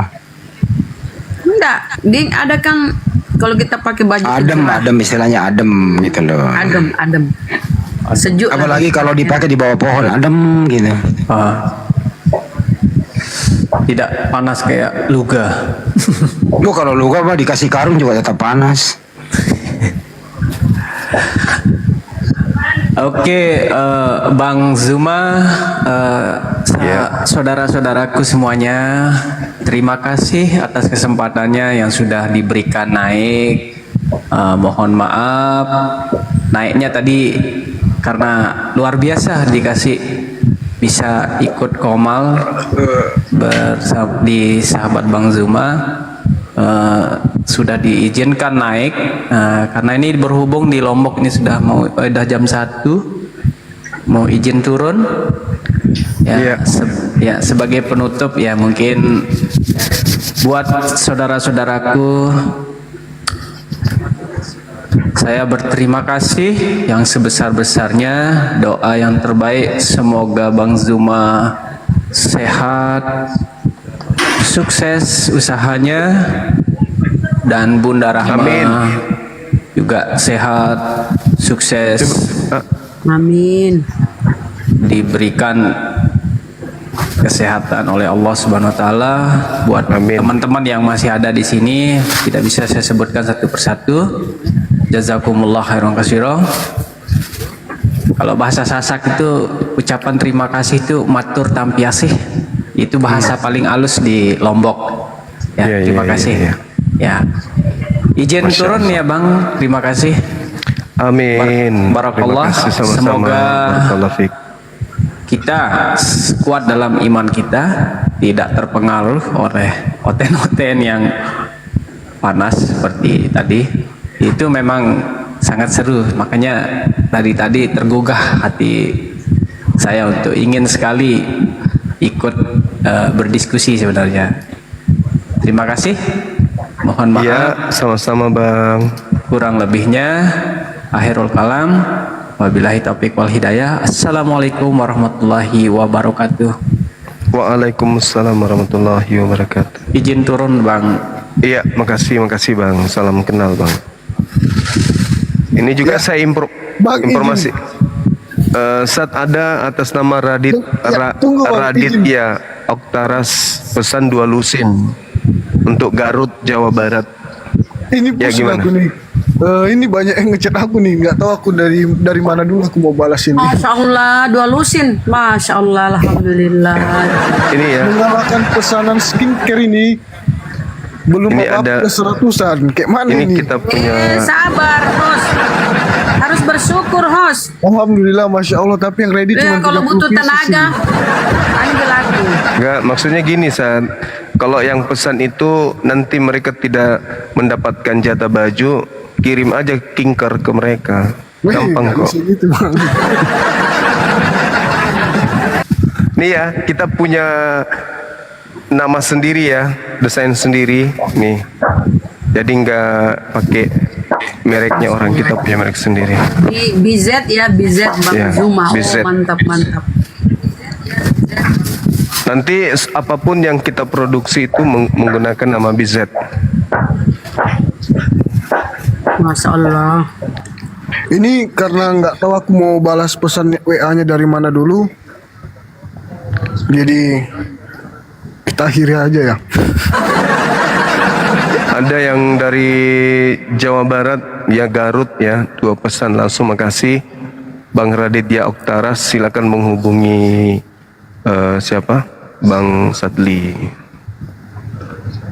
Ya, WA aja nanti mudah-mudahan dibalas secepatnya ya guys. Aku pelan-pelan balas WA-nya. Saudara Fa juga L Sulheri Grab XL. Ya, masih banyak yang lain. Ya, ini live Bang Faji, ini live, betul.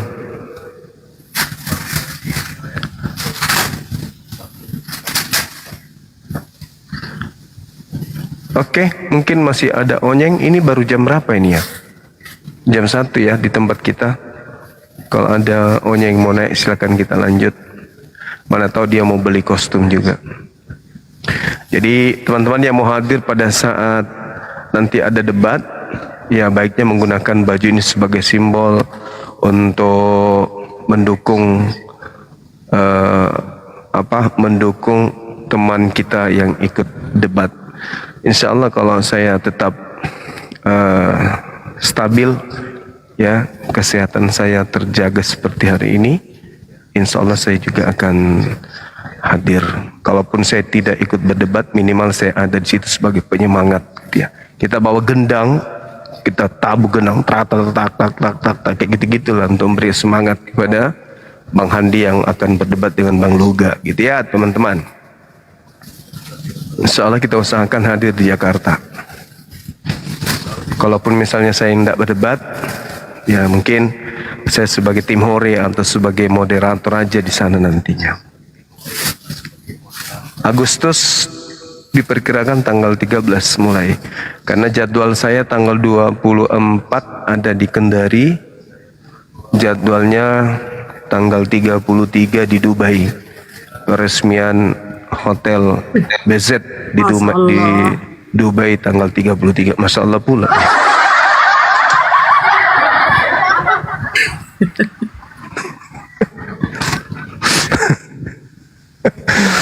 Kukira tahu jangan gurunda.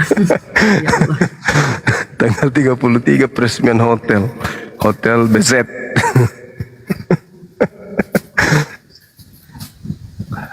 Banyak undangan ya teman-teman, termasuk ke daerah juga, tapi kita belum iakan.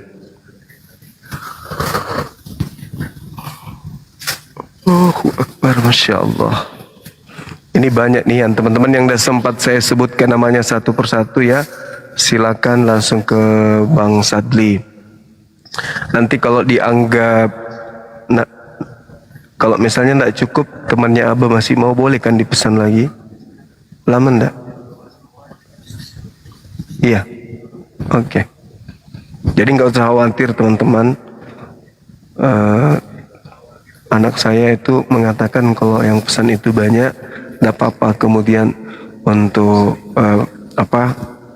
desain yang kayak gini itu dipesan lagi untuk tahap kedua. Iya, oke. Bunda Norma Sadli, Ibu sudah transfer. Oh, udah transfer. Alhamdulillah, Masya Allah. Terima kasih Bunda. Ada yang sudah transfer, Masya Allah.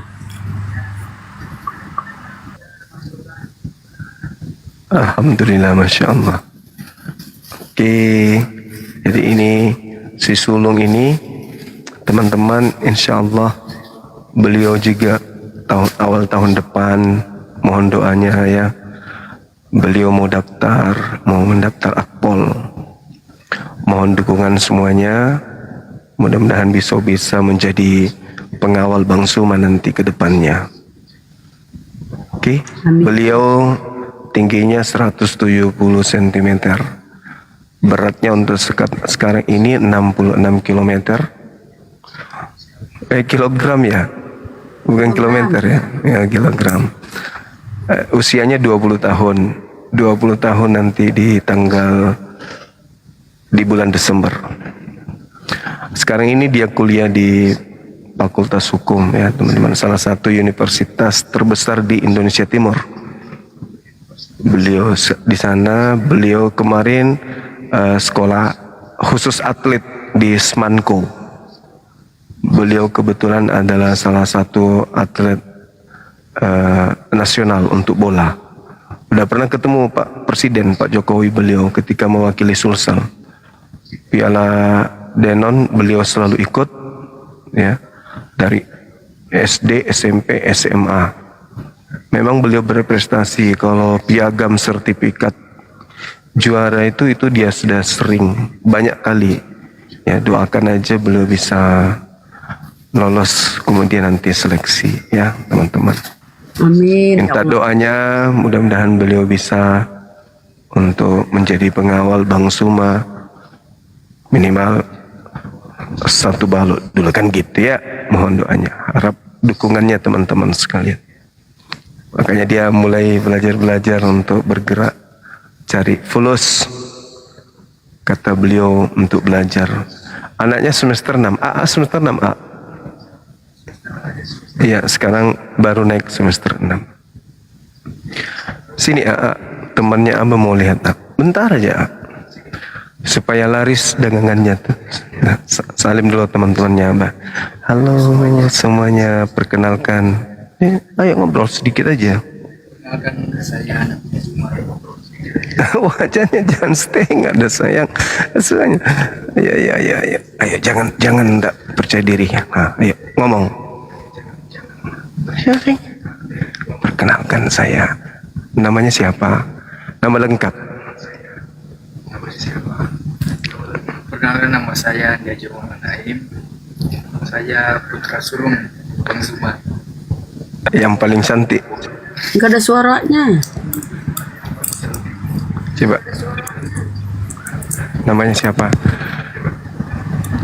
Halo, nama saya Andi Haji Naim. Saya putra sulung Bang Suma. Usia 20 tahun. Pekerjaan gangguin Abah. Lanjut. Anaknya masih pemalu, sama seperti abahnya, bapaknya. Sangat pemalu kali. Oke. Yang bertanya kenapa dipanggil AA. Ibunya itu kan orang Bandung. Iya, ibunya orang Bandung, Sunda Tea.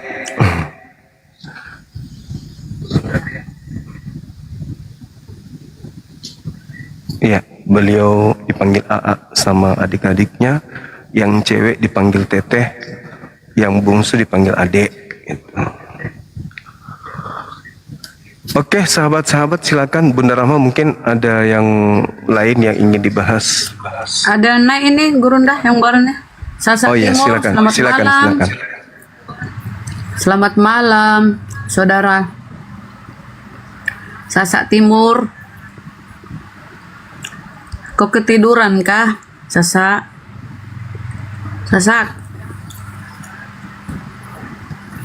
Rahima, selamat malam. Assalamualaikum. Muslim. Gak ada suara aku. Sasak, Rahima. Tak do lagi. Hoi. Woi, kenapa kowe? Woi, Rahimah. Selamat malam. Sasak Timur. Ih, rupanya udah tidur dia dinaikkan.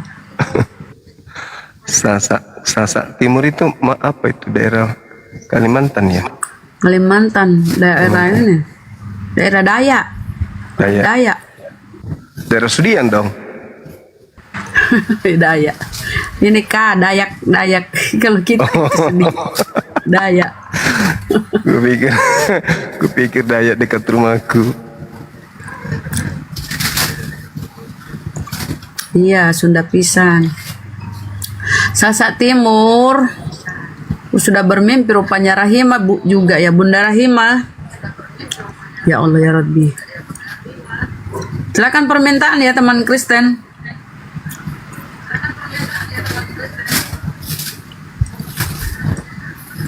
Iya, anaknya Bang Zuma itu lebih ganteng dari abahnya. Wah, ini penistaan ini namanya. Assalamualaikum. Waalaikumsalam warahmatullahi wabarakatuh. Alan David. Salam Bang, saya Alan dari Sulawesi Tenggara. Oh iya, siap Bang. Saya Muslim Bang. Saya izin tanya, apakah benar Yesus itu pernah berhaji? Tolong dijelaskan kronologisnya seperti apa. Makasih Bang. Mati meja. Yesus pernah berhaji. Mati meja. Kan ada akun itu Haji Yesus, mungkin itu ya gitu. Bang ya, penasaran. Bukan begitu, Bang. Hanya pernah dengar ceritanya seperti itu, katanya begitu. Ya, kalau misalnya dikatakan bahwa nubuat ibadah haji dalam Bible ada, tapi kalau Yesus berhaji berarti Yesus ke Mekah. Iya. Iya. Itu belum pernah saya temukan data akuratnya bahwa Yesus pernah melakukan rukun-rukun haji gitu ya. Seperti itu Bang. Berarti kesimpulannya jawabannya belum pernah ya? Menurut saya sih, saya tidak mau mengada-ngada ya.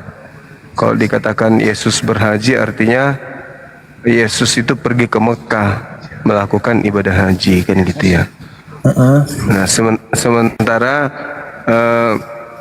di dalam Bible itu tidak ada data akurat yang menyatakan bahwasanya Yesusnya ini melakukan ibadah haji. Kalau puasa, zakat, iya. Oh, kalau puasa sama zakat berarti iya ya. Hanya haji. Iya. Nah. Iya. Itu dia Bang yang belum pernah saya temukan adanya narasi Yesus itu naik haji. Oh. Iya. Makasih Bang ya, itu aja ya. Ya sama ini Bang, satu lagi. Tadi kita sudah ada pesan bajunya 4 atas nama Agus Wirdiansyah. Masya Allah. Iya, Masya Allah, syukran. Sudah dihubungi Bang Sadli? Sudah Bang, sudah. Kan tadi sudah tulis di YouTube juga kan yang Agus Wirdiansyah tadi itu Bang. Oke, baik. Oke, makasih Bang ya. Assalamualaikum. Sama-sama Iya, Bang. WA-nya sudah dibalas belum sama Bang Sadli? Sudah. Oh, sudah. Oke, sip. Makasih Bang ya. Ditunggu di Sultra Bang Zuma. Sultra, Sulawesi Utara. Sulawesi Tenggara, Kendari. Oh, siap. Iya, Agustus berarti ya? Iya. Oke, sip. Oke, makasih Bang. Makasih sahabat. Barakallahu fiik. Waalaikumsalam warahmatullahi wabarakatuh. Oke, kita sapa saudara kita berikutnya, Bill Boy. Selamat malam. Assalamualaikum. Malam. Assalamualaikum Bunda. Assalamualaikum Bang Zuma. Waalaikumsalam warahmatullahi wabarakatuh. Oh ya, kenalin saya Silakan, Billy Bang. dari Bogor. Iya. Tadi saya dengar Bang Zuma yang mau debat itu di Jakarta, tepatnya di mana ya Bang ya? Kalau tempatnya saya pun belum tahu tempatnya.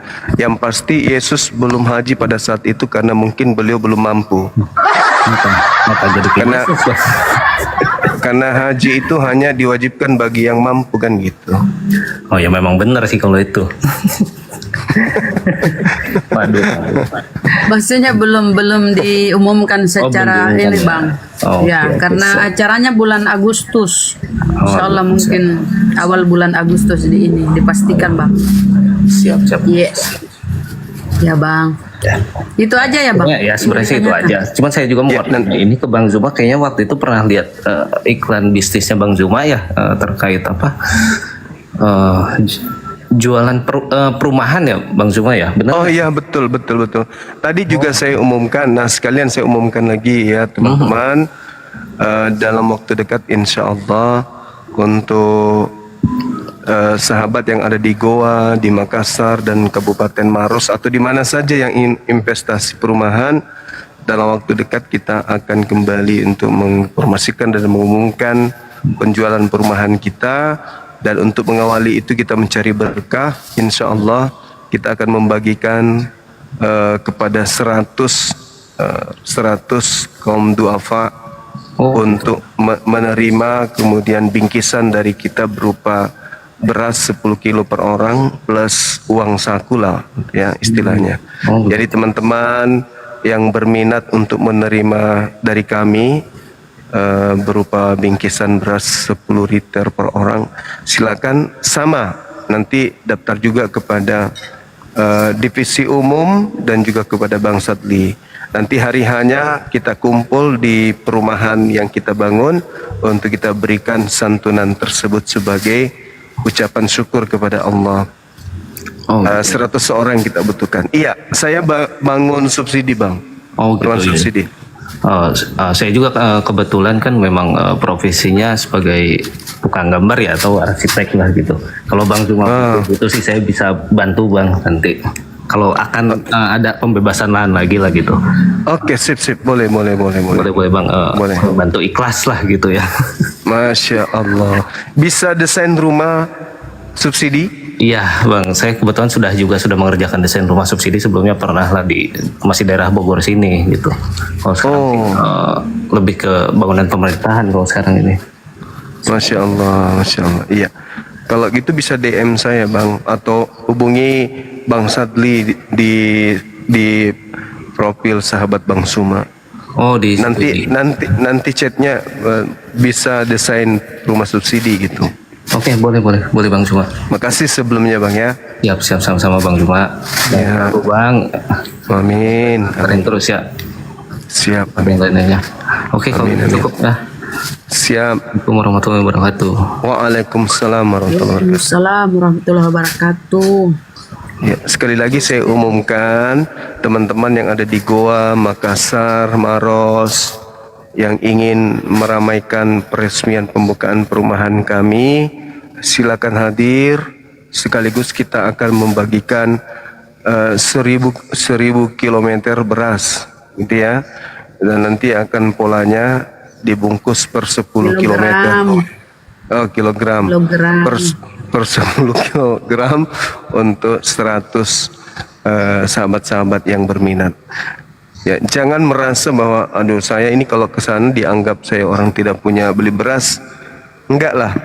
Kita cuman berbagi kok. Anda juga boleh datang membawa beras, memberikan ke Bang Zuma juga. Bawa beras juga supaya kita tukar. Kalau misalnya Anda merasa juga supaya menerima beras itu adalah satu perbuatan yang ini, silakan datang bawa beras juga, kasih saya 1 liter, saya kasih Anda 10 kilogram gitu ya teman-teman. Kita juga akan kasih amplop secukupnya gitu ya teman-teman. Sekali lagi yang mendengarkan ini yang ada di Maros, utamanya di Maros karena perumahan kita ada di Maros, yang kemudian mendengarkan ini silakan datang nantinya atau menghubungi Bang Sadli. Saya berminat untuk mendapatkan bingkisan dari Bang Zuma. Kita butuh 100 peserta gitu ya. Kita butuh 100 peserta untuk bingkisan masing-masing 10 kilogram beras.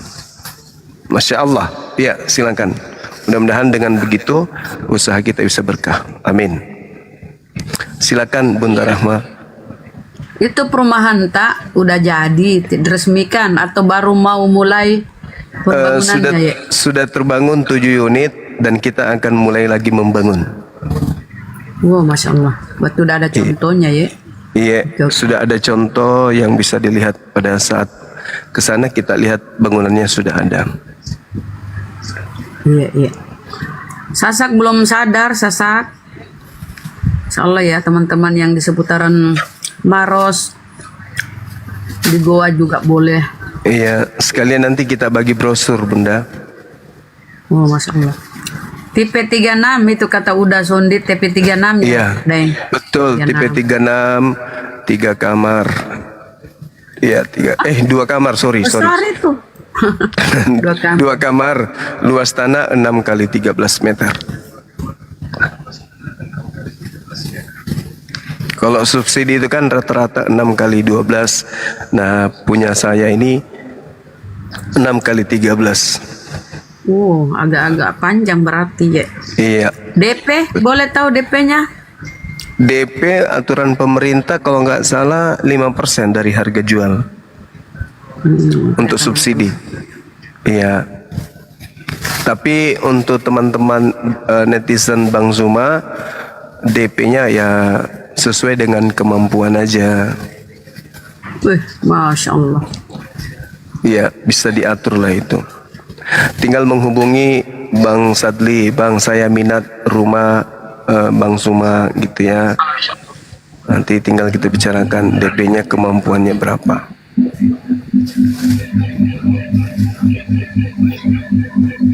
Agak tuh, woi. Itu siapa Yeki Patriandi. Selamat malam. Assalamualaikum. Muslim Kristen. Kristen ya Bang. Kredit bisa sampai 20 tahun. Masya Allah. Kredit lunak kan? Bukan Kristen kredit Yeki. subsidi. Oh, subsidi. Ya, malam. Alam, silakan Pak, apa yang ingin disampaikan, keluhannya apa, silakan.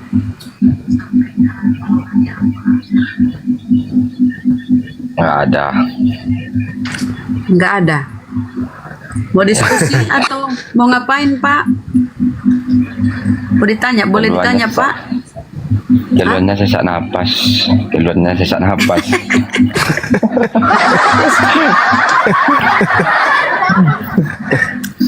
Mau itu dikasih tendangan putar Pak? Sesak napas ya. Kombantrin Pak biasanya itu langsung minum 2 biji. Astagfirullahaladzim. Jadi apa Pak? Mau diskusi sama Gurunda atau gimana 3 kali Pak? sehari itu diminum. Iya boleh. Kombantrin. Boleh. Iya kombantrin. Iya betul. Obat cacing tuh Bang. Mbak Nina, Assalamualaikum. Allah Mbak Nina. Obat cacing. Jadi naik ini mau apa Bang? Hah? Naik komal ini maunya apa? Mau diskusi mau apa? Mau dengar sambil cari pemahaman. Kristen tapi Kristen.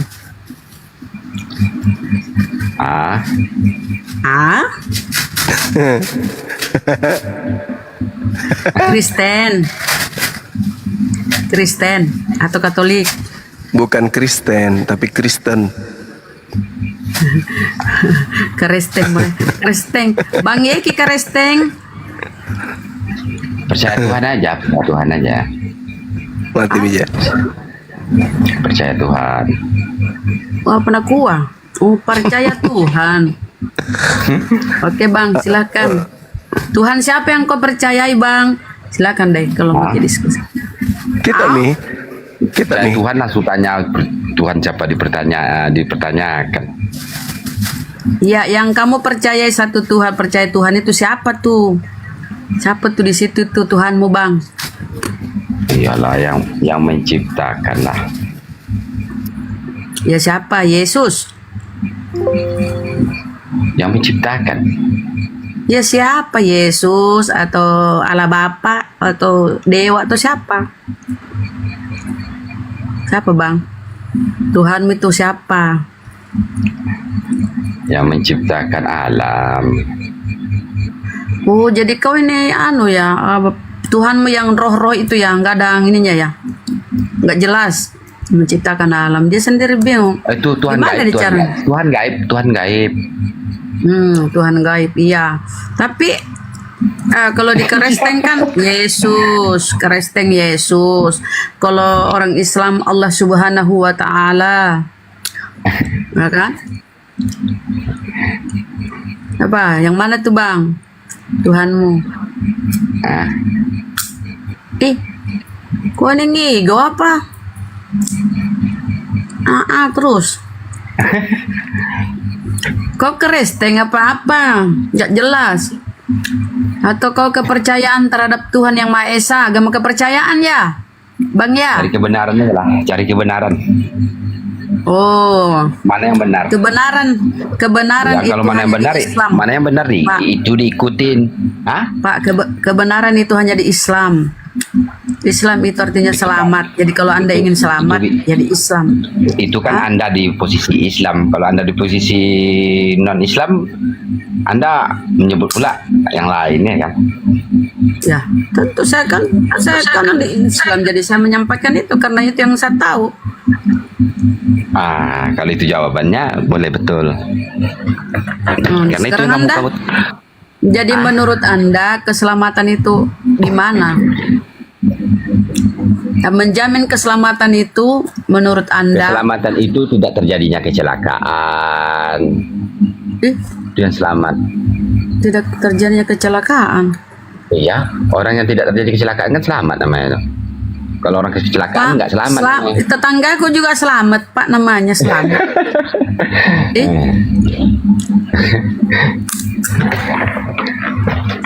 Nah, untuk selamat itu, Pak, untuk kita selamat, keselamatan itu maksudnya di sini kita mendapatkan surga yang abadi, bagi kita selamat sampai kepada surganya Allah. Bukan keselamatan karena kau tidak ketabrak mobil. Kau ini botol juga. Itu selamat juga. Itu apa namanya orang yang tidak ketabrak atau tidak kecelakaan? Apa namanya itu? Selamat kan? Ini kita tidak berbicara tentang gawat darurat, Pak. Kecelakaan lalu lintas, bukan. Kita di lalu lintas iman, lintas agama. Jadi keimanan yang kita bahas. Kau pikir di sini membahas UGD, unit gawat darurat, macam-macam kecelakaan. Kalau Bapak salah bertuhan, ya, apa ganjarannya? Neraka jahanam, Pak, kekal abadi. Jadi harus belajar, melihat, meneliti, menelaah mana nih yang menjamin keselamatan saya nih, gitu. Silakan Gurunda, kasih tahu nih supaya dia selamat dan jangan dia nih kekal di neraka nih orang. Silakan Bang Yeki, bertanyalah kau. Oi. Orang ngapain? Silakan Bang bertanya sama guru kami, Kakang. Selamat. Siapa tahu dengan kau bertanya, siapa tahu dengan kau bertanya, kau bisa selamat. Jangan-jangan kau selama ini tersesat. Ayolah, silakan. Orang tersesat itu nyasar namanya tuh.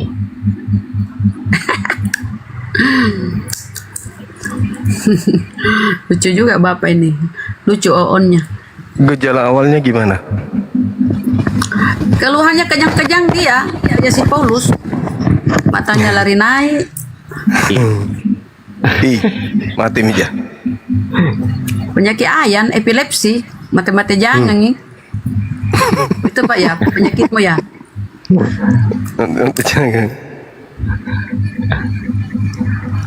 Jangan-jangan kau ini kayak si Paulus itu epilepsi, dibilang dia ketemuin. Silakan Pak, mau bertanya apa? Ayo. Ini kesempatan emas Pak, Anda dinaikkan. Ini kesempatan emas, diskusi sama Bang Zuma. Guru kami iya, silakan. Baru kelihatan. Iya. Selamat malam Bang Zuma. Tumben bisa bicara sama Bang Zuma ya. Iya, Malang. Silakan. Apa kabarnya Bang Zuma? Sehat? Baik, sehat. Syukurlah kalau gitu. Kalau sini agak sakit perut sedikit Bang Zuma. Iya. Mencari obat kompantrin. Kompantrin.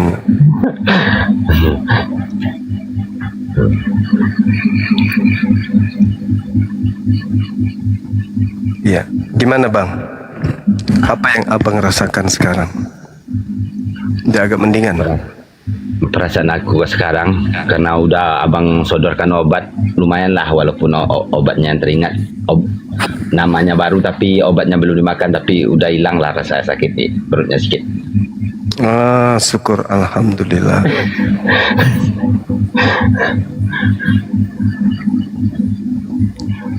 Kenapa kau menuhankan anak orang, Pak? Siapa yang menuhankan anak orang? Oh, siapa Tuhanmu, Pak? Kita sapa dulu Novi. Tuhan. Anak siapa yang kutuhankan? Berarti kau bukan Karisteng ya. Novi Pers, selamat malam. Assalamualaikum. Oh, Muslim Bang, silakan apa yang disampaikan. Waalaikumsalam warahmatullahi wabarakatuh. Salam kenal Bang dari Lombok Utara. Iya, salam kenal. Ya, udah kurang lebih 6 bulan saya mengikuti Bang Zuma. Alhamdulillah pada malam hari ini bisa langsung bersilaturahmi dengan teman yang lain, Bunda Rahma, ada Bang Andi juga tadi. Saya berada di kaki Rinjani nih Bang. Saya berada di kaki Gunung berarti Bang. Iya, Gunung Rinjani. Rinjani, Sumatera Utara ya? Bukan, Sumatera Barat. Lombok Utara. NTB. Oh, Lombok Utara. Iya. NTB. Alhamdulillah di sini ya 100% lah. Senap. Iya, betul. Kenapa Bang? Kalau Lombok itu orang fanatik. Banyak ulama besar kita di sana. Alhamdulillah. Masya Allah. Iya. Masya Allah. Rinjani Lombok berarti. Ya, Mohon maaf Bang Nopi, Gurunda itu menguasai geografi, tapi ya bercanda. Enggak apa-apa Bang, Bunda. Karena ya udah lama saya mengikuti, dan dari perdebatan baik YouTube tadi saya pakai HP anak ini, alhamdulillah bisa langsung live sama Bang Zuma.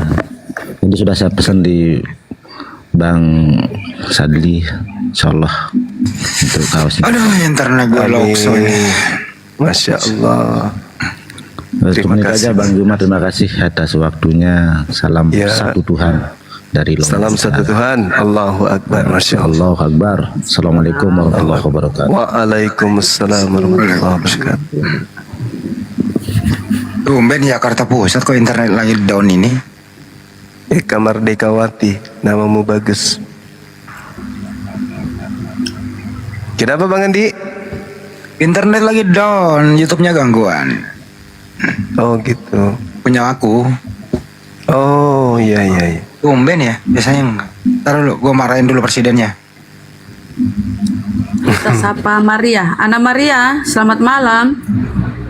Ana Maria. Selamat malam Kak. Silakan Kristen ya Bang. Iya Kak. Silakan apa yang disampaikan ke Bang Zuma, mau diskusi atau gimana, silakan. Ya, ke Bang Zuma dulu Kak. Boleh lanjut. Tapi sebelumnya salam toleransi ya Bang, ya Kak. Iya.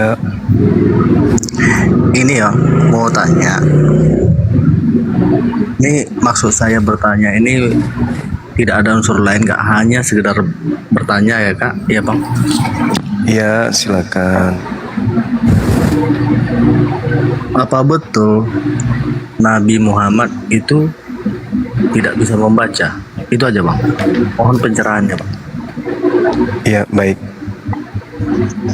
Jadi baginda Rasulullah Muhammad Sallallahu Alaihi Wasallam itu dikatakan tidak bisa membaca. Ini di mana suara ini? Di mana ini? Lagi di kamar nih Bang. Berisik Bang ya? Ada suara ini apa? Ya, jadi baginda Rasulullah Muhammad Sallallahu Alaihi Wasallam diterangkan di dalam Al-Quran ayat 48 dari surah Al-Ankabut.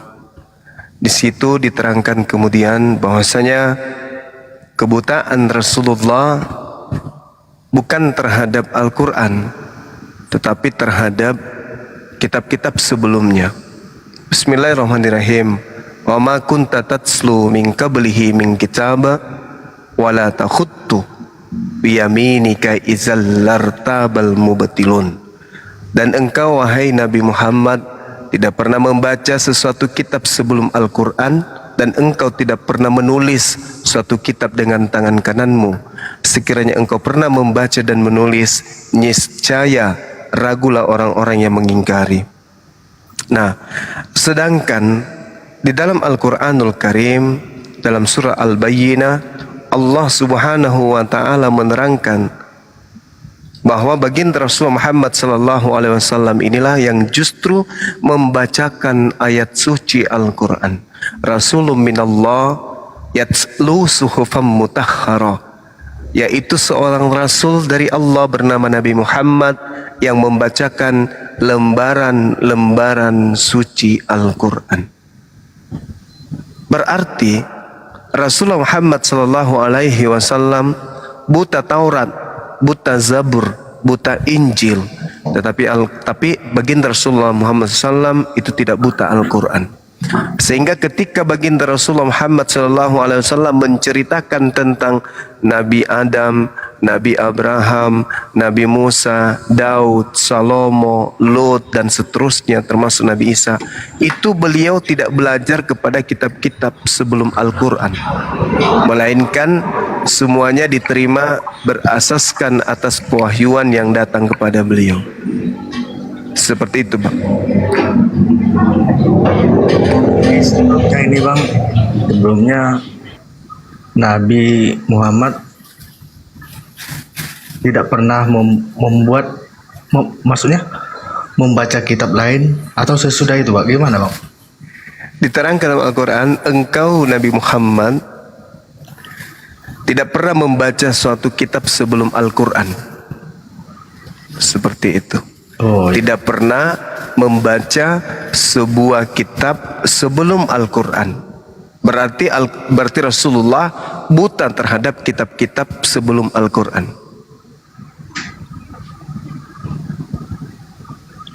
Tapi beliau tidak buta Al-Quran, karena beliaulah kemudian yang membacakan ayat suci Al-Quran itu kepada sahabat-sahabatnya.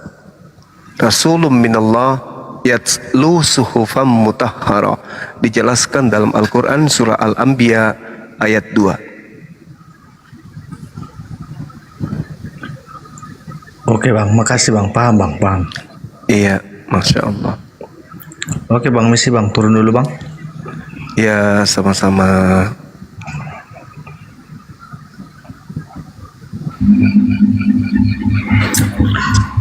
Bang, abang nih mau nanya, Bang. Bagaimana nih, Bang, agama-agama ini kok bisa muncul sekian banyak dan jumlahnya? Ya, jadi sebenarnya agama yang berasal dari Allah itu hanya satu, yaitu Islam. Hanya itu agama yang berasal dari Allah. Al-Quranul Karim menjelaskan kemudian bahwasanya al-yawma akmaltu lakum dinakum wa atmamtu alaikum ni'mati wa raditu lakumul Islam madina. Jadi ajaran para nabi mulai dari Nabi Adam alaihissalam itu adalah pokok-pokok utama yang menggambarkan bahwa satu kesatuan yang diajarkan oleh Allah melalui perantaraan para nabi, bahwa berbicara mengenai konsep ketuhanan, Tuhan mengajarkan tentang tauhid. Apa itu? Mengesahkan Tuhan, tidak membuat Tuhan itu menjadi 2 atau 3 atau lebih. Nah, semua nabi mengajarkan itu.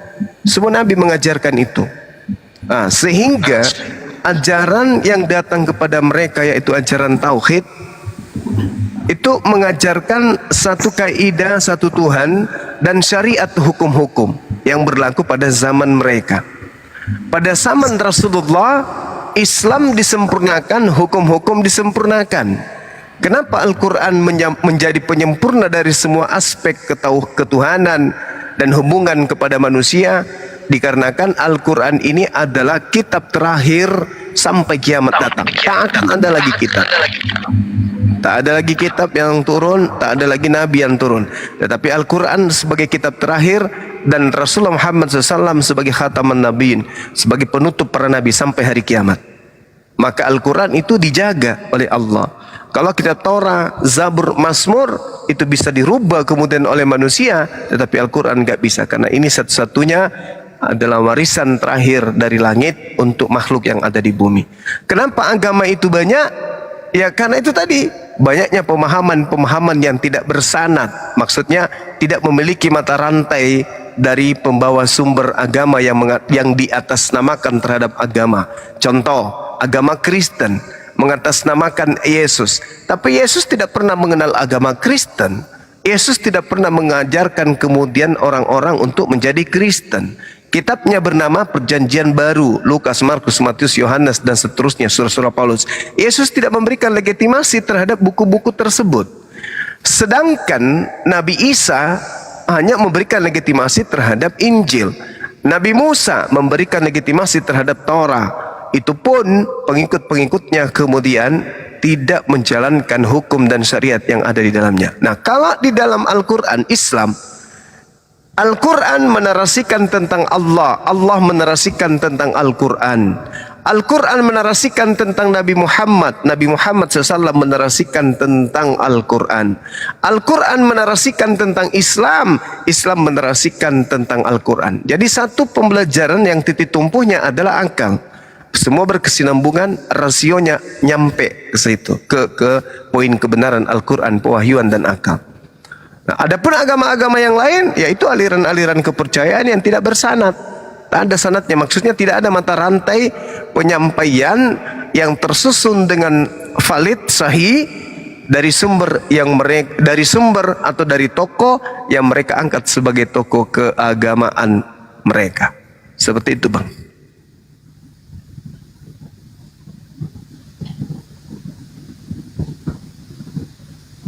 Oke, gimana? Udah ya?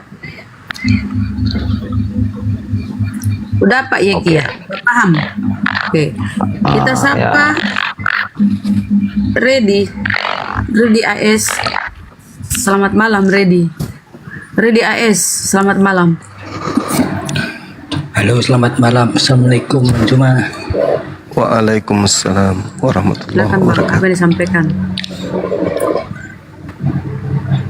Aku mau bertanya, apa dosanya orang mengantar menyembah Lucifer, Bang? Gimana? Apa dosanya mengantar orang menyembah Lucifer? Apa itu? Apa dosanya? Mungkin dia Grab. Kamu Grab ya Bang? Dia mengantar orang ke gereja, mungkin ya Bang? Iya, iya. Nah gitu. Dia mengantar orang yang mau beribadah ke gerejanya, penyembah Lucifer. Iya. Waktu dulu kan saya kan sering nganter nenek ke gereja Bang. Itu dulu. Nah, itu dosanya gimana itu? Kan aku gak tahu aku. Ya, tidak ada hukum bagi orang yang tidak tahu, Bang. Assalamualaikum. Assalamualaikum. Waalaikumsalam. Bang Juma, itu kan di Pembantu itu CP